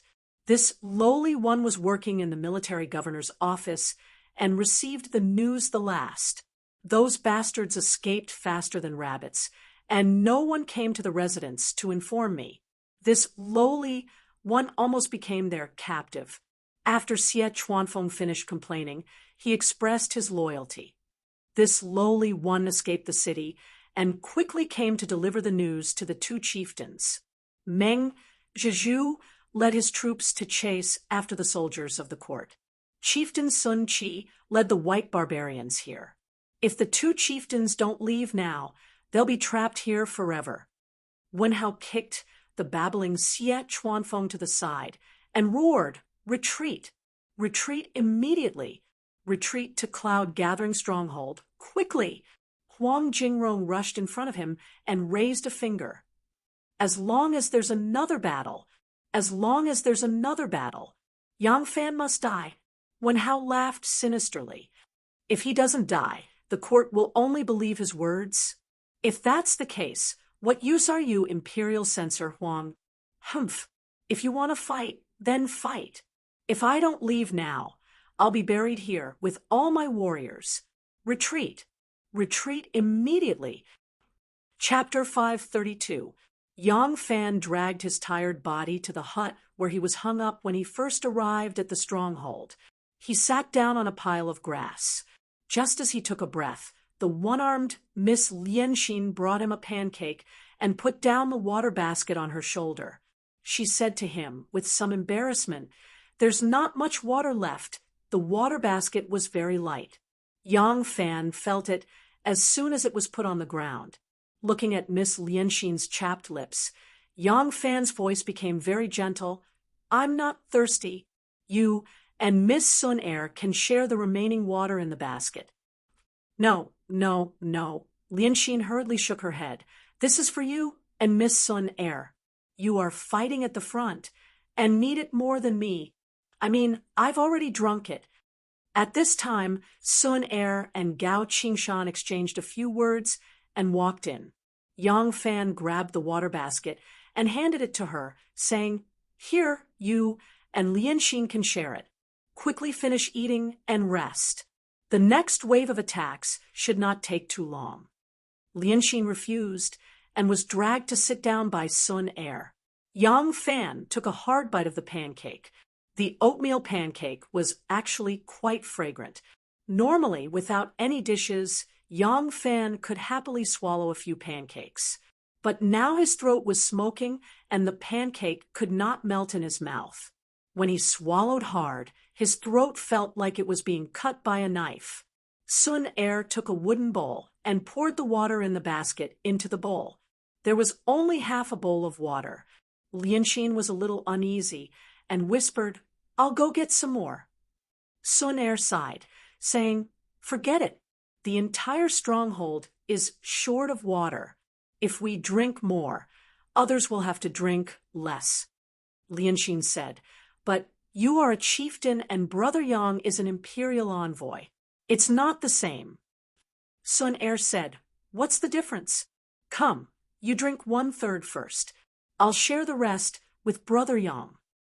Lianxin hurriedly refused again. Yang Fan said, "Lianxin, you are injured and need water more than we do. Don't refuse. If you don't drink your share, Sun Air will not drink." Lian Xian had no choice but to take small sips of water. She drank a little of the water in the bowl and passed it to Sun Air. Sun Air also took 3 small sips and passed the bowl to Yang Fan. Yang Fan did not refuse. He held the bowl and took a sip, feeling the sweet water flow slowly down his throat. Every cell in his body seemed to sigh with joy. People who were not extremely thirsty would never be able to experience this kind of taste. After tasting it for a long time, Yang Fan took another sip. He could not bear to swallow it immediately. With the water in his mouth, he handed the bowl to Sun Air. How could Sun Air take it? The 3 of them were pushing each other for a small bowl of water. Gao Qingshan was like a bull whose butt was on fire. Brother Yang, they retreated. Gao Qingshan grabbed Yang Fan's shoulders and shook him so hard that the water in the bowl spilled out and splashed all over Yang Fan. Lianxin was anxious. He hit his brother's shoulder and said, "Brother, be careful, the water is spilled." "What? What did you say?" Lianxin's fist stopped in the air. He suddenly realized something. Sun Air, who was struggling to swallow the baked wheat cake, also looked at Gao Qingshan in shock. Gao Qingshan beamed and said, "Wen Hao retreated. They retreated." Sun Air and Lianxin rushed over and asked, "Is it true?" Yang Fan gently put the bowl to the side and suppressed the joy in his heart. He asked in a low voice, "Are you sure? Could they have used some kind of deceitful tactic?" Gao Qingshan laughed and said, "We are on the mountain, and they are at the foot of the mountain. Looking down from above, we can see everything. What is the use of them pretending to retreat? Who can they fool? Haha, they really retreated. How is it possible? Why would they retreat for no reason? Yang Fan muttered to himself, but there was a smile on his face. Wen Hao and Yun Xian had hurriedly retreated. They didn't even have time to tear down the large tents that the generals were living in. The direction they retreated in was not Yao State City, but the wilderness. They fled downstream along the great river. There was a suspension bridge a dozen or so li downstream, but that road did not lead to Yao State. A few clever men were sent down the mountain to scout around. After confirming that they had really retreated, they immediately sent someone up the mountain to send a message. At the same time, they sent 2 people to follow the direction of Wen Hao and the others. After hearing the news, Yang Fan, Gao Qingshan, and Sun Er hurriedly went down the mountain. They walked around Wen Hao's encampment twice and saw that it was a mess. There were many things that they did not have time to take away. It could be seen that they had left in a hurry. As the 3 of them analyzed the reason for Wen Hao's retreat, dust billowed in the distance like a long dragon. The momentum was so great that they could feel it standing at the foot of the mountain. However, the people in charge of the lookout on the tree halfway up the mountain did not send out any warning signals. Just as they were surprised, a person in charge of guarding the perimeter ran back and shouted from afar, "The chieftain is here. Our chieftain is here with his troops." Sun Er was overjoyed and immediately rushed over to that person. Yang Fan and Gao Qingshan looked at each other and followed behind Sun Er. "Where is that bastard, Wen Hao?" "What?" "He escaped." "Long Fei, take some people and chase after him." Xuanqi ordered in a thunderous voice. He ordered the second housekeeper, Long Fei, to lead the vanguard in pursuit. He also ordered one of his sons to quickly ride to the rear to urge the troops to chase after Wen Hao. He then jumped down from his horse and quickly walked over to Sun Er. Xuanqi pulled his daughter into his embrace and hugged her tightly. He then let her go and looked her up and down. Seeing that his beautiful daughter now looked like a little beggar, he couldn't help but say sadly, "My poor daughter, she was actually bullied to this extent by that bastard Wen Hao." Sun Er rolled her eyes at him and said, "Father, what nonsense are you saying? What do you mean your daughter was bullied to this extent by Wen Hao?" Gao Qingshan rushed to Xuanqi's side and bowed respectfully. "Gao Qingshan greets chieftain." Xuanqi glanced at him, and then his gaze locked onto Yang Fan. After examining him for a while, his gaze became sharp. Sun Er wiped away the tears at the corner of her eyes and said to Xuanqi, "Father, he is called Yang Fan and is an imperial envoy sent by the imperial court. He is not on the same side as that imperial censor, Huang. When I sent people to ask for reinforcements, I mentioned him. He can help us." Xuanqi sneered, and a hint of mockery appeared at the corner of his mouth. He said, "He can help us? Right now, I have helped him. If I didn't come, he probably wouldn't even be able to keep his life." "Humph! That imperial envoy Huang has mobilized troops from 3 provinces and has Wen Hao and Yun Xian listening to his orders. What does he have as an imperial envoy?" Sun Er furrowed her brows and said unhappily, "Father, how can you say that? Big brother Yang, imperial envoy Yang, is very powerful.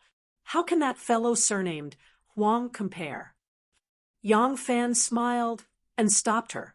He took a step forward and cupped his hands at Xuanqi. Yang Fan greets Chieftain Xuanqi. "Chieftain is right.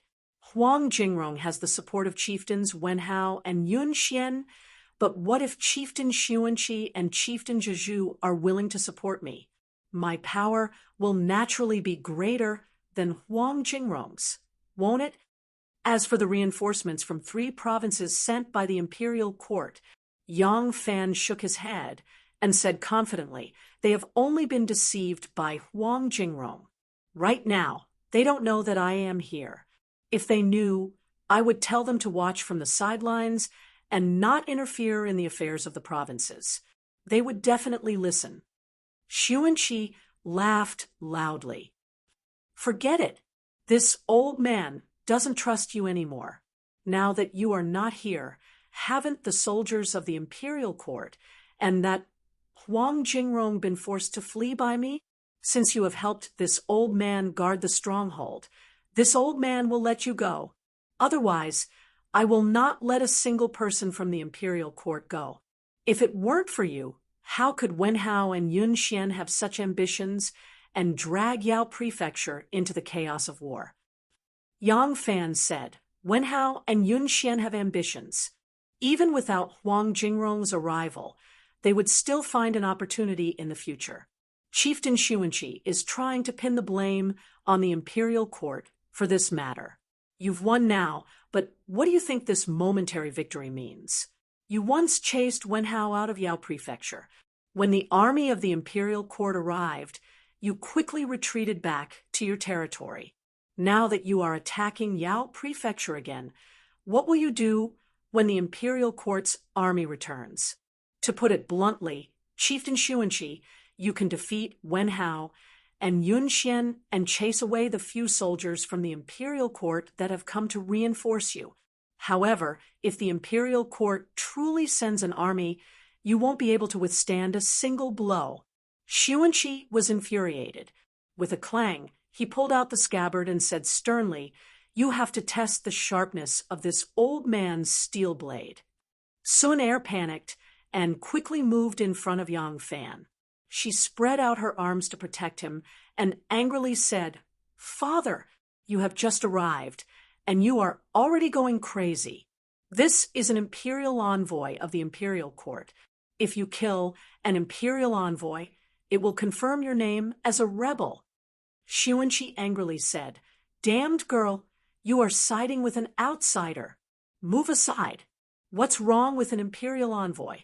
Huang Jingrong is also an imperial envoy, but hasn't he been forced to flee by me? If he had left a moment later, I would have cut him down. Sun Er said, Brother Yang is different from Huang Jingrong. Xuanqi said, What is the difference? He is our friend. Miss Sun Er, let me say it. Yang Fan placed his hand on Miss Sun Er's shoulder. The women of the barbarian tribes were not as strict as those of the Central Plains. This was not the first time that Miss Sun Er's body had been touched by a man. However, when Yang Fan's warm and powerful hand pressed down on her shoulder, the heat from his palm seeped into her, and Sun Er's body became slightly weak. Yang Fan gently pushed her to the side and took a step forward. Facing the pole in Kuan Chi's hand that could cut through iron as if it were mud, he calmly said, Chieftain Kuan Chi has won a battle and seems to have forgotten himself. In your eyes, the army of the imperial court is only SOSO, right? Ha! Chieftain Darren should remember what your stronghold was like in the past. With just the stronghold, how many troops can it block? A few days ago, you sent a group of troops to help the stronghold, but they were defeated by Wenhao. When they returned, they should have told you just how many troops were attacking the stronghold. And this stronghold, before you arrived, had always been in our hands. Wenhao attacked the stronghold day and night, but he could not do anything to us. Why are we able to defend the stronghold? The warriors in the stronghold are not afraid of death and dare to fight. On the other hand, it is because I have made some changes to the stronghold and my ability to lead troops in battle is not worth mentioning among the generals of the imperial court. Do you think you can easily defeat the imperial court's troops? Who knows if it is because the imperial court's troops do not want to help the tribes in Yaozhou. Otherwise, with over 10,000 elite troops, Chieftain Darren will have a hard time. If Chieftain Darren does not stop while you are ahead, and the imperial court sends more troops, how will you deal with it? Chapter 5:33. Xuanqi sneered, If I lead my clansmen to retreat to the forest, even if the imperial court sends 1,000,000 soldiers, can they do anything to me? Yang Fan said, They can't. Xuanqi smiled proudly. Yang Fan continued, "However, the imperial court has no intention of annexing your territory or seizing your hereditary position. Why are you doing this? Don't tell me it's fun to retreat into the jungle and become a half-savage." Yang Fan tilted his head and looked at Kaori's neck. With a serious expression, he said, "There are a few large lumps on Chieftain's neck. The lumps are like hills, and the color is bright red. It seems that the mosquitoes in this forest are quite poisonous." Sun Er covered her mouth and wanted to laugh. Xuanqi was unable to restrain his anger at Yang Fan's teasing. Like an angry baboon, he flew into a rage and said, "Nonsense! You have no intention of annexing my territory or seizing my position. Your people are doing this right now." "No, no, no," Yang Fan raised his index finger and shook it elegantly. "The people who want to annex your territory are Wen Hao and Yun Xian. Although they are the governor and provincial governor of Yao province, you know very well that they are not people of the imperial court. As for the 3 soldiers who came as reinforcements, they were deceived by Huang Jingrong, and I am going to help you expose his lies." Sun Er looked at Yang Fan in fascination. Although his hair was as messy as a bird's nest, his face was streaked with black and white, and his body was covered in mud and blood. Even his shaking finger was dirty. He still stood there looking calm and elegant. Who among her clansmen had such an elegant demeanor? Yang Fan said. "That is why I find it very strange that as the leader of your clan, Chieftain Xuanqi, who is known for his wisdom, would not use such a good opportunity and would rather take a path of no return. Do you know that by doing this, you will be playing into the hands of Huang Jingrong and Wen Hao, allowing their evil plan to succeed?" Kaori suddenly calmed down and glared at Yang Fan. "I have no choice but to fight this battle. Now, we've lost many people. As a chieftain, I must give them an explanation. We can't just leave things as they are. Huang Jingrong, the main culprit, must die. Can you do that?" Yang Fan smiled and said, "We agree on this point." Xuanqi's expression softened a little as he said, "Wen Hao and Yun Xian offended their superiors and must be punished. Otherwise, if the other chieftains learn from them in the future, there will never be a day of peace in Yao province." Yang Fan blinked his eyes and asked, "Then how does Chieftain Xuanqi plan to punish them?" Xuanqi rudely waved his hand and said, "This is a matter between the tribes of our Yao province. It has nothing to do with the imperial court. There's no need for you to ask." Yang Fan said, "His Majesty the Emperor is very magnanimous. As long as you all acknowledge the existence of the imperial court and accept its rule, His Majesty the Emperor will not interfere with you at all. So as long as it is a matter between the tribes of Yao province, the imperial court will naturally not interfere. However, Wen Hao and Yun Xian are both appointed governors and provincial governors by the imperial court. If you make a move against them and the imperial court ignores it, where will the dignity of the imperial court go?" Xuanqi glared and angrily said, "So you're saying that you want to protect them?" Yang Fan said, "Although they are officials of the imperial court, since they cannot maintain the peace of Yao province and instead cause so many troubles, I think they can no longer be officials. If Chieftain Xuanqi wants to settle the score with your own people, he should wait until the imperial court removes them from their positions." Xuanqi coldly said, "The imperial court will remove them from their positions." Yang Fan said, "Huang Jingrong's memorial accusing you of treason should already be in the hands of the emperor." Xuanqi's expression tightened.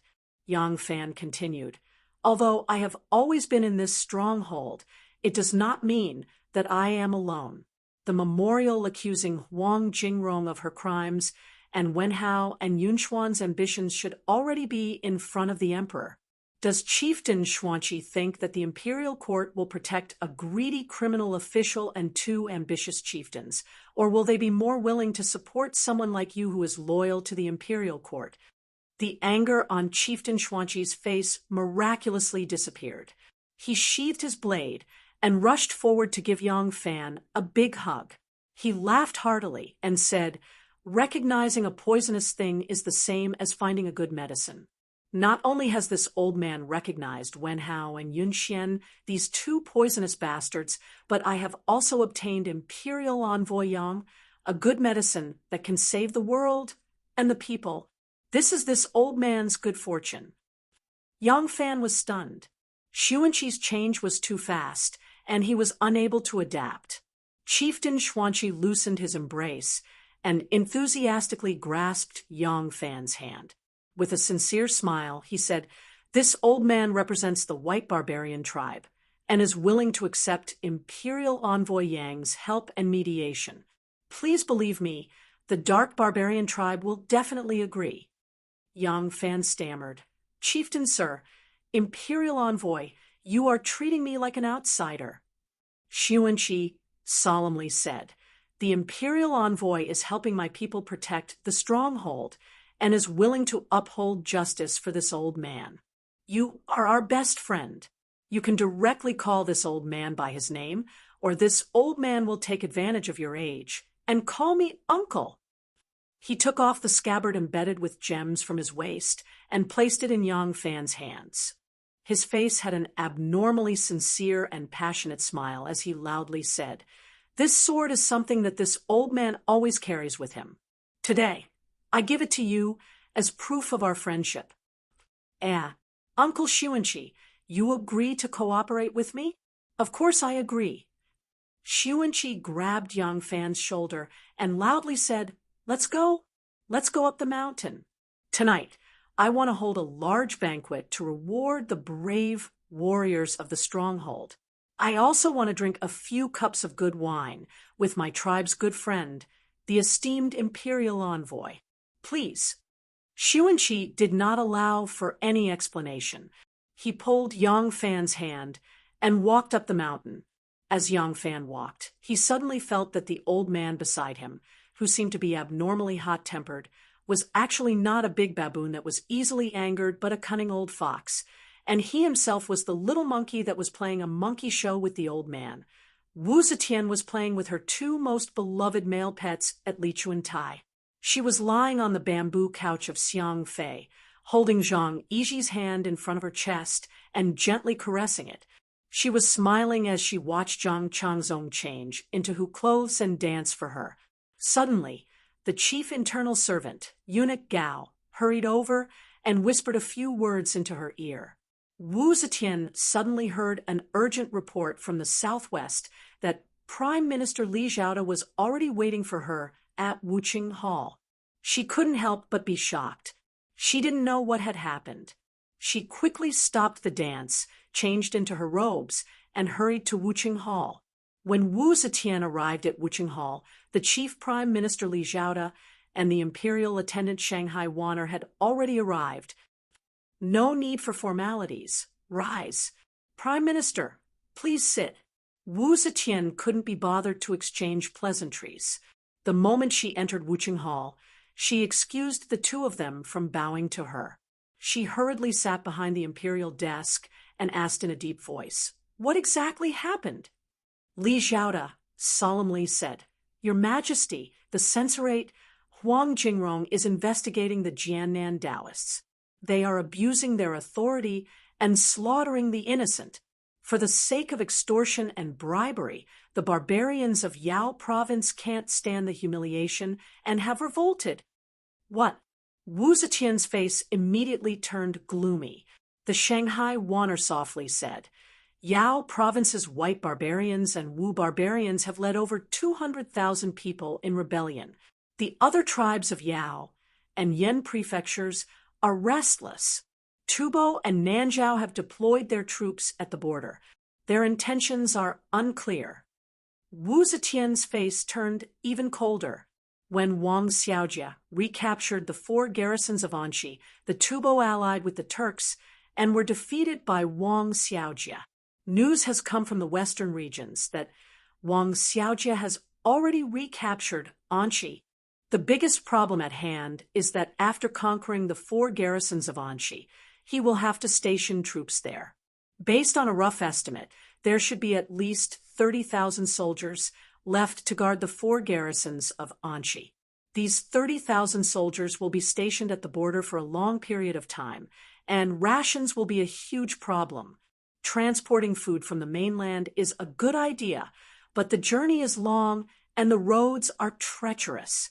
Every single buckets of rations transported will cost at least 5 buckets. Wang Xiaojia has already submitted a memorial to the imperial court to discuss the matter of stationing the army. After some discussion, the imperial court has agreed to his suggestion and decided to temporarily station him in Anqi, although stationing the army will only provide less than half of the rations needed by the border army, and the rest will still have to be transported from the central plains. It is still better than relying solely on the imperial court. Even so, the Bureau of Revenue has done some calculations for the imperial court. With the sea trade gradually flourishing, the Silk Road trade is no longer as important as it was during the Han Dynasty. If the imperial court garrisoned the army in Anqi, the profits from opening up the Silk Road wouldn't even be comparable to the expenses of garrisoning the army in the 4 garrisons of Anqi. Thus, after the victory, voices of opposition to stationing the army in Anqi arose once more. Some officials even suggested withdrawing the army from Anqi, believing that this barren land isn't enough to guard. If one were to consider the economic accounts of the 4 garrisons, the losses outweighed the gains. On the other hand, from a political perspective, there aren't many benefits to be gained at the moment. In truth, whether the 4 garrisons of Anqi should be maintained or not was a dilemma with both pros and cons. There is no such thing as a perfect conclusion. If Jiannan were to fall into chaos at this moment, the voices of opposition to the abolition of the 4 garrisons of Anqi would spread like wildfire in the imperial court, and the restoration of the 4 garrisons of Anqi is the only military achievement of the Wuzhou dynasty. How could Wu Zetian bear to revoke it? Besides, if Jiannan were to fall into chaos, if the Tubo Empire were to make use of this opportunity to collude with the barbarians of Jiannan, the northwest and southwest would no longer be peaceful. This wouldn't just be a matter of the 4 garrisons of Anqi, but the entire great Zhou Empire. At this point, Wu Zetian angrily slammed the table and bellowed, "Huang Jingrong! How dare she fail to consider the bigger picture? She deserves death." Seeing that the eye drops were almost fully applied, Wanner said, "Sage, this is the memorial that Huang Jingrong has just submitted to the imperial court regarding the rebellion in Yao province. Please take a look." Wu Zetian took the memorial and read through it carefully. Puzzled, she said, "The contents of Huang Jingrong's memorial doesn't seem to match what Minister Li has said." Shangguan Wanner said, "Here is another memorial from the Inspector General, Yang Fan. It has just been sent to the capital on horseback. Please take a look." Yang Fan's memorial was written by Zhang Jianji, and it also mentioned the rebellion of the barbarians of Yao province and the Wu barbarians. However, Huang Jingrong's memorial stated that the barbarians had colluded with the outlaws and plotted a rebellion. Due to Zhang Jianji's discovery, they had no choice but to bring forward the rebellion. On the other hand, Yang Fan's memorial pointed out that Huang Jingrong had indiscriminately slaughtered the innocent, accepted bribes, and forced the barbarians to rebel. After reading through it, Wu Zetian didn't know who she should believe. While this wasn't the time to pursue the matter, a different judgment would determine whether the imperial court would pacify or annihilate Jiannan. Military affairs were a matter of great importance to the empire, especially with the unsettled situation in the western regions. It would affect the southwest greatly, so how could Wu Zetian not be cautious? Chapter 534. Li Zhaoda stroked his long beard and said, Once the situation in the southwest falls into chaos, it will become a huge threat to the empire. Now that the imperial court is sending troops to the western regions, we cannot push them too far. Otherwise, if the barbarians defect to Tubo or Nanjiao, the situation will become even more out of control. The Southwest has always been a complicated place with many different races living together. Restraining them is the most suitable policy there. Thus, it is better to pacify them than to suppress them. According to Yang Fan's words, the barbarians rebelled because they were threatened and extorted. Thus, it is better to pacify them. I believe that as long as the culprit is punished, the resentment of the barbarians will be resolved. Your Majesty should issue a decree to punish Huang Jingrong and order the officials of Jiannan to pacify the situation. Wu Zetian glanced at Li Xiaoda and asked, Chancellor Li is also stationed in the capital, like me. How do you know that the situation in Jiannan is, as Yang Fan said? If my judgment is wrong, and the barbarians are really plotting a rebellion, they might have already colluded with Tubo and Nanjiao. If the imperial court's troops are delayed, Wang Xiaojie's return route to the east will be cut off.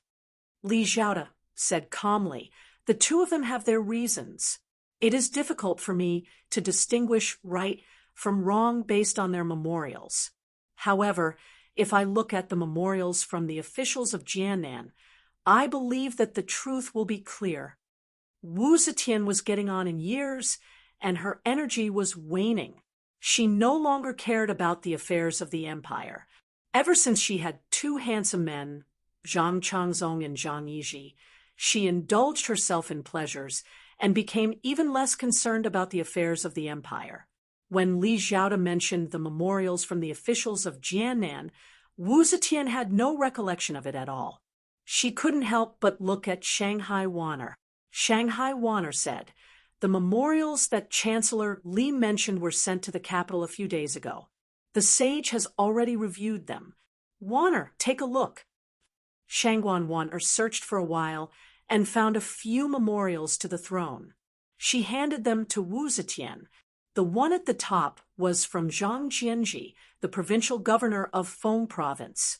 In the memorial, Zhang Jianji accused Huang Jingrong of extorting the local authorities, accepting bribes, and slaughtering the innocent in order to obtain benefits.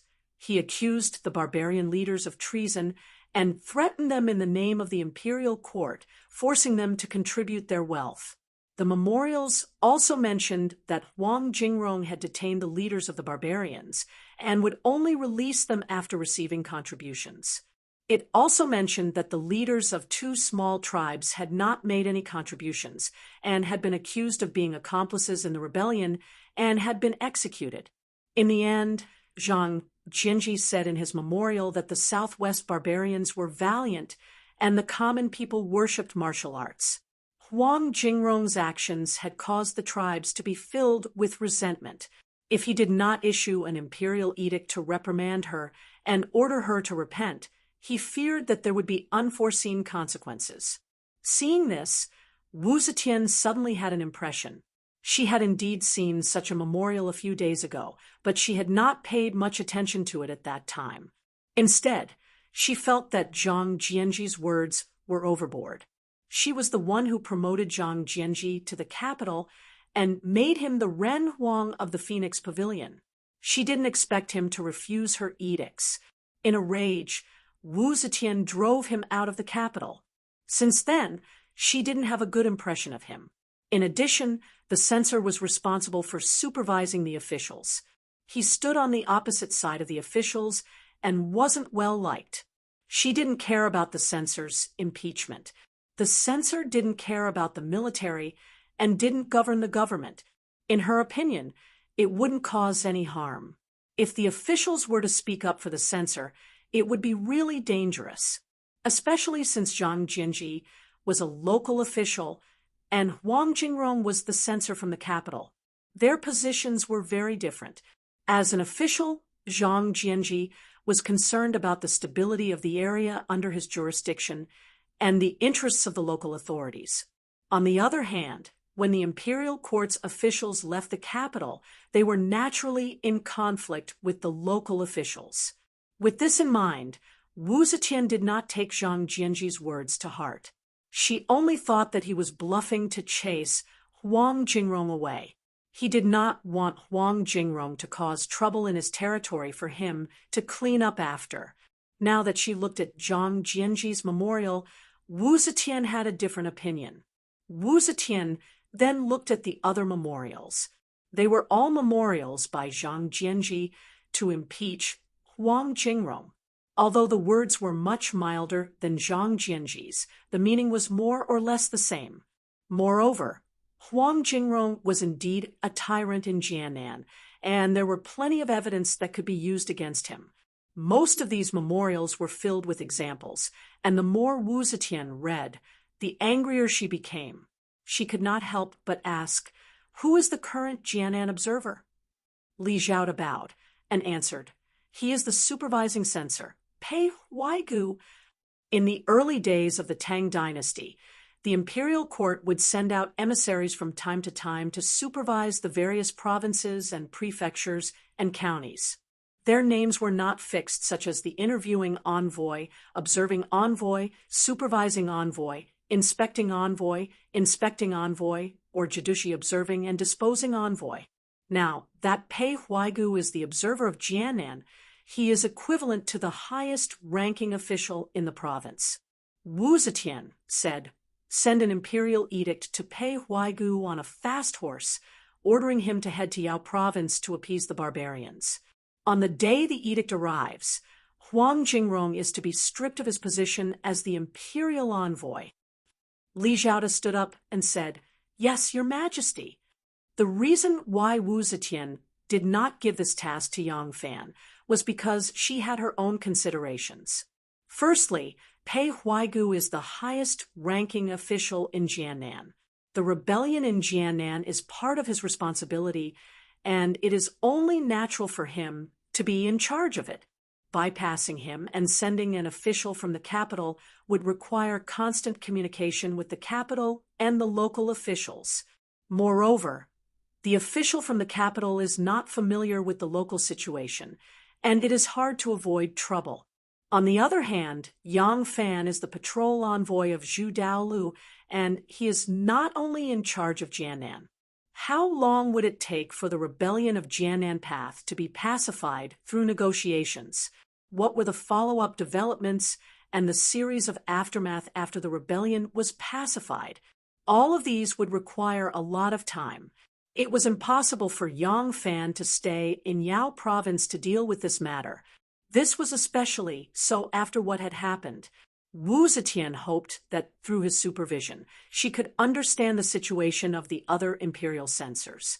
Furthermore, Yang Fan and Huang Jingrong are on opposing sides. While Wu Zetian is 80% convinced of Yang Fan's words, Huang Jingrong's words are not without reason. The censor reported that Zhu Daolu showed signs of rebellion, and the imperial court sent people to investigate. Indeed, there was a rebellion there. Did this imperial envoy force the barbarians to rebel, or did the barbarians have the intention to rebel? Wu Zetian had some misgivings about this. If she let Huang Jingrong's archenemy investigate him, she would not be able to find out anything even if there were any questions. With these considerations, Wu Zetian decided to send another high-ranking official to quell the rebellion in Yaozhou. This was to ensure that she could find out the truth behind the barbarians' rebellion. Receiving the imperial edict, Li Zhaoda cupped his hands and left. Wu Zetian picked up Zhang Jianji's memorial and read it again. She said thoughtfully, "This man is capable. If he is loyal to me, he will be a useful person." Warner said, "Zhang Jianji is over 70 years old and has passed the age of ruling the country. He is mature and experienced in handling matters. During Huang Jingrong's trip to the southwest, he was able to foresee that something bad would happen. As expected, he is an experienced and sincere person who plots for the country. If the sage wants to use him, just use him. Currently, only Minister Li is the sage's right-hand man in the court. Wu Zetian was moved. She thought for a moment and said, "Put him aside for now. When the matter in Jiannan is over, we will change him to another place and observe him." Wanner bowed and said, "Yes, Wanner will remember it." "Brother Yang is back." A few white man girls who were cooking in the camp shouted when they saw several horses galloping over. One of them was Yang Fan. Sun Er, who was squatting and adding firewood to the stove, stood up and looked at the horses. Yang Fan galloped over on his horse. His head was wrapped in a white bun, and he was wearing a white button-down shirt. He was wearing a pair of wide blue trousers with a belt that dragged his beard. He was dressed like a white barbarian man. This white man attire not only made him handsome, confident, and in high spirits, but also gave Sun Er a sense of familiarity. As he came closer, Sun Er could clearly see the scabbard that her father gave him on his waist, as well as a small pouch embroidered with a picture of bees picking flowers on the other side of his waist. The small pouch bounced up and down on Yang Fan's body as he galloped on the horse. A sweet smile immediately appeared on Sun Er's face. Her dimples seemed to be filled with wine. That small pouch was sewn by her carefully. Originally, she was worried that Yang Fan would not accept it. Now that she saw that he really hung the pouch on his waist, her heart was naturally happy. Yang Fan, Gao Qingshan, and the others stopped their horses. Sun Er immediately went forward and held the reins of Yang Fan's horse. There were several knights beside her, but her eyes were only looking at Yang Fan. She asked with concern, "Brother Yang, how is the matter? Did they agree?" Yang Fan tilted his leg and jumped down from his horse. He smiled and said, "Do you think they like to fight? I have an imperial edict on me. They can't not believe it." After I explained the reason to them, they set up camp on the spot. They promised me that as long as you don't attack, they won't move a single soldier and will quietly wait for orders. Don't worry, Huang Jingrong's external help has been cut off. She is now a turtle in a jar. Yang Fan smiled and patted the neck of his horse. He then asked Sun Er, "Where are the two chieftains?"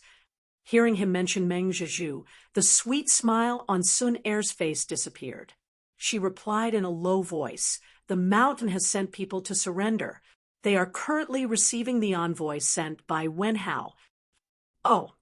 Yang Fan's expression changed. He said, "I'll go take a look."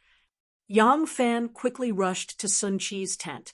Sun Er looked at his back and wanted to say something, but stopped.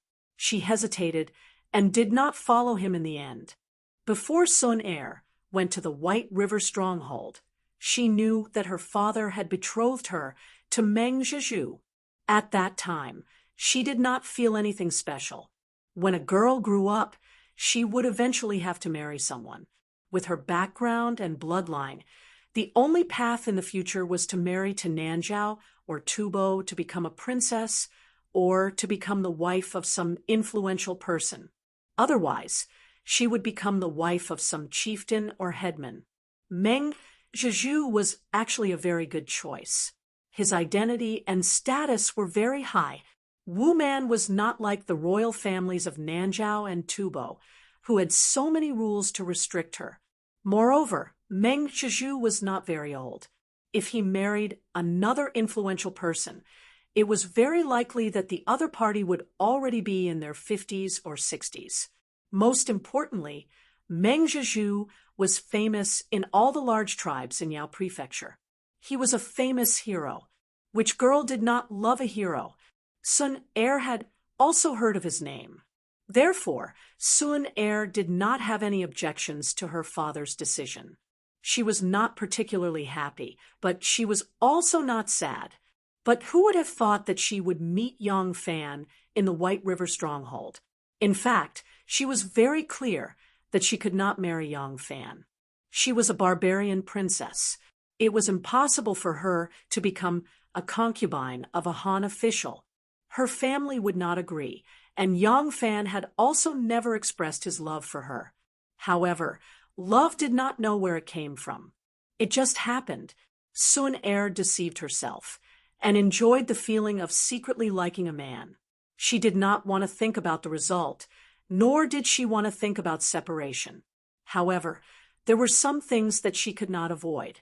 Looking at Yang Fan's back, her heart was empty, and she felt a sense of loss. Chapter 535. When Yang Fan arrived near Xuanqi's tent, he saw a few people being escorted out of the camp by the barbarian soldiers. Yang Fan glanced at them and confirmed from their clothes that they were people sent by the Wen tribe. He knew that the messengers had already left, so he was no longer in a hurry. He slowed down his pace and walked over slowly. The curtains of the tent were raised high. When Yang Fan walked in, he saw Xuanqi and Meng Zhizhu sitting behind a low table, discussing something in low voices. When they saw Yang Fan come in, the two of them hurriedly stood up and asked Yang Fan. They only relaxed when they learned that the imperial court's troops had already set up camp and were prepared to watch the battle between the four great tribes of Yao province. After Yang Fan finished explaining the situation of his mission, he asked, "I heard that Wen Hao and Yun Xian sent messengers. What do they want to talk about?" Xuanqi said they sent people to negotiate peace. They said that Wen Hao and Yun Xian are willing to compensate the black and white tribes with 500 mountain goats and 100 water buffaloes as compensation for their provocation and starting a war. At the same time, they will resign from their positions as the governor of Yao province and are willing to form an alliance of brothers with the black and white tribes. Yang Fan raised an eyebrow and said with a mocking smile, "Other than the 500 mountain goats and 100 buffaloes, the rest are all empty promises. They have to resign from their positions whether they want to or not. Do they think they can continue working if they don't ask to resign? As for forming an alliance of brothers, is there anything else? What did they say about Huang Jingrong?" Meng Zhizhu sneered. They actually want to protect Huang Jingrong. After all, they were the ones who organized this together.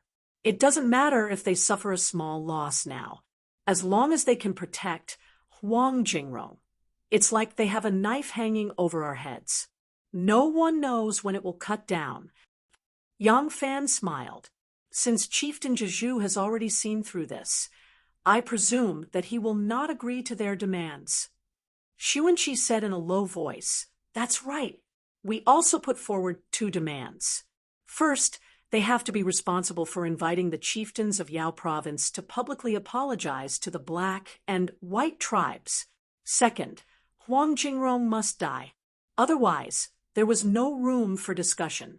Either they hand over Huang Jingrong's head, or they hand her over." Meng Zhizhu stroked his chin and muttered, "They definitely won't kill him. I'm worried that they won't even hand him over. If they defend the mountain and stubbornly delay us until the imperial court comes out to rescue us, relying on the principle of protecting the imperial envoy, regardless of whether this imperial envoy is guilty or not, whether he deserves to die or not, they can still obtain the imperial court's good graces." Yang Fan said, "Therefore, we can negotiate, but the momentum of attacking the mountain must not be slowed down because of this. Instead, it must be strengthened. We need to force them to give in before the imperial court intervenes. Chieftains, please send people to chase after their messengers. Tell them that the imperial court's reinforcements have already maintained a neutral stance. They no longer have any outside help. If they do not surrender, there is no other way." Kaori asked, "Are you certain that the imperial court will send people to mediate and not send more troops?" Yang Fan said, "Is 70% sure enough?" Kaori was still thinking about it when Meng Zhizhu slammed the table and stood up. "If there is a 50% chance, then it's worth it. I will go to the front of the mountain to supervise the battle. I just need to beat them until they feel pain, beat them until they're blind, and go to school. I won't admit defeat. Meng Zhizhu said. Then, like a bull, he rushed out with loud footsteps.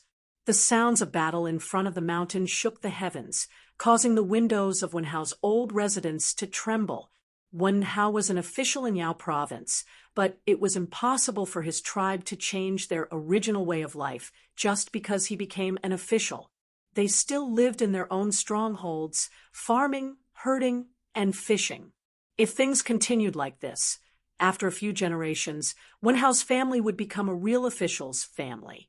They would lose the influence they had over the tribes under their command, and those headmen who had been managing the villages for the Wen family for several generations would become the new masters of the villages.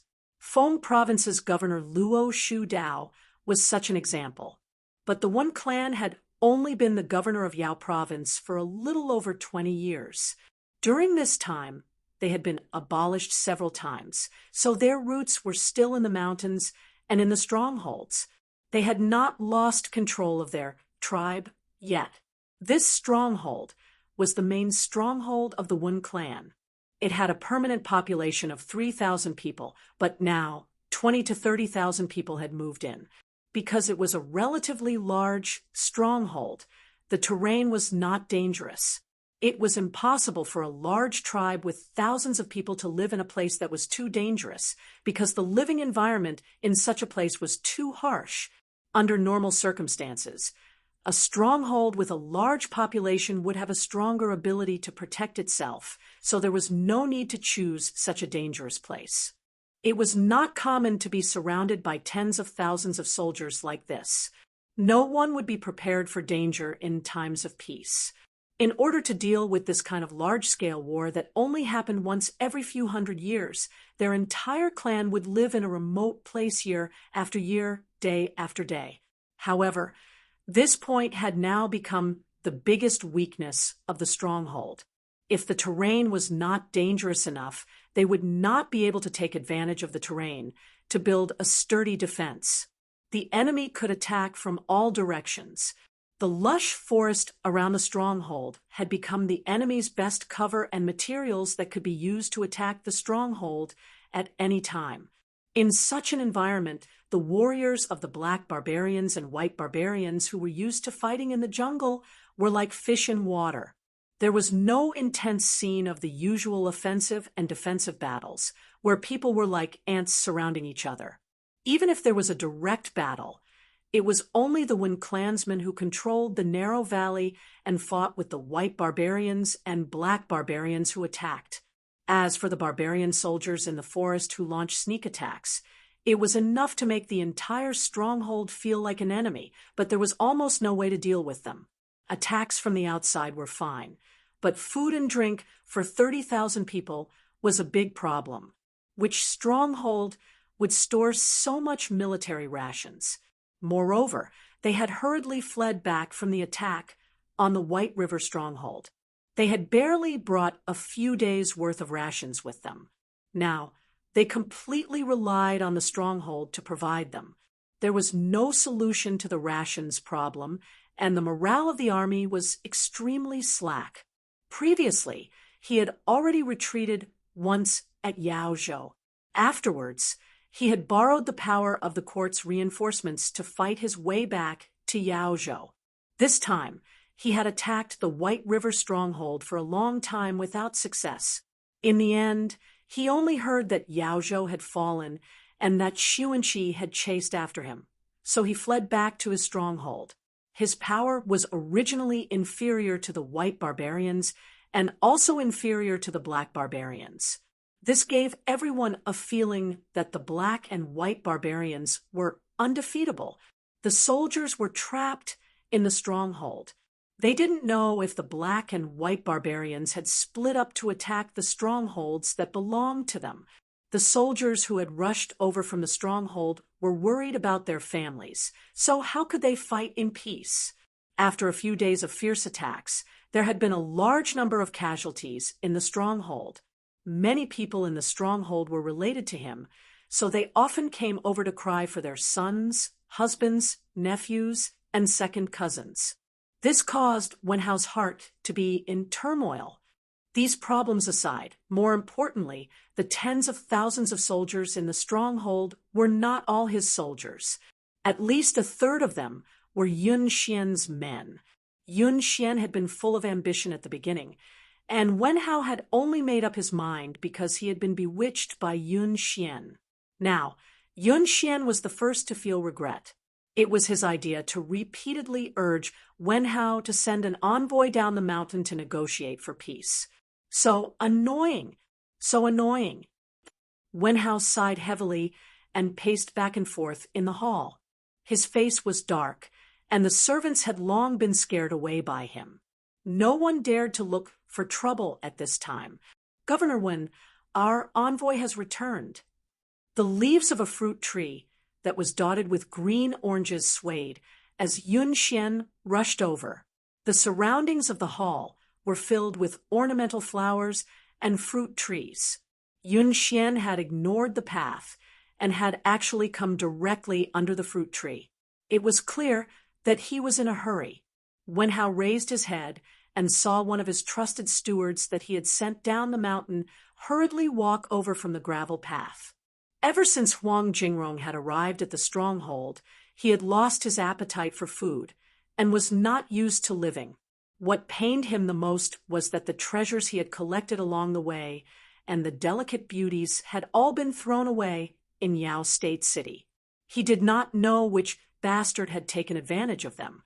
Now that Wu Man and Bai Man had surrounded the stronghold and said that they wanted to take his life, Huang Jingrong was so scared that he could not sit still. He had heard early in the morning that Wenhao had sent people down the mountain to negotiate for peace, but there had been no reply.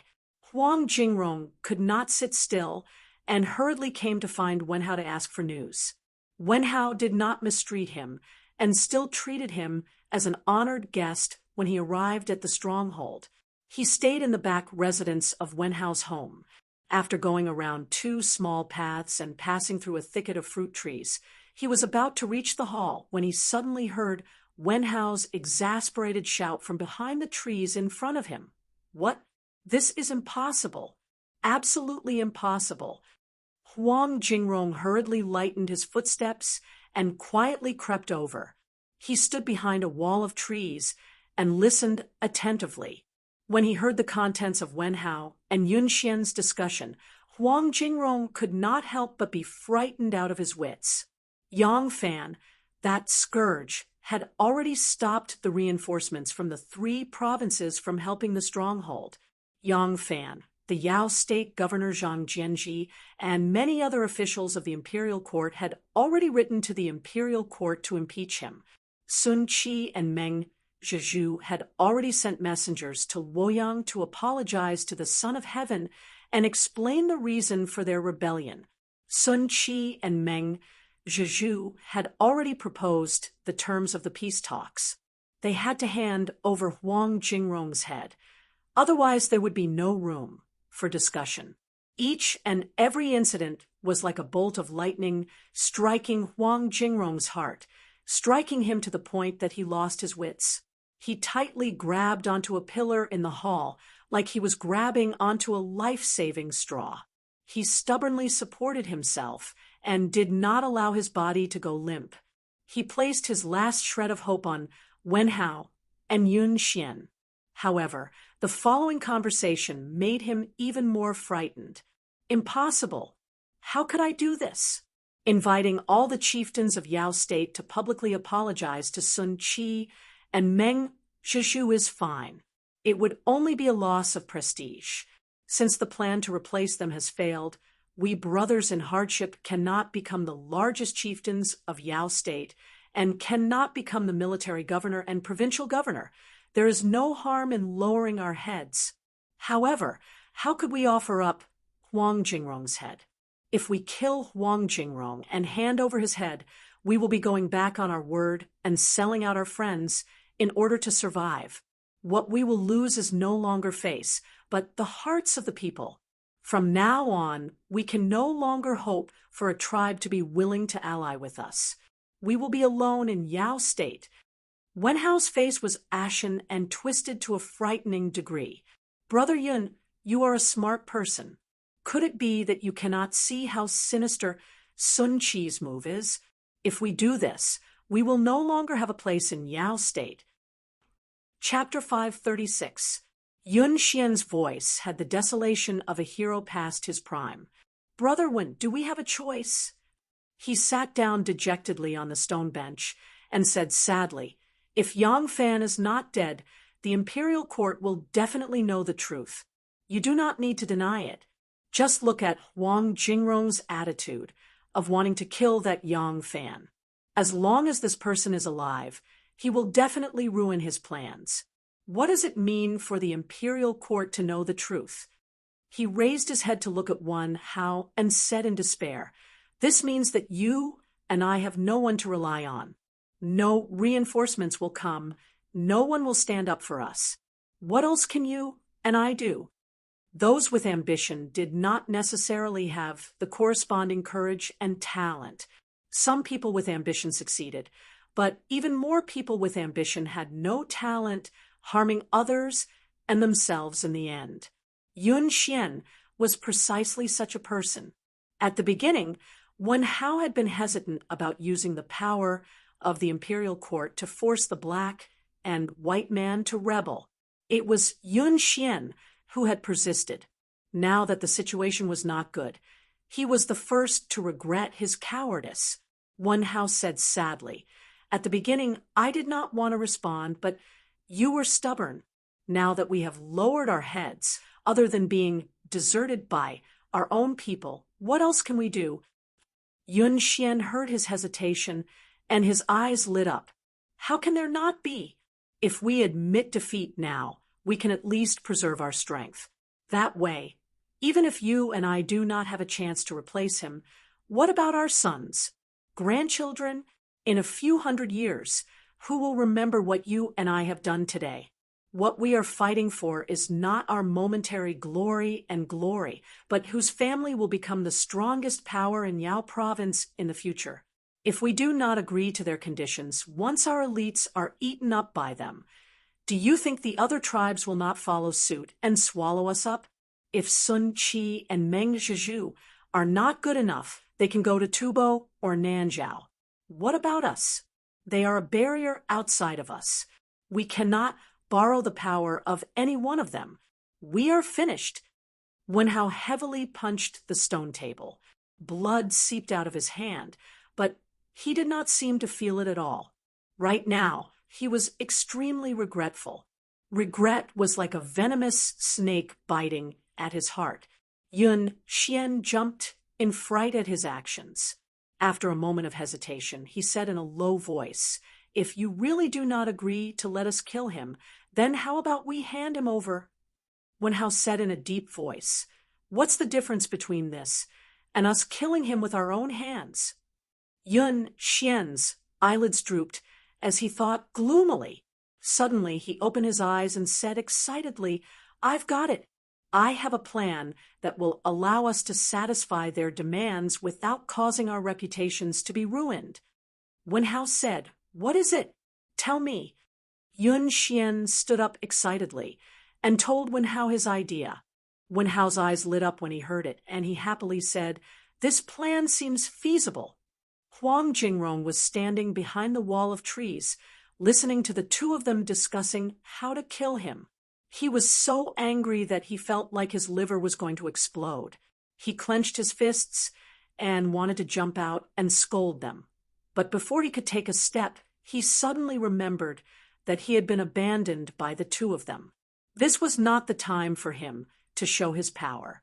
If he jumped out, he was afraid that the two of them would kill him.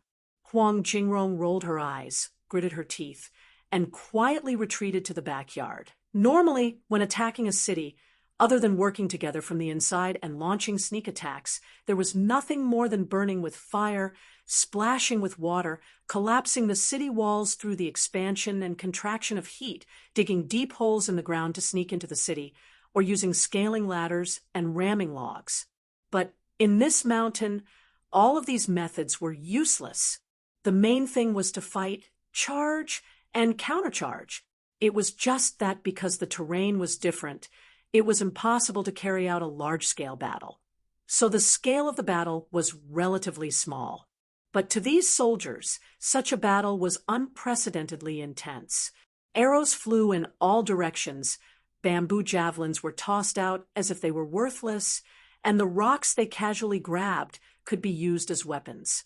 Every single step forward was a path of blood opened up with their bodies of flesh and blood.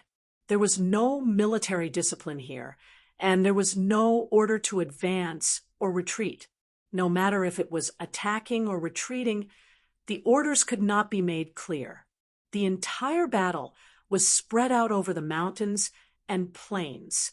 Often, after an order was given here, it would take a long time before the soldiers scattered in the mountains, bushes, and forests understood the intentions of their commander through the reactions of others. Especially for the individual soldiers scattered in the jungle, their environment was even more dangerous. The battle between them was not extremely bloody and heroic, but it always kept people in a state of tension. You didn't know whether an arrow would suddenly be shot from the bushes, whether a bamboo spear would suddenly be thrown from a tree, whether a hole full of bamboo thorns would suddenly collapse, and you couldn't be sure whether a group of enemies would suddenly appear out of nowhere. This kind of battle, where one had to keep one's spirit at all times, was more torturous than the battle on the battlefield, where one could clearly distinguish between the enemy and one's own side, and it was easier for people to collapse. Many people became nervous because of this. Their comrades were killed by various insidious killing methods, and they were full of anger. Even if they suddenly encountered a small group of enemies, they would rather abandon their weapons and surrender to kill them all. On the rugged mountain path, there were countless corpses. Some had purple faces and bulging eyes because they had been hit by poisoned arrows. Some had been pierced by bamboo spears, but because of the support of the bamboo spears, their bodies were still bent over. Some had been hacked to death by swords, and some had their brains split open in a scuffle. The hands of the deceased were still tightly gripping stones stained with red and white substances. Even those who were used to seeing death were shocked when they saw this. When Howe had sent out another messenger. This battle could not continue. If they continued, the black and white barbarians would suffer heavy casualties, but the morale of the soldiers was low, and the mountain stronghold lacked food and reinforcements. The messenger waved a white flag and descended the mountain. Although the soldiers were already in a killing frenzy, they still maintained a shred of clarity when faced with the messenger who waved the white flag and did not attack them. Very quickly, a small leader discovered the situation and sent a few bodyguards to escort them down the mountain. However, the battle on the slope continued. When Xuanqi heard the messenger's words, he could not help but laugh. Ha ha ha ha! Wen Hao and Yun Xian have really embarrassed the men of Yaozhou. How could they think of such a method? Wen Hao's messenger's face alternated between red and white. This shameless idea had indeed come from his master, and he could not refute it. Meng Zhizhu tapped his fingers lightly on the table and said with a faint smile, "Wonderful, wonderful. First, let the two sides formally negotiate, then have us capture and kill Huang Jingrong. In this way, Huang Jingrong's death will at most be because they did not protect her well."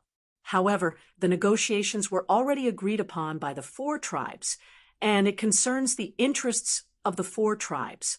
The death of an outsider, like Huang Jingrong, will naturally not affect the negotiations. This is Wen Hao and Yun Xian's decision to look at the big picture. It seems like we are the ones who seek revenge for the smallest grievance. Xuanqi's face darkened, and he shouted, "Wishful thinking. We will not agree.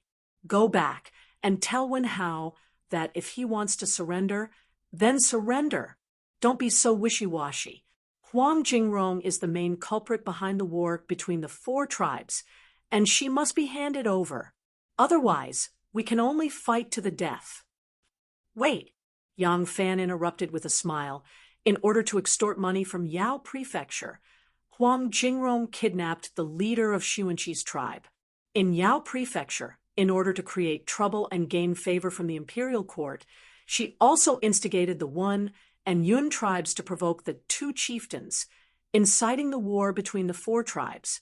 It can be said that there are new and old grudges, personal hatred, and hatred for the tribes. Chieftain Xuanqi killing her out of righteousness is not shameful. If the war continues, we are naturally not afraid, but so many brave warriors have already sacrificed their lives. Although the plans of chieftains Wen and Yun are despicable, for the sake of the brave warriors of the tribes, why should the two chieftains be calculative? Justice is in the hearts of the people. Meng Zhizhu said, since Imperial Envoy Yang has said so, I think there is no harm in agreeing to them. The current Yang fan was not the Yang fan of the White River stronghold. Now, the initiative was in his hands, and the outcome of the chaos in Yao Prefecture rested on his shoulders. His attitude would determine whether Yao Prefecture's future would be war or peace. Meng, Zhizhu, and Xuanqi could not ignore his opinion. All right, since Imperial Envoy Yang has said so, Xuanqi glared at Wenhao's messenger and said, "Why haven't you gone back and told your chieftain to prepare early?" Yes. The messenger was overjoyed. The battle was still going on in the mountains, and with every moment they were delayed. Who knew how many more people would die? His 3 sons were also warriors among them. Once he received the reply, he did not want to wait a moment longer. He hurriedly bowed to Yang Fan and the others. Many thanks to the benevolent imperial envoy, many thanks to the magnanimous chieftain Xuanqi and chieftain Zhizhu. Yang Fan smiled, but did not say anything. If they continued to fight, Wenhao and Yun Xian would be crippled. Keeping these 2 ambitious people alive might not be a bad thing for the court, and it might also not be a bad thing for Xuanqi and Zhizhu. The black and white man had already formed an alliance. Not only did they have the friendship of war, but they also had the relationship of father-in-law and son-in-law.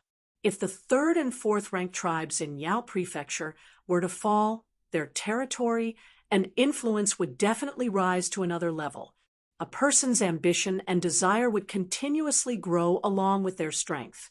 At that time, it might be a bad thing for the court, the black and white man, or the white man. In the mountain stronghold, in the back garden of the Wen family's ancestral home, Huang Jingrong's face was green, and the muscles on his cheeks were tightly stretched. He looked at the 2 servants in front of him. These 2 were his attendants that he had brought with him from the capital. They were originally fierce and aggressive ruffians in the marketplace. Huang Jingrong said, "This official has already said what needs to be said. Right now, we are grasshoppers on the same rope. I can't jump off, and you can't jump off. If we live together. If we die together. This is the result. The method that this official has just mentioned is the only way for us to survive. Have you 2 thought it through? Are you going to do it or not?" Chapter 537. Just now, Wenhao and Yun Xian had excitedly rushed over to find Huang Jingrong and told him that after many rounds of discussion, Xuanqi and Zhizhu had basically agreed to their terms of compensation. The 2 imperial envoys, Imperial Censor Huang and Yang Longzhong, would act as mediators, and the 2 sides would formally hold negotiations. If the negotiations were successful, they would swear an oath of blood and form an alliance of brothers, never to violate each other again. Wenhao and Yun Xian spoke as if there really was such a thing. Wenhao was responsible for reporting the process and results of the contact between the 2 parties, while Yun Xian seemed to be dissatisfied with such a compromise. He would even grumble from time to time, making Wenhao's words sound more believable. Unfortunately, Huang Jingrong had already eavesdropped on their discussion. She only sneered inwardly, but pretended to believe them. She even pretended to be dissatisfied and reprimanded them. After the two explained their difficulties in every possible way, she reluctantly agreed. After Wen Hao and Yun Xian left Huang Jingrong's residence, they let out a long sigh of relief. They were really tired from acting like this. Huang Jingrong had been acting with them and seemed to be exhausted. After seeing the two of them off, he returned to his room and sat down. After pondering for a long time, he called his two bodyguards and hid in the back garden. Huang Jingrong had learned her lesson from Wen Hao and Yun Xian. She purposely chose a small pagoda that looked down from a high vantage point. There were no trees in the surroundings to prevent eavesdropping on the walls. Huang Jingrong had already thought about it carefully. He could not openly break off relations with Wen Hao and Yun Xian. Now that he was in Wen Hao's stronghold, he was like a piece of meat on Wen Hao's chopping board. If he openly broke off relations, he would definitely die. It was also impossible to escape. He had already heard that the Wu Man warriors were all over the jungle around the village. Even the soldiers in the village, who were also good at jungle warfare, would have a slim chance of survival if they went out, let alone a scholar like him who had only visited famous mountains and did not know what a real jungle was. However, he did not want to die. He did not want to sit and wait for death. He wanted to live, so he had to rely on Wen Hao and Yun Xian to protect him. However, these two people had already decided to abandon him. What should he do? He could only think of a way to tie Wen Hao and Yun Xian to his chariot and fight for him wholeheartedly. This was the only way to survive. Therefore, after Huang Jingrong called the two attendants in front of her, she frankly told them about the current dangerous situation. According to his story, he was certainly going to die, and his two followers were not going to be spared either. Although Huang Jingrong was trying to make the two of them work for him wholeheartedly, he wasn't lying. If the other party wanted to kill him, he wouldn't let his two followers return to the capital alive and tell them what they saw with their own eyes. When the two lackeys heard Huang Jingrong's words, their faces immediately paled. Not a single trace of blood could be seen. When Qin Wuyang was 12 years old, he killed people in the downtown area. No one dared to disobey him. However, when he arrived at King Qin's main hall, his face was pale and his body was trembling. Fighting in the streets and alleys required the courage of a hot-blooded man and the anger of an ordinary man. It was incomparable to the courage and boldness that Huang Jingrong wanted them to do. This Huang's life is in your hands. If this matter succeeds, when you return to the capital, this official will guarantee you a prosperous future. If it doesn't work, I'll die here, and the two of you won't be able to live either. If you can think through the pros and cons, then there's nothing to be afraid of. Huang Jingrong smiled and said, I'm also afraid of death. That's why I'm fighting. What do you guys think?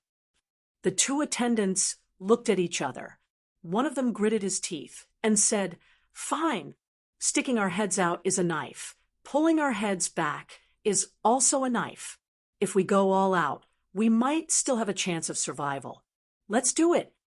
Huang Jingrong was overjoyed. She quickly stood up and held their hands. She asked warmly, What are your names? Although the two of them had been by Huang Jingrong's side ever since they left the capital, Huang Jingrong had never asked for their names. Usually, she would only greet them with, Come in. Huang Jingrong could still vaguely remember their surnames, but she didn't know their names at all. The two of them respectively replied, My surname is Luo, my name is Luo Mengyi, my surname is Li, my name is Li Shichen. Good.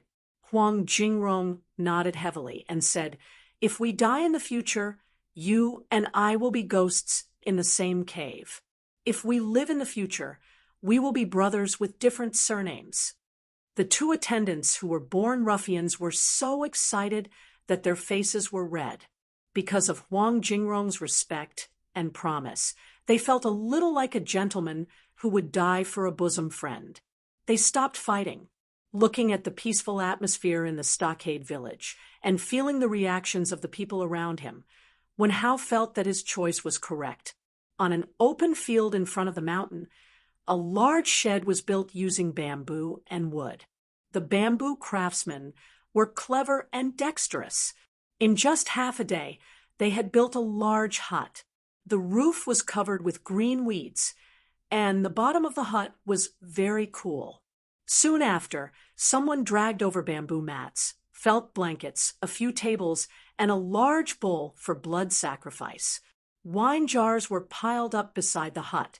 Not far away, a few pits were dug, and a few whole sheep were hung into them.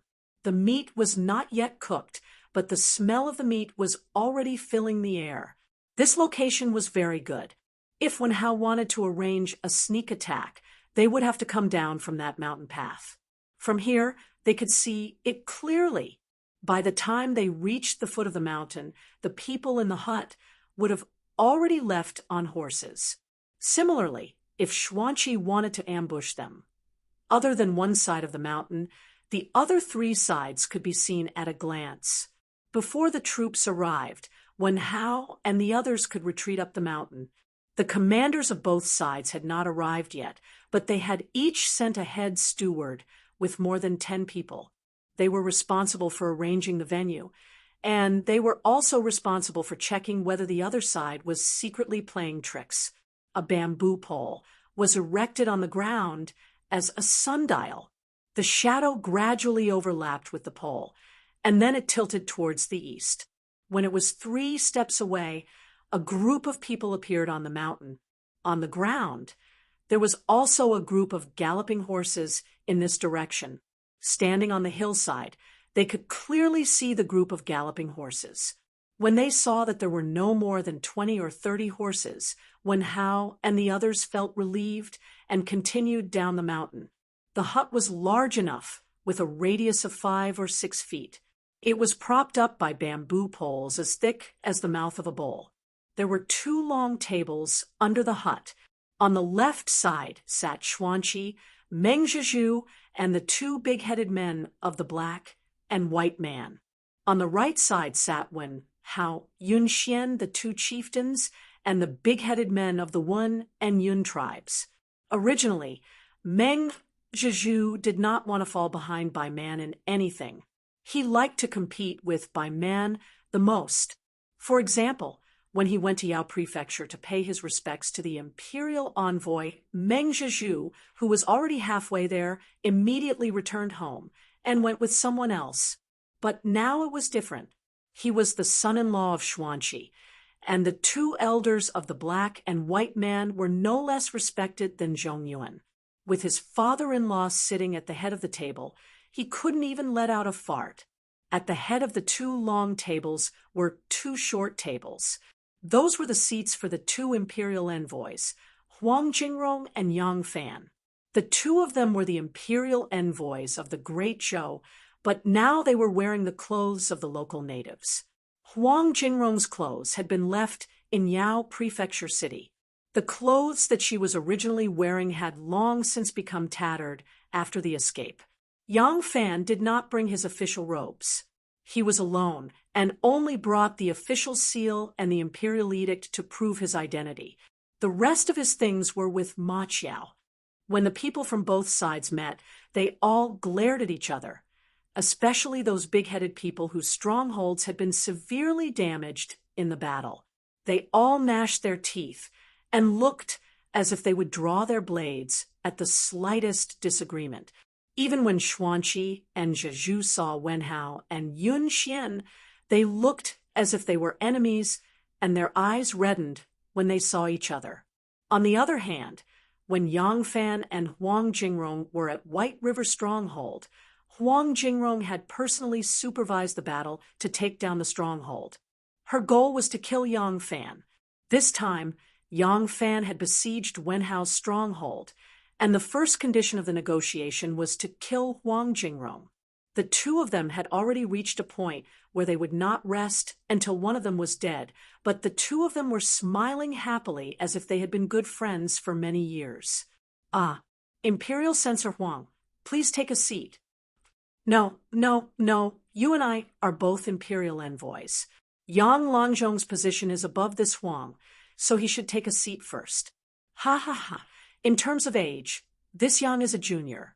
If imperial censor Huang doesn't sit, how would this Yang dare to sit? Xuanqi, Meng Zhizhu, Wenhao, Yunxian, and the group of big-headed people couldn't help but roll their eyes when they saw these two people's hypocritical appearances. They silently cursed, "You've already shown your blades, but you're still putting on an act when you've met each other. Do you two imperial envoys need to be so disgusting? All right, since Yang Longzhong is so courteous, then this one will be generous." Hee hee. Huang Jingrong cupped his hands at Yang Fan and sat down at the head of the table. However, Yang Fan didn't take a seat. He cupped his hands at Huang Jingrong and said, "Imperial Censor Huang, back then at White River Stronghold, in order to gain the trust of the soldiers, this Yang had once asked them to bring this Imperial Envoy's official seal to see you. This official seal, can you return it to this official now?" As Yang Fan spoke, he cast a glance at Ling Patian, who was standing beside Wenhao. Huang Jingrong seemed to have just remembered. Ah! He slapped his forehead and said, "If Yang Longzhong didn't mention it, this Huang would have almost forgotten." Huang Jingrong took out a glistening yellow official seal from his sleeve and handed it over to Yang Fan. Yang Fan verified that there was no mistake and put it away in his sleeve. He bowed to Huang Jingrong again, before sitting down beside him. Huang Jingrong naturally wouldn't argue with Yang Fan over a mere official seal. He had already seen how the leaders of both sides were at daggers drawn just now. He was even more certain of his plan. The chieftains and leaders of both sides were filled with hatred, suspicion, and mutual distrust. As long as a little spark was splashed, it would be able to ignite a raging fire. His idea was very feasible. If Huang Jingrong wanted to save his life now, his only chance was to create an assassination on the negotiation table, causing both sides to completely break off their relationship. Yang Fan was someone who had to be killed, but killing one Yang Fan might not necessarily change the situation. He still had to kill an important figure on the other side. Only then could both sides become irreconcilable. As for who to kill, this person could be Kun Chi or Meng Zhizhu. No matter which one it was, as long as this person died, Wenhao and Yun Xian would have no other choice. Even if they wished they could hack him into pieces, they could only drag him back to the mountains and put up a stubborn resistance. There would be no more room for negotiation. Of course, in a surprise attack, he could also be killed on the spot, but this was already his only chance. Huang Jingrong knew that the precondition for both sides to negotiate was to take his head. He didn't know when Yang Fan's side would prepare to make a move, so he planned to strike first to gain the initiative. The moment both sides sat down, Huang Jingrong opened his mouth to speak. Chapter 538. Yang Fan did not plan on immediately killing Huang Jingrong. The killer could be one of Sun Qi's people, but the cause of his death had to be explained and approved by Wenhao's side. In other words, Huang Jingrong's death had to be the result of both sides participating in the negotiations. It was not that Yang Fan was too careful, but that he had not gone through the imperial court.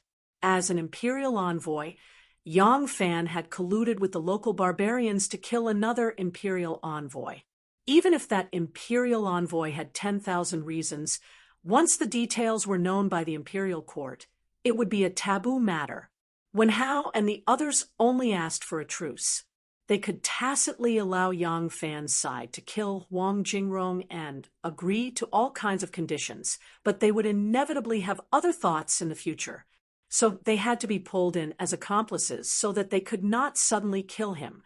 There was also no need to suddenly kill him. Even if they gave Huang Jingrong a pair of wings, would he be able to escape? But Yang Fan had never thought that Huang Jingrong would know the plans of both sides. He decided to make the first move to gain the upper hand. Huang Jingrong did not say anything. He raised the cup in his hand and looked around nervously. He was about to say something when the cup suddenly slipped out of his hand. Pa! It fell onto the table, and wine splashed everywhere. Everyone looked at him in astonishment, not understanding why this imperial envoy would lose his composure like this. When the cup fell, the two guards standing behind Huang Jingrong moved at the same time. Luo Meng slashed at Yang Fan's head. Li Shichen threw a throwing knife straight at Meng Zhizhu's throat. Huang Jingrong did not need to say anything. He only needed chaos. As long as Yang Fan and the leader of the barbarians were dead, a vicious battle would immediately erupt between the people present. No one would be able to stop them, even if both sides were intelligent and could immediately see that this was his plot. Sun Qi and the big-headed man of the barbarians could only use the blood of all the people on the other side to give the Meng clan an explanation. Wen Hao and Yun Xian had no other choice but to harden their hearts and fight to the death with the other side. At that time, he would be far more useful to Wen Hao and Yun Xian's side alive than dead. Even if these two people wanted to eat his flesh and drink his blood, they would still treat him like an old ancestor. When Yang Fan saw Huang Jingrong accidentally drop the cup, a subtle feeling arose in his heart. Even though accidentally dropping the cup wasn't as effective as throwing the cup as a signal or a loud roar of attack, it was already enough for a Central Plains person like him. Since young, in all kinds of stories, the phrase tossing a cup as a signal was used too much and was too famous. Yang Fan became vigilant and immediately turned his head to look at the two imperial bodyguards behind Huang Jingrong. Huang Jingrong was a scholar. If there was any danger, it would definitely come from these two people behind him. There were 2 rows of long tables, and at the front were 2 horizontal tables. Yang Fan and Huang Jingrong's seats were next to their respective groups of people. Yang Fan sat on the left, and Huang Jingrong sat on the right. Luo Meng Yi and Li Shichen stood behind Huang Jingrong. As soon as the cup in Huang Jingrong's hand dropped, the 2 of them moved at the same time. Luo Mengyi unsheathed her knife, and with a crack, a cold light swept towards Yang Fan's neck. Li Shichen stood on the far right, with Luo Mengyi beside him, and Huang Jingrong in front of him. His line of sight was obstructed, so it was inconvenient for him to attack Sun Qi, who was sitting on the highest seat on the left. Therefore, he chose to attack Meng Zhizhu. The throwing knife he threw was dipped in poison, and the edge of the knife glowed with a strange blue light. The blue throwing knife flew straight towards Meng Zhizhu, aiming for his throat. Yang Fan became vigilant and slightly tilted his head. Just as he caught a glimpse of a cold light coming down from the corner of his eye, he immediately leaned to the side and fell towards the light of the knife. Luo Mengyi's knife was determined to kill. He also knew that Yang Fan was skilled in martial arts, and he was worried that Yang Fan would dodge after sensing it, so when he slashed with the knife, he held back 30% of his strength. Whether Yang Fan leaned back or leaned to the left, he could adjust the angle of the knife in time and continue to slash. But no matter what, he never thought that Yang Fan would choose to face the knife and fall to the right. This was completely against human instincts. The knife brushed past Huang Jingrong's shoulder and slashed towards Yang Fan's neck. Yang Fan faced the knife on his own initiative, and with 2 movements, he missed the knife by a hair's breadth. Yang Fan's head fell into Huang Jingrong's arms, and the knife whistled past his shoulder. Luo Mengyi was shocked. He had held back 30% of his strength, so he could adjust the angle of the knife, but it was impossible for him to stop the direction of the knife in time and change the direction of the knife to attack in the opposite direction. Luo Mengyi hurriedly lowered his wrist, and the edge of the knife went down. He wanted to cut Yang Fan's leg. His knife was also dipped in poison, so it was enough to just scratch a little bit of Yang Fan's skin.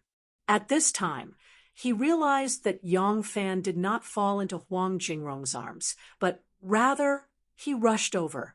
At the same time that Yang Fan fell, he exerted force with his feet. Underneath him was a smooth mat, but when he exerted force with his feet, the mat actually moved more than a foot to the left. His body used this force to rush over to Huang Jingrong's arms. Luo Meng Yi's knife struck empty air. At the moment that Yang Fan's body rushed out, he was still observing his surroundings, and he saw the throwing knife that Li Shichen had thrown towards Meng Zhizhu. Meng Zhizhu had a body full of valor. In a head-on battle, even a dozen or so brave men would not be able to get close to him. However, he was not proficient in small and nimble movements. Compared to Yang Fan, his attainments in this area could be described as clumsy and slow. Seeing the shining flying knife shooting towards him, Meng Zhizhu wanted to dodge, but his body couldn't immediately react. From an outsider's point of view, he just stared dumbfoundedly at the flying knife shooting towards him, not even dodging. When Yang Fan saw the throwing knife shooting towards Meng Zhizhu, he was also shocked. If Meng Zhizhu was assassinated on the spot, the black man would not let it go. Whether it was out of morality or personal interests, the white man could only choose to advance and retreat together with the black man. The black man and the white man would definitely fight to the death with the Wen and Yun tribes. Perhaps Nanzhao and Tubo would also take the opportunity to invade Yao province, causing chaos in the southwest. All these thoughts happened in a flash. While Yang Fan's body was moving backward, he reached out and brushed the wine cup that Huang Jingrong had left on the table. The wine cup turned into a white light and whizzed forward. Unexpectedly, it arrived first even though it was launched later. With a ding sound, it hit the handle of the flying knife. Crash! Bang! The distance between Huang Jingrong and the short table in front of her was not big, so it could not accommodate Yang Fan's body. As Yang Fan rushed out, the entire short table flew outwards. At the same time, Huang Jingrong was pushed backwards and crashed into Luo Mengyi's body. Luo Mengyi was unable to stand steadily and took a step back. The wine cup hit the handle of the throwing knife and immediately shattered into several pieces.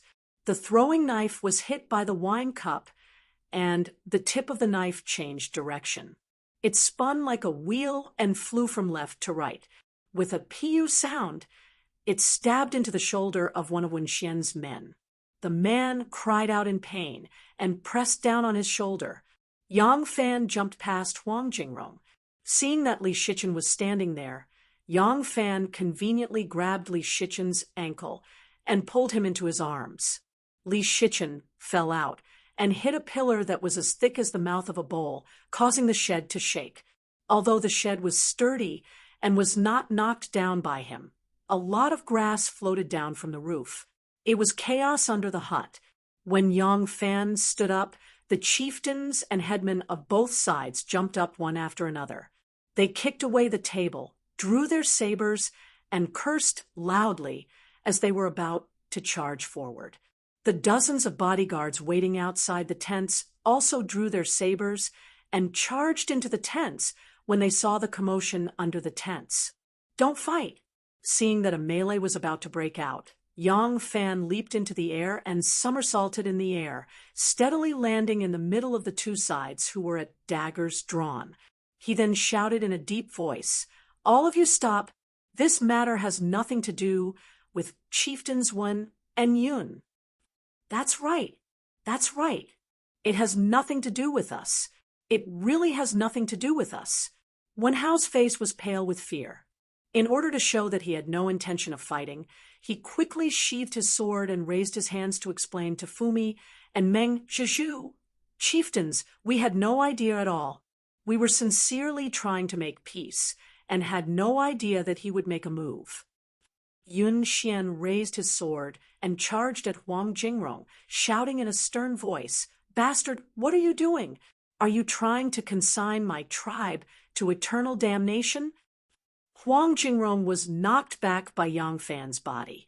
Yang Fan's elbow had even struck his nose, causing his nose to bleed and stars to appear before his eyes in pain. He slowly crawled up from the ground and looked at the situation inside the tent. He knew that the situation was hopeless and couldn't help but curse in despair. "You coward! You and Wenhao are both useless cowards. Why did this imperial envoy choose to cooperate with you in the first place? Even with the help of the imperial court's troops, you were still able to fall to this state and still want to betray this imperial envoy to beg for mercy. Shameless beyond compare. Useless beyond compare." Wenhao was shocked. "How did you know?" He realized that he had made a slip of the tongue the moment the words left his mouth. He couldn't help but blush in embarrassment. Yun Xian flew into a rage out of humiliation and ordered his subordinates that had charged into the tent, "Kill him! Kill him for me!" Wenhao hurriedly explained to Sun Qi and Meng Zhizhu, "Chieftains, this is all Huang Jingrong's doing and has nothing to do with us. Since we have agreed to negotiate, how could we do such a treacherous thing? Chieftains, please don't misunderstand. At this moment, someone suddenly cried out in alarm. "Bai Pe! Bai Pe, what happened to you?" Everyone looked in the direction of the voice and saw that the leader who was stabbed by the flying knife just now had a black face. His eyes were bulging with anger, and he shouted with difficulty, the knife is poisoned." After saying that, he fell to the ground with a puff sound. A leader beside him quickly squatted down to check his breathing and shouted, "He's dead! Bai Pe's leader is dead!" Everyone looked at Tu Pe, who had been poisoned to death, then turned their heads and looked at Huang Jingrong and the two guards behind him with a strange and hair-raising gaze. They raised the scabbards that were glinting with cold glints. "Kill him! Kill him!" No one knew who was the first to shout, but the shadows of swords and knives swarmed over.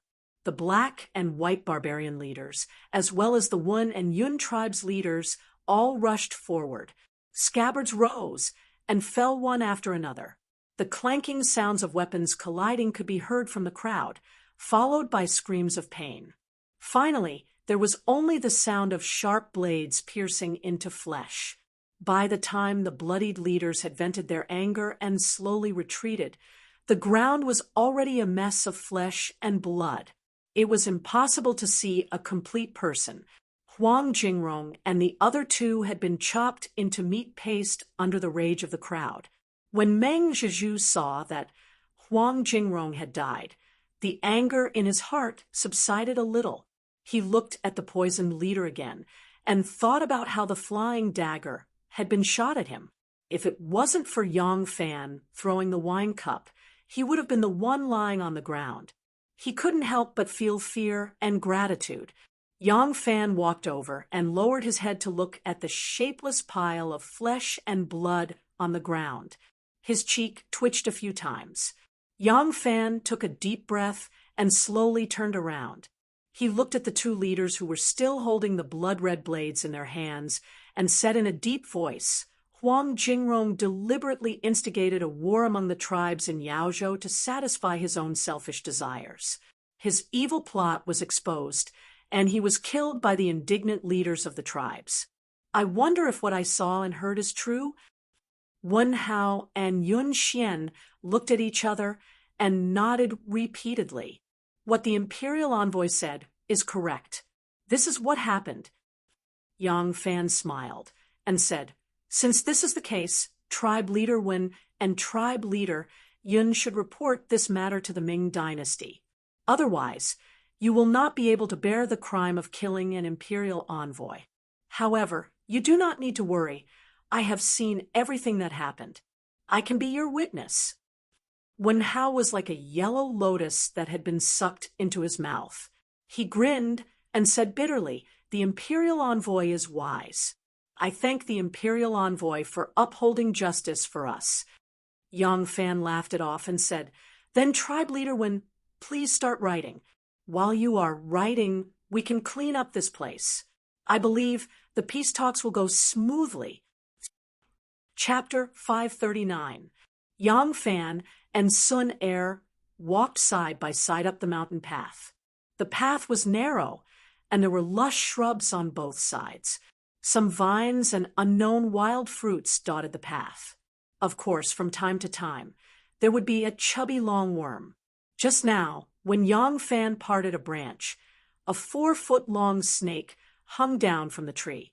It flicked its tongue in an attempt to scare away this intruding creature. Yang Fan had lived in Southeast Asia for many years. Snakes were creatures that had grown up, so he was not afraid of them. Sun Er seemed to be more daring than him. She stretched out her hand and grabbed the snake's vital point. After playing with it for a while, she threw the snake far away into the grass. This used to be the battlefield between the Earth barbarians and the Wun and Yun tribes. Every step was filled with traps and danger, but now it was a smooth road.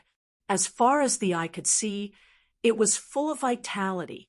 Even the bloodstains on the gravel path had been washed away by yesterday's heavy rain. As the two walked side by side, Sun Er asked curiously, "Brother Yang, why don't you go to Yaozhou? I heard that enlistment is a great merit. Before that imperial censor pay arrived, you had already mediated the peace talks. Why give this great merit to him?" "I can't take this merit." Yang Fan smiled and played with the scabbard that Sun Chi had gifted him. With a light wave, a branch in front of him fell to the ground. It was indeed extremely sharp. Yang Fan explained, "Sometimes more merit isn't always better, especially this kind of merit. If you take it, there will be endless troubles in the future." Although all the tribes had a part in Huang Jingrong's death, and I'm not afraid of people spreading it, there are too many flaws in it. That imperial censor pay is an extremely shrewd and capable person. If I give him some merit, he will help me clean up my mess. What? Sun Er's face turned red, and she felt somewhat embarrassed. She didn't quite understand what Yang Fan meant, and didn't know what he meant by clean up his mess. Yang Fan explained, "In other words, I want him to benefit from this matter. If I have any flaws, he will help me cover them." "Oh," Sun Er pondered for a moment before she shook her head and sighed. "The thoughts of you officials are harder to fathom than the fish swimming in muddy water. I can't understand it at all." Yang Fan smiled and said, "Why do I have to figure it out? You're not in the officialdom. It's your fortune to be able to live a simple life. However, I can only live such a simple life in a place like yours. If I lived like you in the officialdom, I would have died a long time ago." "Then why don't you come live with us?" Sun Er plucked up her courage and asked. As soon as the words left her mouth, her face blushed like a peach blossom. Her big bright eyes glanced hopefully at Yang Fan, and then immediately moved away. But as soon as she moved away, she couldn't help but sneak another glance at him. That kind of shyness of a young girl was indescribably moving. Yang Fan didn't know how to answer her question, and could only pretend to smile profoundly. He stopped walking and turned his head to look at the valley at the foot of the mountain. A trace of disappointment flashed across Sun Er's eyes. She gently sighed and faintly said, "To you, this is a barren land. Of course, you won't come here. Your wife must be a young lady from a noble family. How could she endure the life here?" Yang Fan coughed and pointed to the valley. "Is that Gao Qingshan?" Sun Er bitterly glanced at him and followed his gaze to the valley. There was an open field in the valley, and 5 horses were standing in 5 different directions. In the center of the 5 horses was a group of people. When the 2 of them looked up, they saw that the group of people were dispersing in all directions. Looking down from the mountain, they could vaguely see that there was still one person left. That person was sprawled on the ground with his arms and legs wide open. Someone jumped onto a horse and whipped the horse forward. The person in the big shape was suddenly pulled into the air. It only stopped for a moment before there was an explosion of blood. The person in the big shape was torn into pieces. The 5 horses each dragged a body and charged forward. Yang Fan and Sun Er were standing halfway up the mountain. They couldn't hear the screams at the foot of the mountain, but they could clearly feel the mournful scream. Sun Er shivered and unconsciously moved closer to Yang Fan. Yang Fan said in a low voice, "That person should be Xie Chuanfeng. He has been executed." Sun Er softly grunted. After a moment of silence, she hatefully said, "He is an animal. He not only harmed Miss Lianxin, but he also cut off one of her arms. He should be punished." Yang Fan narrowed his eyes and looked down the mountain. He saw that the 5 horses each dragged a body forward and didn't return. He couldn't help but be puzzled. The people have been executed. Where are they going? Sun Er said, "Dismembered by 5 horses. Then they threw his body far away, so that he can never be reunited. His soul is incomplete. Even if he reincarnates, he can't be a human." Yang Fan was silent for a moment. He slowly raised his head and looked at a white cloud in the sky. The cloud was dazzlingly white under the sunlight. Looking at its shape, it looked like a barbarian girl wearing white clothes and a water basket. There was a sweet smile on her face, and she was happily walking on the mountain path. The roar of drums cut through the silence of the sky. The reinforcements from Rongzhou, Yao Prefecture, and Lingnan Path had already taken over Yao Prefecture. Because of the defeat of Wenhao and Yunxian, their actions were boycotted by the tribes in Yao Prefecture. They could no longer carry out their duties as governor and provincial governor, although the imperial court hadn't issued an edict to dismiss them. Their soldiers had already retreated to their own tribes and handed over Yao Prefecture to the imperial court's reinforcements from the other 3 prefectures. Sun Qi, Zhezhu, Wenhao, Yunxian, and the other chieftains of Yao Prefecture were dressed in their tribal costumes. They stood at the gates of Yao Prefecture, waiting for the arrival of the imperial envoy. Pei Huaigu had only brought 800 horsemen from Jianan Path. In a place like Yao Prefecture with many mountains and rivers, the roads were rugged. Once a battle broke out, it would be a guerrilla warfare. Pei Huaigu had arranged such a formation to inform the various chieftains of Yao Prefecture that he was here to appease them and not to fight. The 800 cavalrymen with helmets and armors reined in their horses. The 800 cavalrymen stood silently, their banners fluttering in the wind. The Jianan Observer, Imperial Commissioner Pei Huaigu's carriage slowly moved out from the middle of the cavalrymen. The generals of the 3 divisions of Rong Province, Feng Province, and Lingnan Province, Sun Qi, Zhezhu, and the others rushed forward to welcome them. Pei Huaigu was in his 40s and was at the prime of his life. He had a good reputation as an official. He was upright and incorruptible. He was a daring and resourceful man who enjoyed great prestige in the right sensorate. He had been appointed as an observer of Jianan Path at the beginning of last year. Although the power of an observer was great, it was not a permanent position. Usually, he would only be appointed for 2 years before being transferred back to the capital. Pei Huaigu would be returning to the capital in half a year's time. He did not expect that a rebellion would occur in his administration. He wanted to resolve this matter during his term of office so that there would not be a stain on his career. When Pei Huaigu set off, he did not know that the civil war in Yao Prefecture had ended.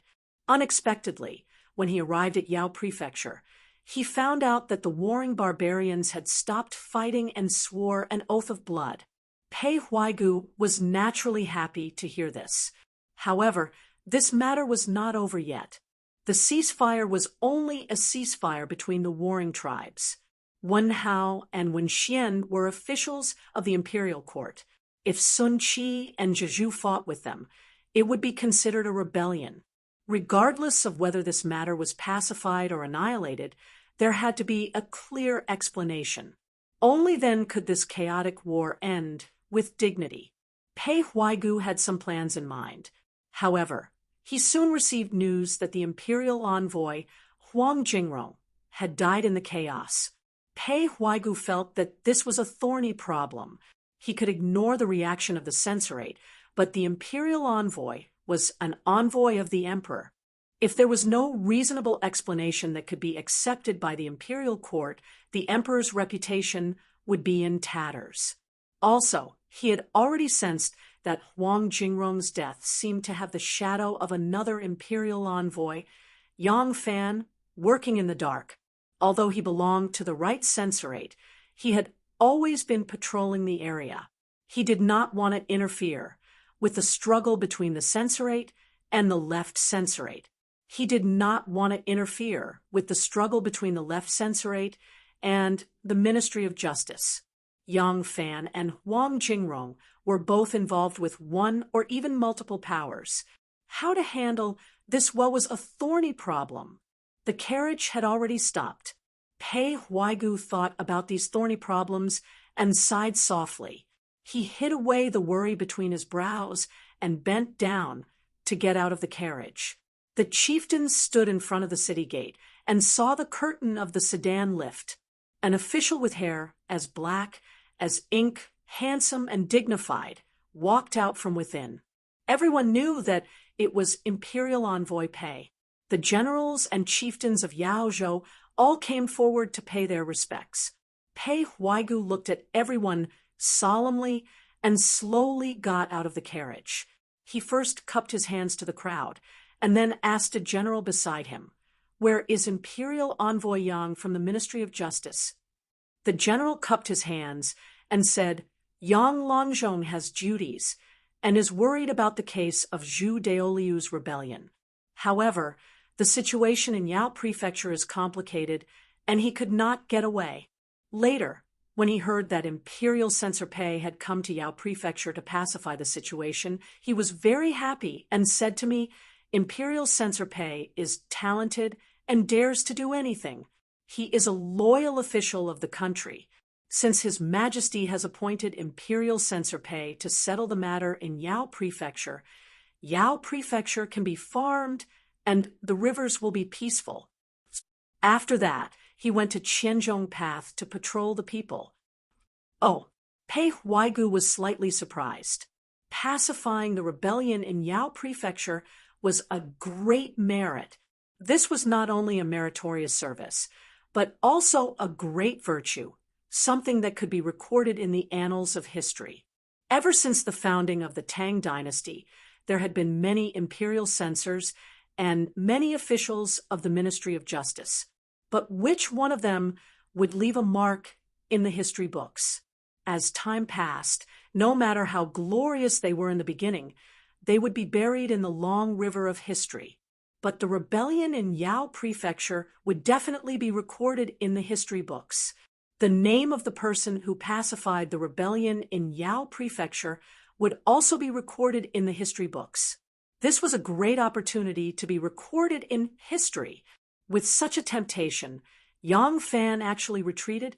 Pei Huaigu's deep gaze swept across everyone's faces and took in their different expressions. He stroked his beard and smiled. He thought to himself, "This Yang Fan really knows how to conduct himself. Since he gave me the merit, if I don't help him hide it, it would be unreasonable." Chapter 540. Sun Er stood at the peak of the mountain and looked around. She said to Yang Fan in high spirits, "Big brother Yang, do you think the mountains and rivers of Yaozhou are beautiful?" Yang Fan looked into the distance. What entered his eyes was a stretch of green, a green that seemed to have no end like the ocean. This green was vivid, and from afar it was like a surging wave, and they were the two people standing on the top of the wave. Amidst the undulating green waves, there would occasionally be a section of a tree that had grown for thousands of years abruptly popping out, like a mast exposed in the green waves. At the top of the mast, there was a cloud-like crown, like a sail, looking at the mountains and the green. Yang Fan had the same feeling as when he first sailed into the ocean on a boat. Yang Fan took a deep breath and slowly exhaled. He happily said, "Very beautiful. The mountains here are very different from the mountains in the north. The mountains in the north are majestic and majestic like dragons. There are also trees that cover the mountains, but they are not green like this, and are a kind of pale blue like the armor of a giant dragon. This place is also different from the mountains in the south. The mountains in the south are round and beautiful. Even if there is an occasional mountain peak that is as sharp as a sword standing there, it will be wrapped by the trees that cover the entire mountain and plains with a layer of gentle curves. It is just like a beautiful woman from the water village wearing a lotus leaf skirt that is full of life and exudes gentleness." Sun Er listened and couldn't help revealing a feeling of intoxication. She happily said, "Big Brother Yang, what you said is really good. There is not a single word of nonsense, but just listening to it, I can imagine the magnificence and gentleness of the mountains." "Then what do you think of the mountains here?" "The mountains here." Yang Fan put his hands on his hips and looked around. He said, "The mountains here are like water, like layers of waves. Along the way, there are springs everywhere on the mountains, but those streams are all hidden in the green forest, not revealing the mountains and not revealing the water. These are the mountains of Yaozhou. Just like the white-clothed girls carrying water baskets, they are not bright red or purple, they are not stunning at first sight, but the more you look at them, the more you look at them." Sun Er stared fixedly at him, her gaze somewhat infatuated. Your words are really pleasant to hear. In the past, there were court officials who came here and recited poems praising the mountains and rivers here, but I couldn't understand them. Your words have touched the bottom of my heart. You've said all the things that I wanted to say, but couldn't say in one go. I've listened to it clearly and delightedly." She stood there charmingly, a few strands of black hair scattered over her bright forehead, adding a bit of charm to her. Coupled with her infatuated eyes, it was even more enchanting.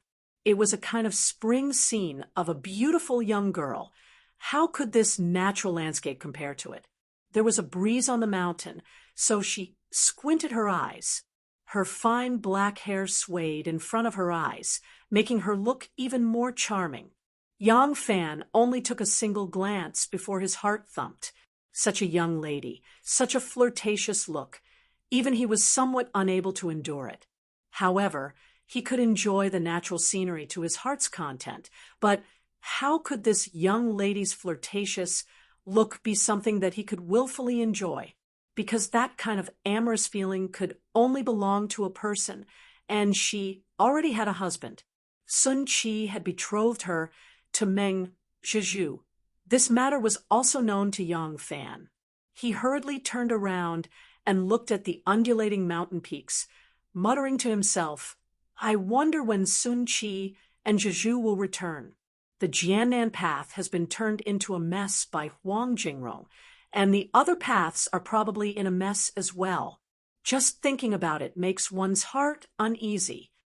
Sun Er faintly said, "Do you want to leave so badly?" Yang Fan dryly said, "This young has official business to attend to cough." Halfway through his sentence, Yang Fan did not have the courage to continue, and could only use a clear cough to replace his unfinished words.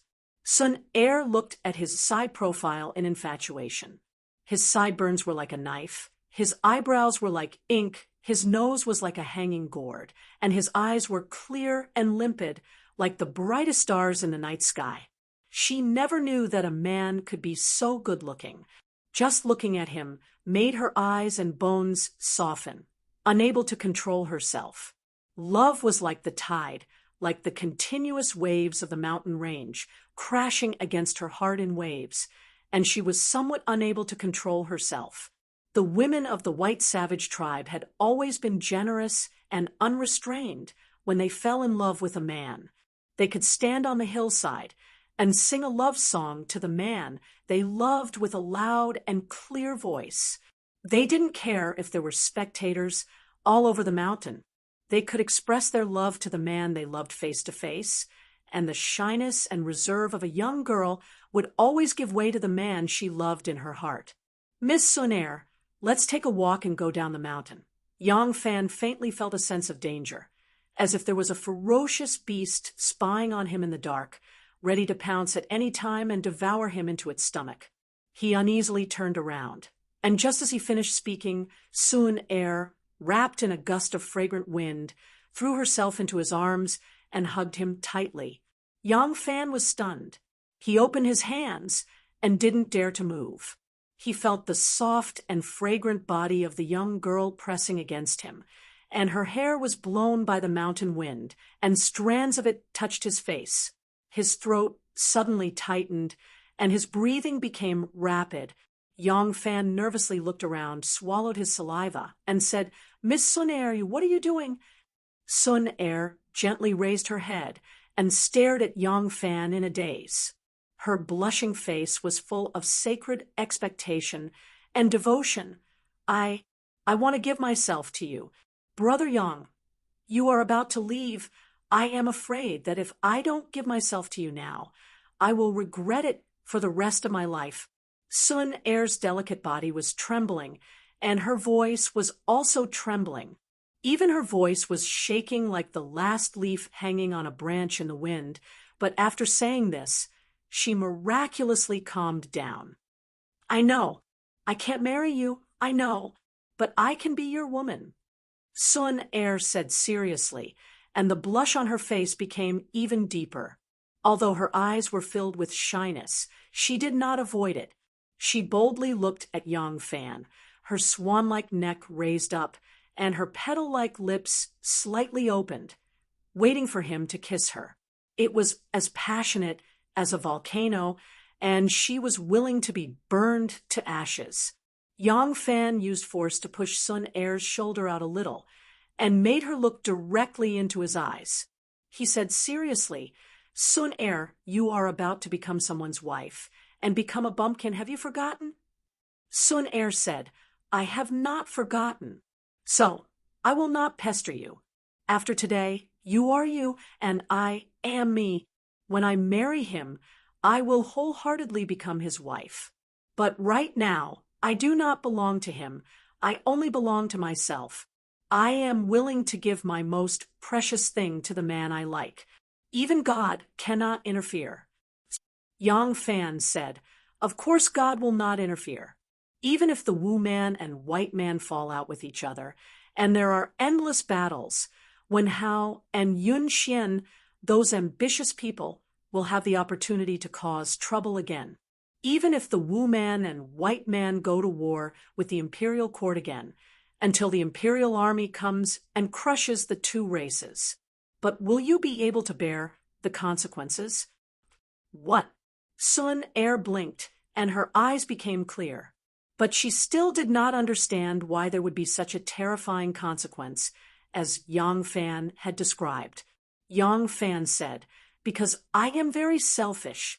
If you become my woman, I will not allow you to lie in the arms of another man and bear his children. Do you think that after a night of pleasure, I will leave like a cat that has stolen a fish? No, if you become my woman, you can only be my woman." Sun Er's heart was about to explode from the joy of his domineering declaration. Her face was red as she repeatedly said, "I am willing. I will go with you." Yang Fan said, "And then, if the bride mysteriously disappears, that is running away from the marriage, a great humiliation. The Wu man and White man will start fighting again, and Wen Hao and Yun Xian will fish in troubled waters. If Chieftain Jeju knows that you were taken away by me, he will go to war with the imperial court at all costs to wipe out this humiliation, because that is no longer a matter of him losing a woman, but the greatest humiliation of his entire race. What will happen in the end? You will regret the misfortune you have brought to your family and clansmen for the rest of your life, never to be happy again." Sun Er's face paled. Yang Fan slowed his voice and said, "Since you know that this is your fate that cannot be changed, and you acknowledge that your father has chosen you as a husband, why don't you try to be a good wife for him from now on? Only in this way will you not regret it in the future." Sun Er was somewhat puzzled. "Only in this way will I not regret it?" "Yes, only in this way will you not regret it," Yang Fan said sincerely. "When he treats you well, when you bear children for him, when you truly fall in love with him, when you are willing to spend the rest of your life with him, when you completely give yourself to him, you will not regret it. A chance encounter, an experience of life and death together. It is indeed easy for a man and a woman to develop good feelings. If I am not me and you are not you, perhaps we really could be together. Unfortunately, I am fated to return to Luoyang, and you are fated to marry Shizhu. All of this cannot be assumed, cannot be redone. Sun Er, you are a beautiful girl, lively and intelligent, with a natural charm. You are like a flawless piece of jade. I cannot stain this piece of jade because of my momentary desire. A true man should have a clear conscience towards the heavens and a clear conscience towards others. How can I make you regret it for the rest of your life for a moment of pleasure?" Sun Er's tears flowed like a spring, large teardrops rolling down her flawless face. "I was wrong. I was wrong from the very beginning. When I first saw you, I was worried that you would harm my sister-in-law. Actually, when I found out that you had only been a servant to her family, I knew that it was impossible. I was worried because I was attracted to you from the very beginning. You captivated me, so I thought that other girls would be the same. Yang Fan, you are a heart stealer, and a cruel heart stealer at that. You don't even want to give me such a small hope. I hate you." Sun Er suddenly grabbed Yang Fan's arm and bit down. Yang Fan did not move, nor did he tense up the muscles in his arm. Sun Er raised her head. There was a trace of blood at the corner of her mouth. Her flower-like lips revealed a poignant beauty. "I hate you. I should have chopped you into pieces the moment I laid eyes on your head." Sun Er held back her tears as she spoke. She pushed Yang Fan away and ran down the mountain, choking with sobs. Yang Fan raised his hand slightly, then dropped it down powerlessly. Perhaps this was the best ending between them. A young girl's feelings were always a dream. Let the dream end in a dream. Chapter 541. There were no absolutes in this world. Some things could be hypothesized and redone. For example, Imperial Envoy Huang Jingrong had died once again. The new Imperial Envoy, Pei Huaigu, had just arrived at Yaozhou. He had not even stepped through the gates of the military governor's office when he was chased into Yaozhou by a fast horse that traveled 800 li from the capital. Wu Zetian gave him another secret edict. Pei Huaigu received the secret edict and read it. He immediately let out a long sigh of relief and wanted to laugh out loud. With this imperial edict in hand, all his worries were solved. He could clean up the mess left by the war in Yaozhou. Wu Zetian ordered Pei Huaigu to investigate the truth as soon as possible.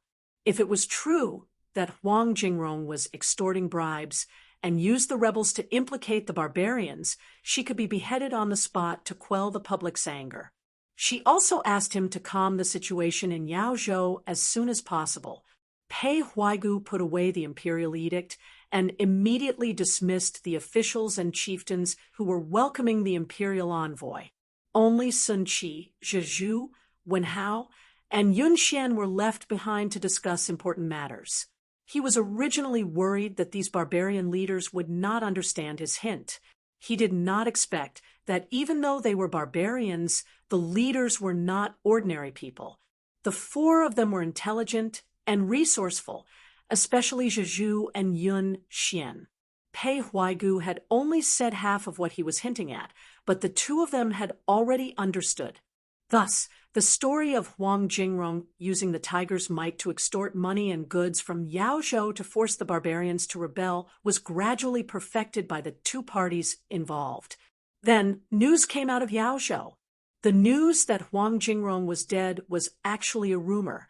Huang Jingrong was still alive but was detained by Sun Qi and chieftain Zhizhu. Imperial censor Pei was astute and experienced. He enforced the law in an impartial manner.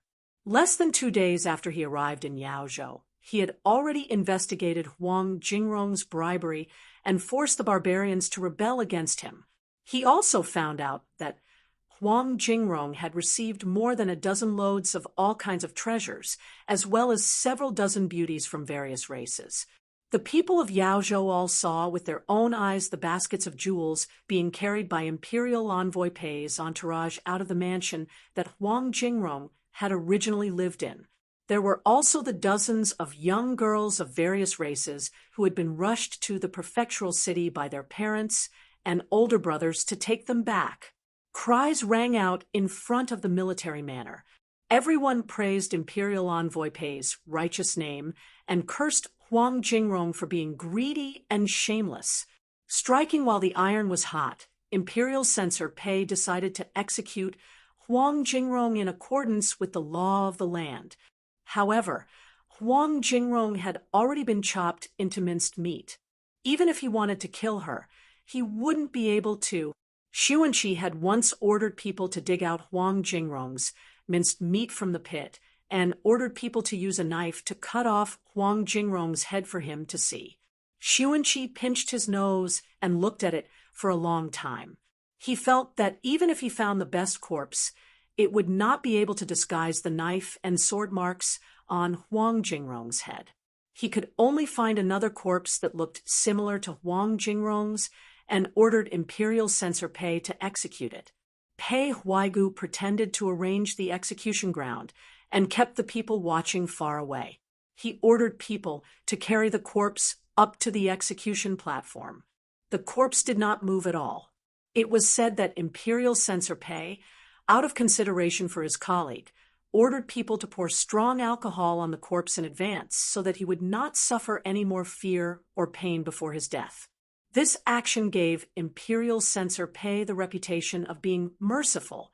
After Huang Jingrong was beheaded, the head was hung on a pole 6 feet high and exposed to the scorching sun for 3 days. When the head had completely rotted, Pei Huaigu used his own money to buy a thin coffin to store the corpse.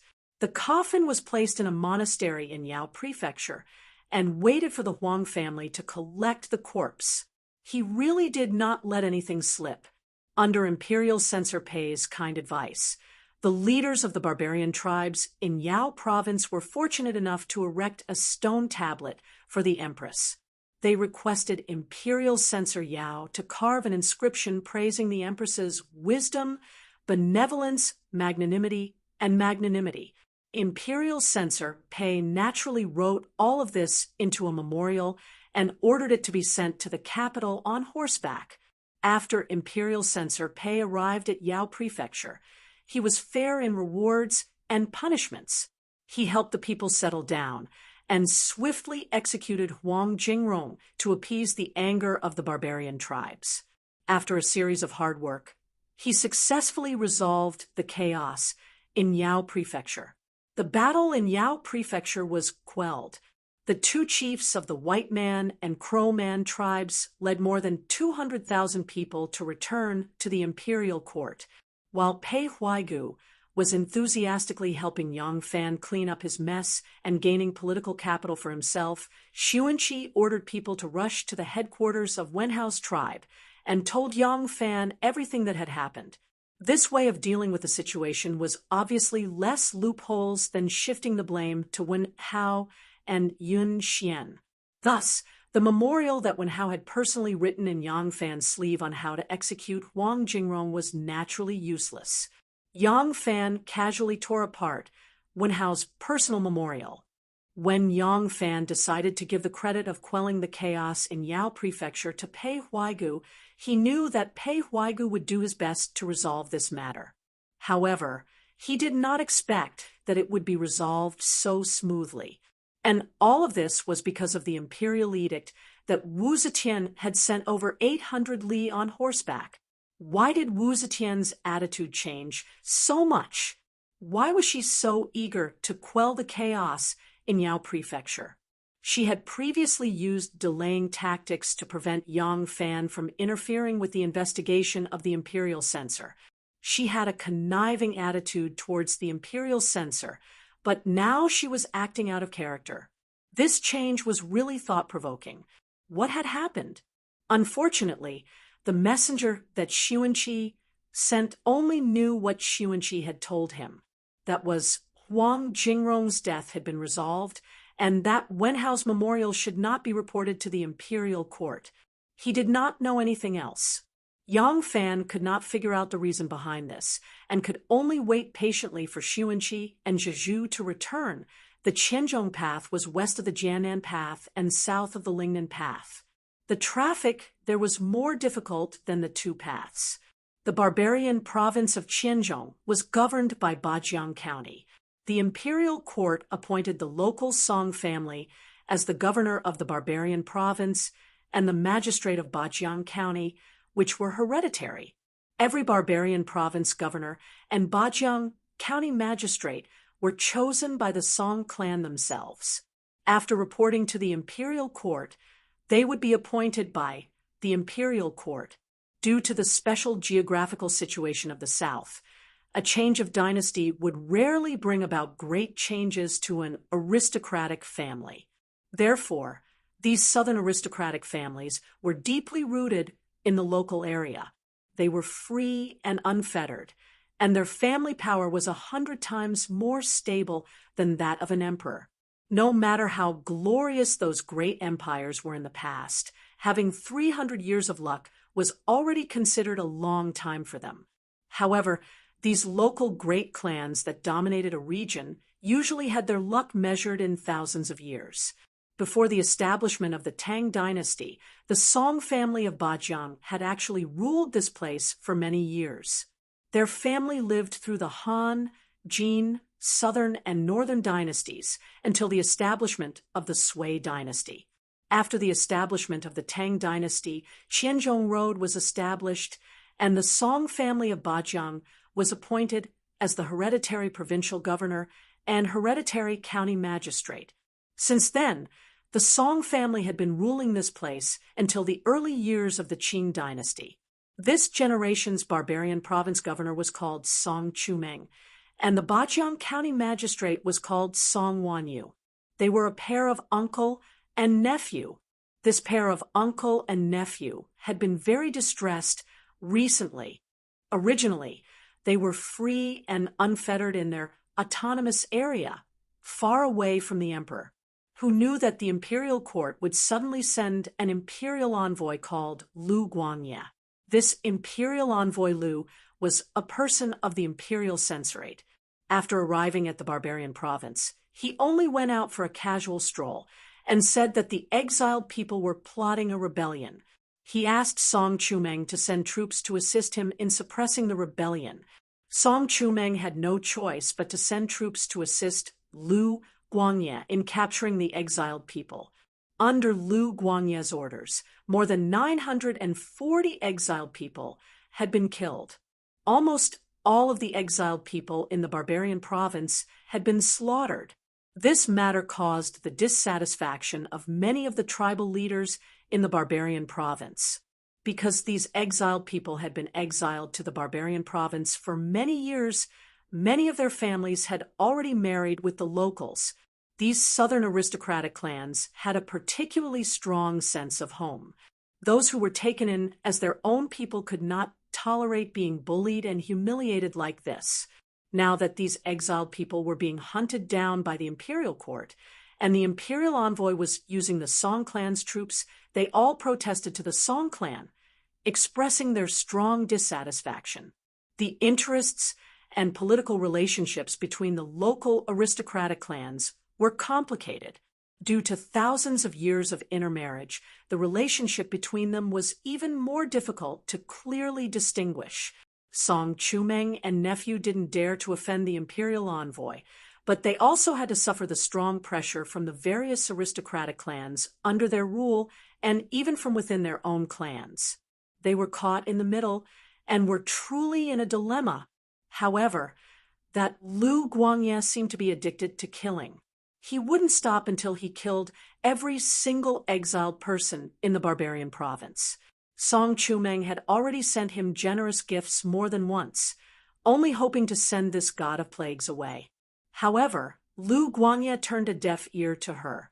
Every day, he would lead the soldiers and chase after the exiled people everywhere for fun. Early this morning, Lu Guangye left the city with the soldiers. Song Chumeng and nephew didn't know which stronghold this imperial envoy was going to harm today. They were gathered together, frowning and sighing. Suddenly, someone hurriedly came to report that a group of imperial envoys had rushed to the outskirts of the barbarian province and asked the provincial governor and county magistrate to go and welcome them. When Song Chumeng and Song Wanyu heard this, they immediately complained incessantly. Lu Guangye hadn't left yet, and now another group of imperial envoys had arrived. Could it be that these imperial envoys were going to slaughter the barbarian province until rivers of blood flowed? The two of them didn't have time to think too much. They could only put on their clothes and brace themselves to rush out of the city to welcome them. The group of imperial envoys that had suddenly rushed over was Yang Fan's deputy envoy, Sun Yuxuan, and Hu Yuanli. The one leading the troops was Ma Qiao, who commanded a brigade of the Dragon Martial Guards. They had rushed all the way from Chang, and when they passed by Yelang, they just so happened to meet the imperial court's messenger, who was chasing after them. Yang Fan was moving alone, so it was not easy to find his whereabouts. On the other hand, Sun Yuxuan and Ma Qiao's group had a large number of people. Along the way, they had to rely on the local authorities to feed their people and horses, so it was very easy to find them. Moreover, the messenger didn't know that Yang Fan was traveling alone, so he followed the trail and caught up to Sun Yuxuan and the others. The messenger delivered a secret edict. Ma Qiao and the others used the excuse that Yang Fan had just left Yelang City to visit incognito and wanted to receive the secret edict on his behalf. When the messenger left the capital, he was instructed to deliver the secret edict as soon as possible. Moreover, he was also tasked with delivering messages elsewhere, so he didn't dare to delay and handed the secret edict to the imperial deputy envoy. Currently, the most well-informed places in the empire of the Tang dynasty were the various hostels.